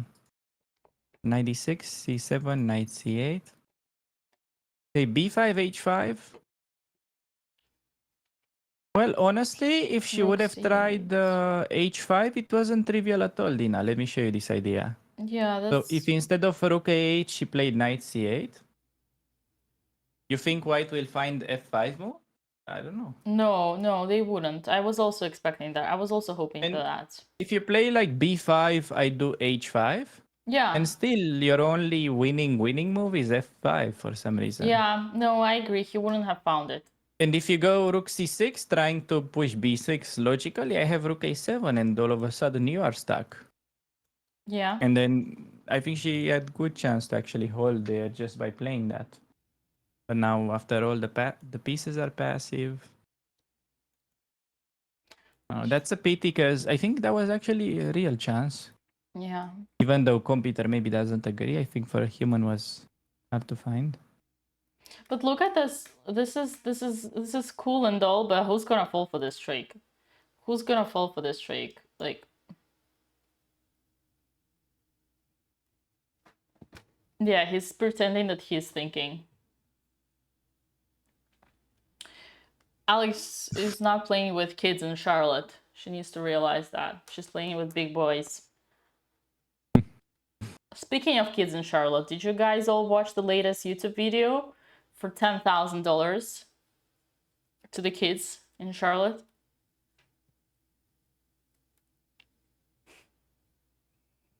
Big boys on vacation. I did. You did. Nice. I'm a fan. Hey, no spoiler. No spoiler.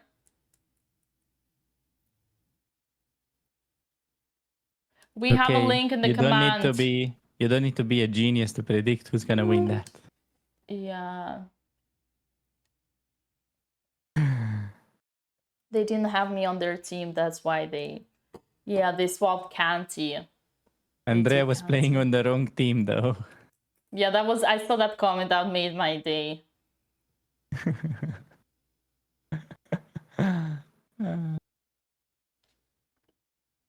But still, the most hilarious one this far is with Vidit.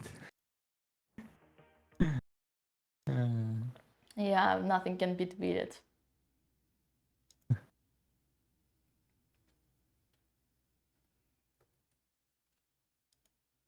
Nothing can beat it. It was a record of like how fast you can stress him out in 5 minutes, or like to what level. I think that was right. Something he was experiencing for the first time. What got me so hard, what actually made me laugh so much is when he said after 5 minutes that he was never so stressed in his life before. That one, I think he was honest.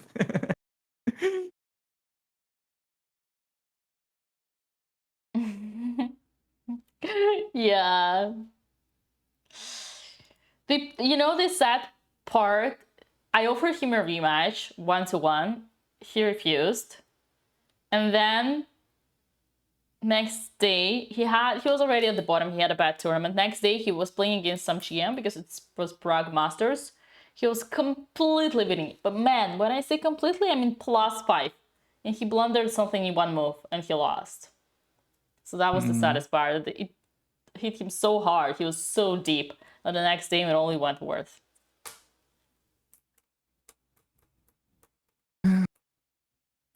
Yeah. This is hard. Rook c8 by Alex. So she's sacrificing the knight. Now, actually, that's clever because taking the knight would make the game highly unclear. You really think it's clever?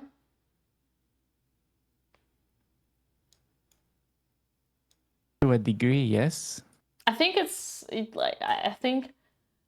he is thinking, so yeah, proves that it's clear. I'm surprised. I was expecting b5 Also, he's right getting away. down on the clock. So, like, for instance, if he takes the knight, which is suboptimal, I think Alex is still having some chances. Honestly, if this guy takes the knight, I would...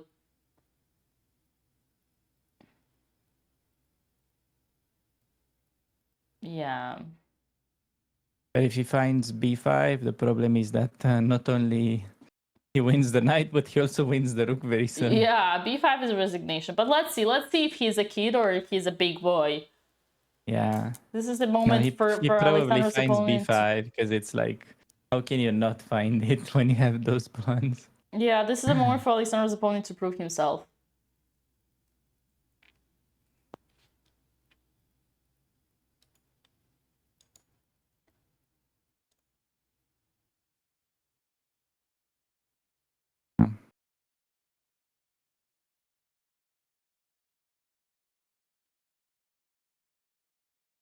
I want him to take the knight, but I feel like he's gonna find b5.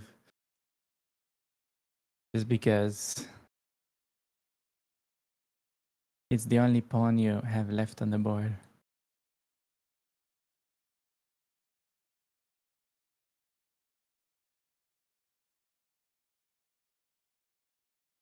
Yeah.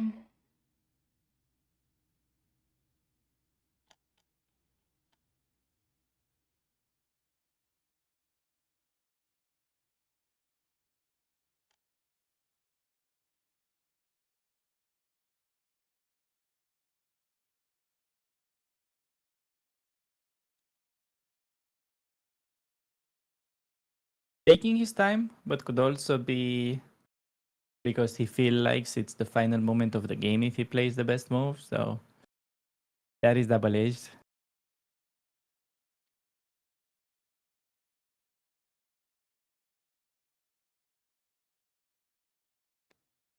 Just got here. How did Andrea do? Andrea destroyed massively. Oh my god! Took the knight. What? He took. Oh, you serial? Are you serial? How could you? Come on! What a cheap guy! What a cheap guy! Unbelievable! Unbelievable! And he's like down to Amazingly last played. 5 minutes. This is still.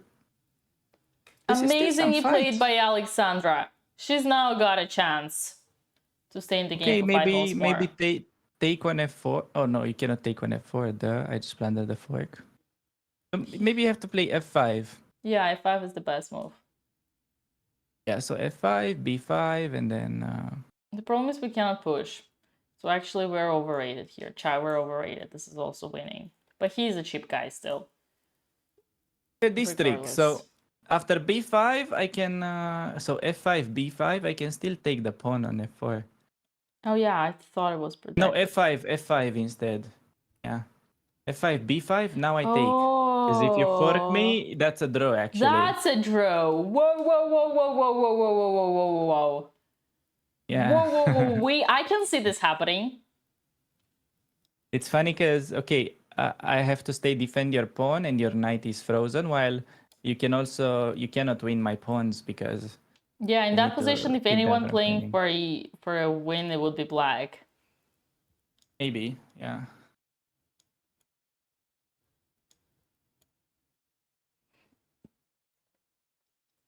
The power of the sun. Let's go, Alex Oates. I'm still mind blown about the fact that he didn't play B5 there. Yeah. So. Look at he knows, look at him. He realizes B5 would be game over. He knows what his price now. He knows what he just heard me. You heard what I said about him.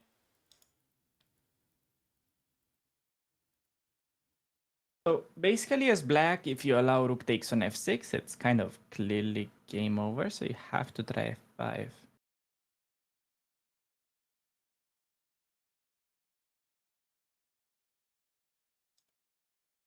She took the pawn. Wait, so she allows this, but it's actually fine. Okay.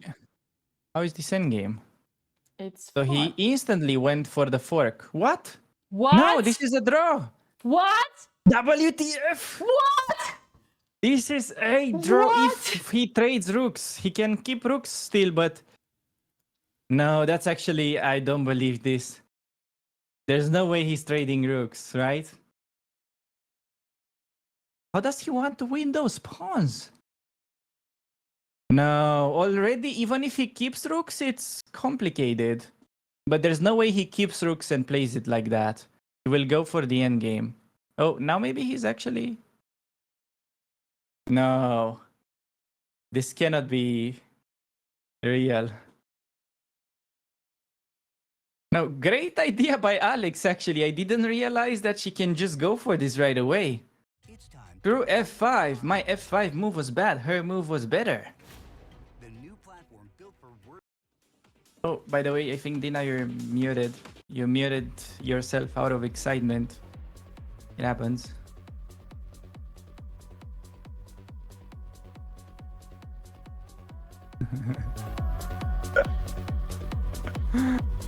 It's okay. It's just what I have to let you know.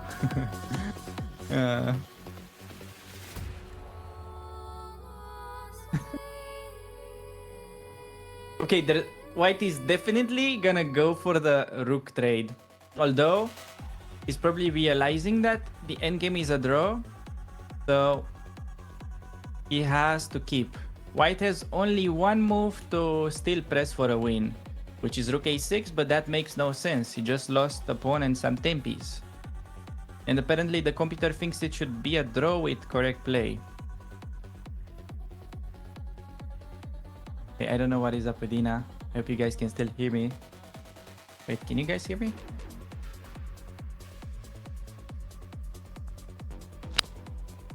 Yeah, oh, they can hear me. Okay, Dina, I got it. Okay, he's about to make a move. Is he taking that rook? Oh no, he wants to move the rook. Damn it, he realized it's a draw. Oh, he's so pissed.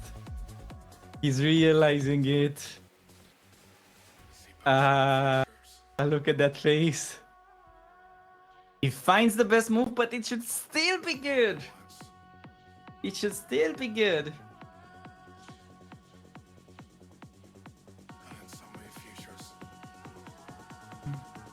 Damn it. Okay, Alex should just go rook active, rook c1. Go with the rook behind, then you're fine. And she does it instantly. Nice. Oh my god, this may be one of the greatest comebacks in chess. If this actually happens, I swear. I don't remember seeing something like this.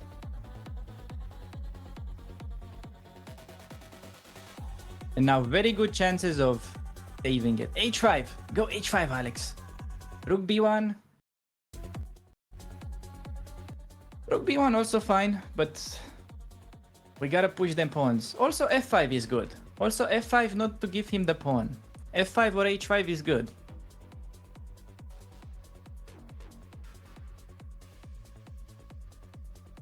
Pawn be Gucci.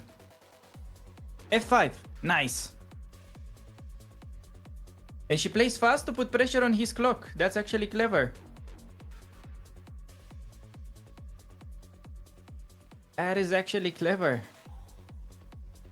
f5, good move, not to allow knight d7 fork. Okay, I mean, honestly, like how crazy this game was, there's also a scenario where Alexandra sacrifices the rook for the pawn and then she just wins because she has 3 connected passers. That can actually happen. Knight b3, I guess rook c8 has to be the move? I don't understand this anymore. I thought rook c8 is a good move, but maybe not. Apparently checking is now important. Can't really see why, but okay. Okay, rook c8 was natural to me. Computer think it's not so great, but let's not act like her opponent played very precise so far.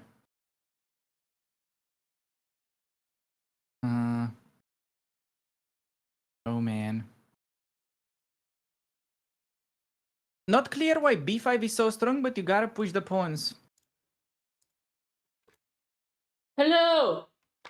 Okay, I can hear you now. Listen. I got so excited, man. Man.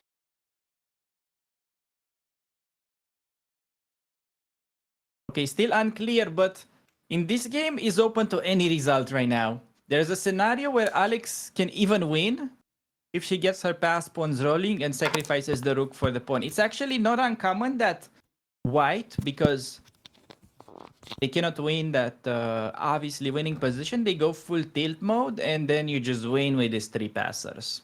I've seen it happening actually. I've seen it happening at one point. Even between top players. Dina reach the word limit? That's funny.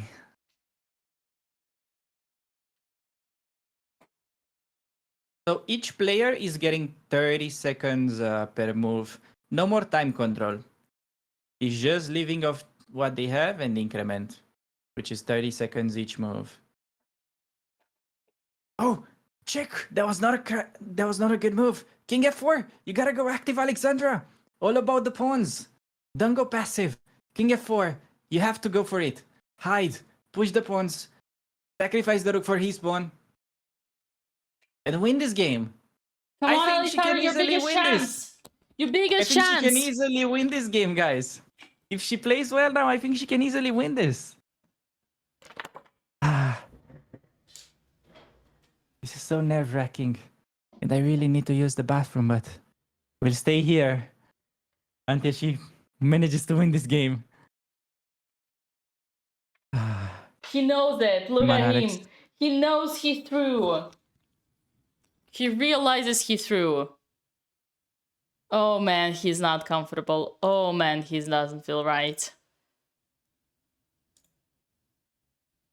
Let's It's go. such an unbelievably winning position to not win. Like, that's why this is getting to his mind.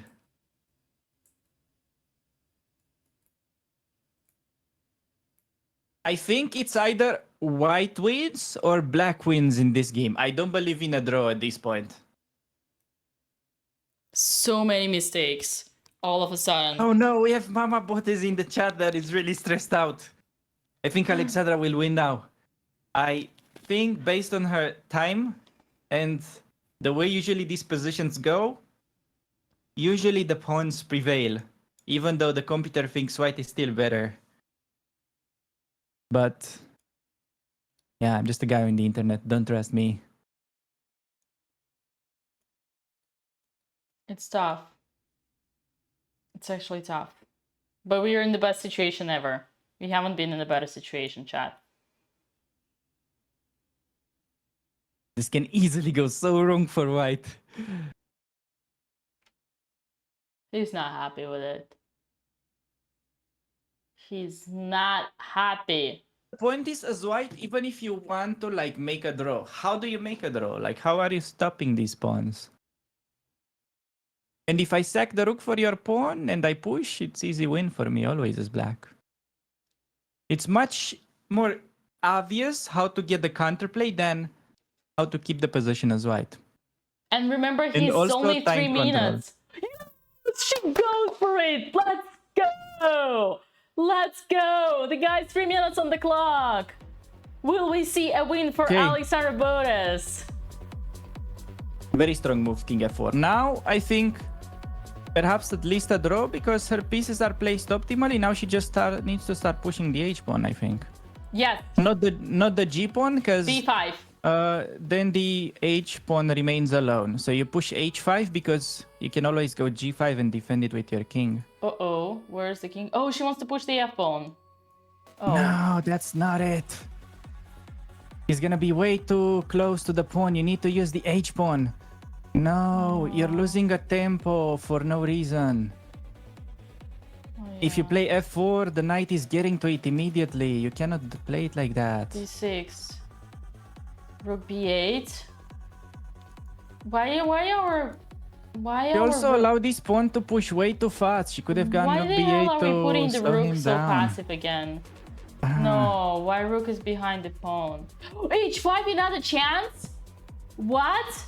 Why F4? She has Alex, to you play have all the H5, time. not F4. Alex, you have time on the clock. What's going on here? No, You have freaking F4. 18 minutes. Oh god. Got freaking 18 minutes, Alex. Yeah, see, the problem, she thought it's an illusion, guys. It was an optical illusion. She thought that the F pawn would be faster, but you need 1 and 2 to get to the 4 rank. And if you push the H pawn, you after 1 H5 and 2 H4, same 2 moves, and you're in the same 4th rank. So I know why she did, because you use your king to body check the enemy king. it was an illusion. It was an illusion. She thought that this pawn was closer to the queen, but that was optical illusion. Oh god, why do we see the rook so passive again?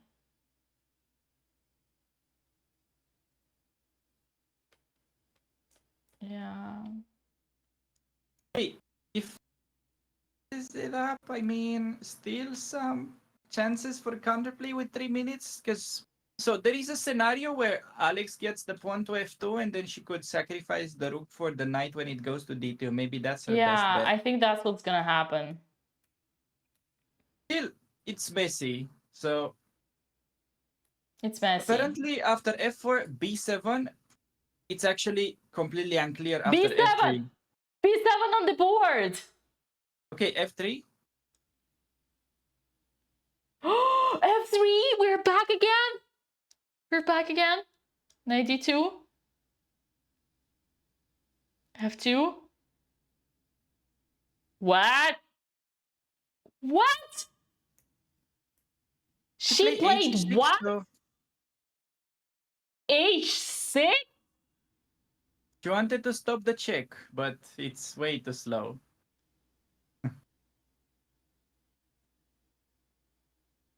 Oh boy. Am I blind? She really played h16? I think she's counting on the fact that she queens with check, but probably did some bad moves. Another chance! 95 f3, please, yes! F3, another chance? And he cannot do right! Alex, you're right, knight f3 loses to f2! Oh my god, Knight oh my c6 god. loses to f2! There's no Holy way Jesus! He's falling for the only trick that's actually impressive. That's And he the only doesn't trap have time on the Alexandra had. clock! Yes. Oh my goodness! There is no way he finds... Okay, he could find knight c4 still and he's somewhat safe, but please blunder. Knight c2, what to find? He has to go knight c2 to bring it back. But then g5 and all of a sudden Alex's idea works. Not that it works, but... King g2, what is this? No, she's not gonna go. Okay, this is... I can't understand. He's gonna fall for this. He's gonna play... Chat, he's gonna play knight c6. No, actually, Come on, you have to go knight c6 if you played it like this. Yeah, he has to do knight c6. Okay, what But are like, we doing? What are we doing? if he goes knight c4, it's like...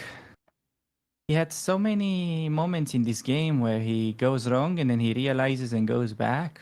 Knight, come on. When are you bringing your knight, man? Come on. Oh my god! Yes, knight c6. This can be winning. I think he... What is going on? Alexandra wins the game after f2. She played. He simply missed that rook b1. There is rook takes on b7. She is winning. No, he's missing rook b1, rook takes on b7. That is not on his radar. That's what he's missing. She is winning. Music on. Wow. Andreas, do you mix? That is... Oh my god. The craziest What is going comeback on? that I've seen in like 5 years at least. f2 on the board. Completely lost for black. He has to go rook b1, but then rook b7, no? Rook b7, and then yeah. you also promote kind of by force, like king g2, and then... Oh my god. No, she just won. That's... I think it's not negotiable. I think at this point it's just a win, because king e2, obvious move, king g2. And rook b1, the same trick, rook b7. And she knows she got him. Oh my god. That's King's Indian Dina right there. The hidden power of the King's Indian. King e2? King e2! What's king e2? King e2, king g2. King g2, come on, nothing happened. Yeah. King g2. King g2, simple move. Rook b1. Just now don't go rook everything e8. wins. Now everything King wins. G2.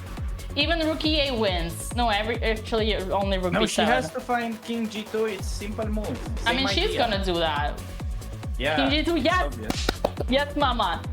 Mama is cooking. Oh boy. This is the worst chess I've seen since like a week. What's their accuracy like? First brilliant move for Alexandra. King g2, brilliant move by chess.com. Amazing. Amazing.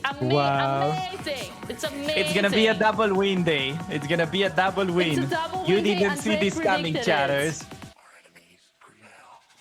Andrea predicted it's a double win. Jesus.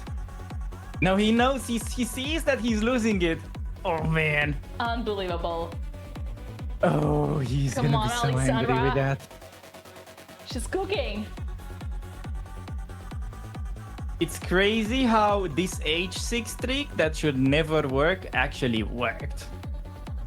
Unbelievable. What a swindle. 23% accuracy, lol. I don't know what is this chess. 1-digit accuracy game. Rook down. He did on 4 seconds on the clock. 4 seconds on the clock. Yes. That's it. That's it. I can't believe. Rook B2 coming on the next move and then promotion. I Rook cannot B2 and believe my promotion. eyes. 2 brilliant moves in a row. 2 brilliant Take that, moves in a chess.com. row. I cannot believe my eyes. That's the fighter mode. That's what we say when we don't resign. We don't resign, we fight. Well deserved, well deserved. After all the suffering we had here, we finally win the game in the most peaceful way possible. Oh no, he lost on time? He lost on time? No, what did he do? Rook C1, he's smiley. 1 second on the clock! Jesus Christ, he did this move with a 1 second on the clock. Rook B2 Even check. promote or you can check. You can even promote. Rook B2 check. You can even promote. That Look was at winning this as well. guy. Oh my god, he's gonna... Oh, look at his face. Oh no, oh no, now I feel bad for him. He's gonna... Okay. Music. Stop. Tarjay is gonna throw himself into the ocean. Tarjay is gonna throw himself into the ocean. Oh man, he's almost crying. That's so rough. Sea. He lost on time. Lost on time. He lost on time, chat. It's win. Alex knows that. She knows that. She shows consideration, but he lost on time. Yeah. He lost on time. He had only 30 seconds. His time is that. He sees that. Oh my god, he resigns and greets Alexandra with the win. Oh no. Still has the power to laugh. Wow. Oh no, he's crying. Look at him, he's crying. She's trying to... Oh man, this is so emotional. Oh god, he's crying. He's actually crying. I mean, I get it.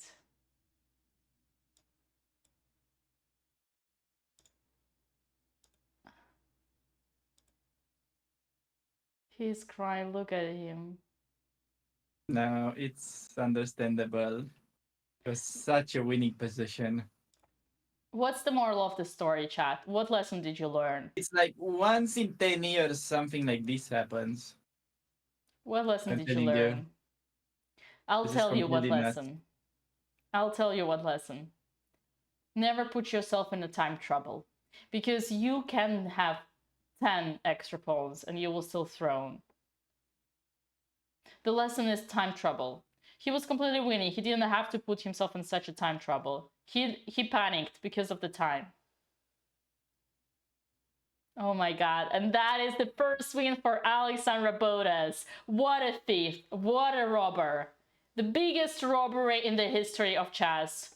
Now she realizes she actually feels bad. We have Mama Botez in the chat who says, I almost died and rise again 100 times today. Well, we got a double win, so... A double win There's for the a chance. family. There's a chance we get a double win tomorrow, but she's also crying. Look at her. She's crying just because he made him feel so bad. That's Well, crazy.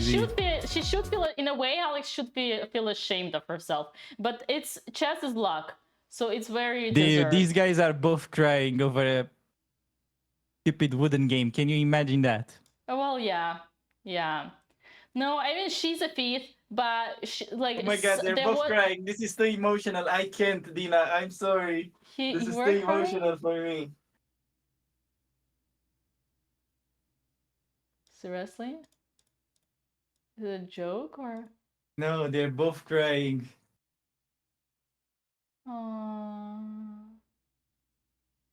Well, guys, I told you. She didn't deserve it, but she also did in terms of luck. End of a story. In terms of luck, you know, technically she didn't deserve it, but it's about time she needed. It's about time she got some luck, because all this misfortune in the openings. Alex crying?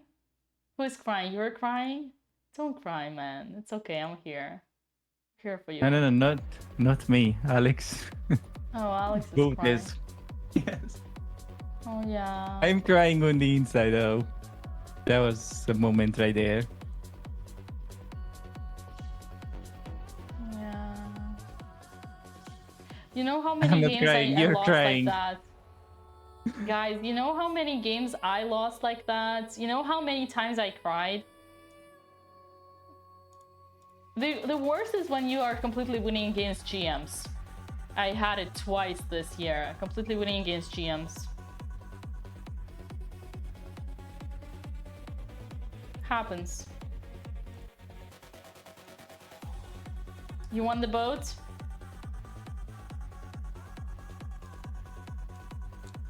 Do you want the boat? Yes. Let's go for the boat.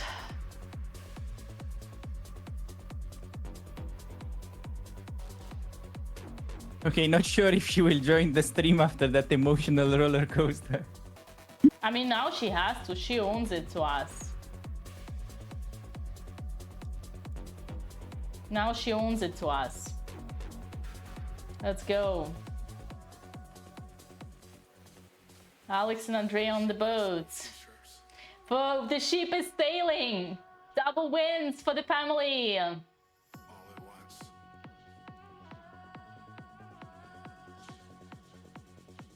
Sailing. Bringing some good vibes. Look at Donchenko. Yeah. I think the boat video works perfectly with the with the music, with Andrea's Dune mix. What do you think, chat? I think it fits perfectly with the Dune mix.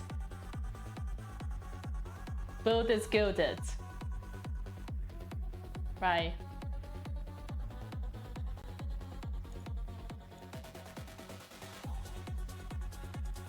We're just gonna wait for our champion.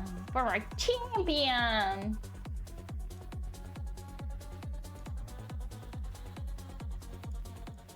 Gonna wait for our champion.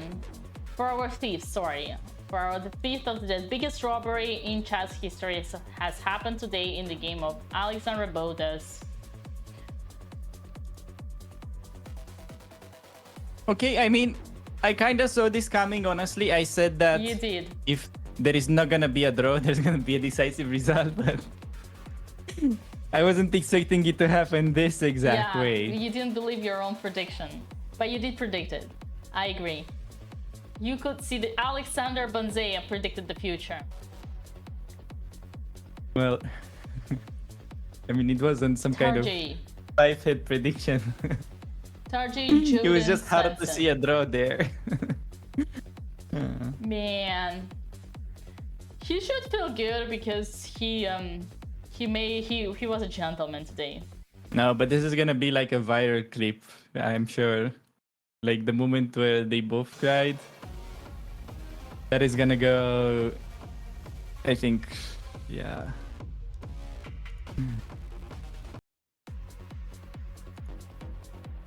You get it. She forced him to make mistakes. She deserves that win. That's true. That's the swindle, the power of swindle. Not the most accurate way, but she actually provoked him into swindling. That was amazing. There is this book, but I think David Simerson or something like that, The Art of Swindling. I highly recommend it to everyone who wants to play in tournament games. Great book. It's an actual skill. It's an actual skill to set your opponent into where he can fall, what traps he can fall for. It's a great skill also for what's this name? How is it called? For blitz games. Yeah. Mm-hmm.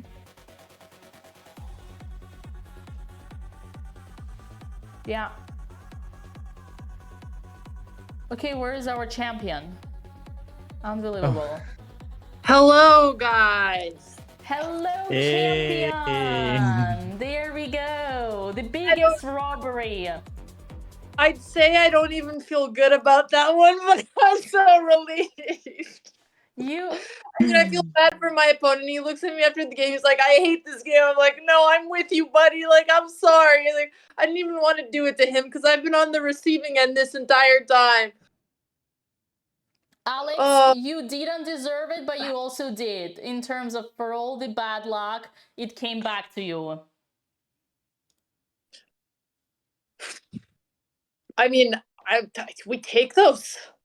what happened? Like at the end, I don't know who was more confused, me or him. We were both looking at each other like, I don't know how we got here either. Oh, yeah. But nice swindle. You know, there is this book, The Art of Swindling. You made him fall into the single trick, and he did, and that's a skill. You thought till the end, so you deserved it. Yeah. I mean, very interesting camera work right now, Dina. I'm doing my best. I'm doing my best. Give me time. You can see my little burn. I think my skin is so red because I'm burnt. But it's okay, chat.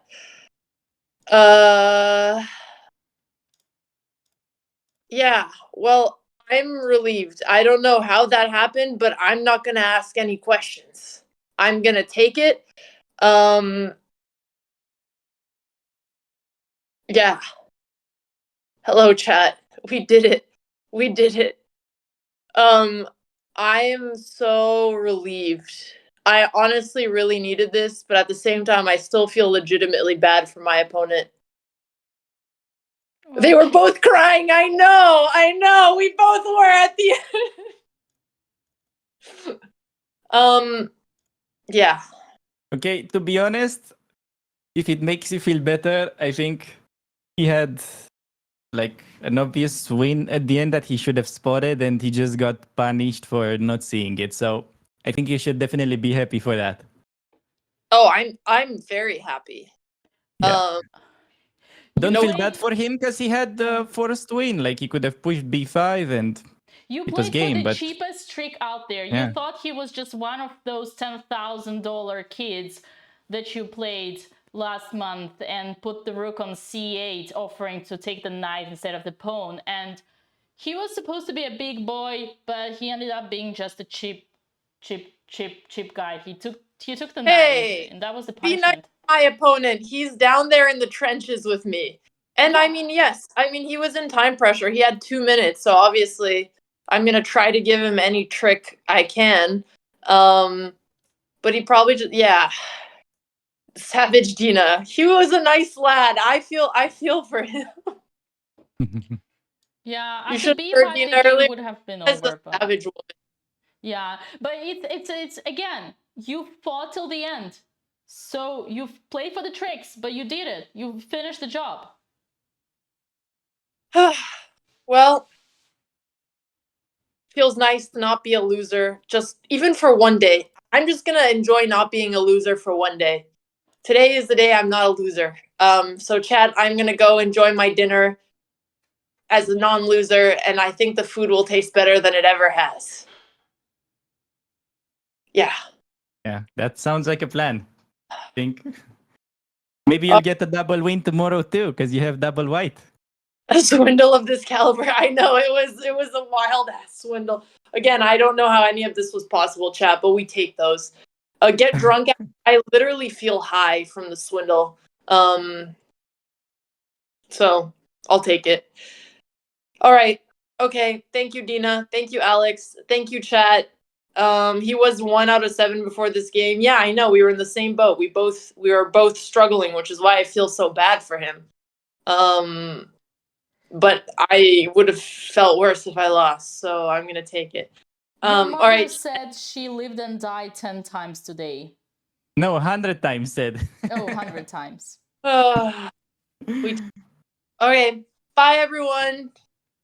Congratulations, Faith. Thank you.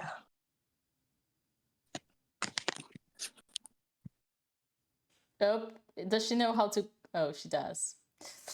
And on Hey, that Dina. note, we are ending That up was a the game. show. We are ending up the show on that note. That was the biggest robbery in the history of Botez, but hey, we take it. Congratulations all. Big fighting spirits. We're gonna raid. Now we're gonna end up this on a positive note. On a positive note, it's been hell of a game. We lost trust, we lost hope, but Alexandra showed us It's never resign, never surrender. Yeah, I mean, couldn't say it any better.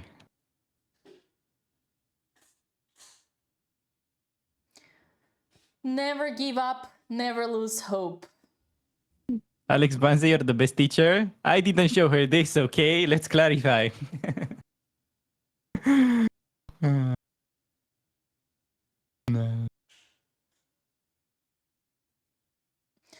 I was like, should I tell her, please, can you develop your pieces next game? But then I said, okay, I'm not gonna kill the vibe. Oh, I see. You had the when you're gonna urge. talk to them, please remind Alex that she needs to develop her C1, C8 bishop, just like yesterday and today. We'll see, Dinam, hopefully. We'll finally catch somebody in prep. It wasn't the awkward like silence. Yeah, no. It was the I mean, I think we're all in shock. Right, chat? We're all in shock. I kind of said it's not gonna be that easy, but also I didn't believe that. Damn. We're gonna come this far. Congratulations to the best coach, Alex Banzea, who made their students score 2 victories today. On that note, thank you everybody and bye. See you tomorrow, same time, same place.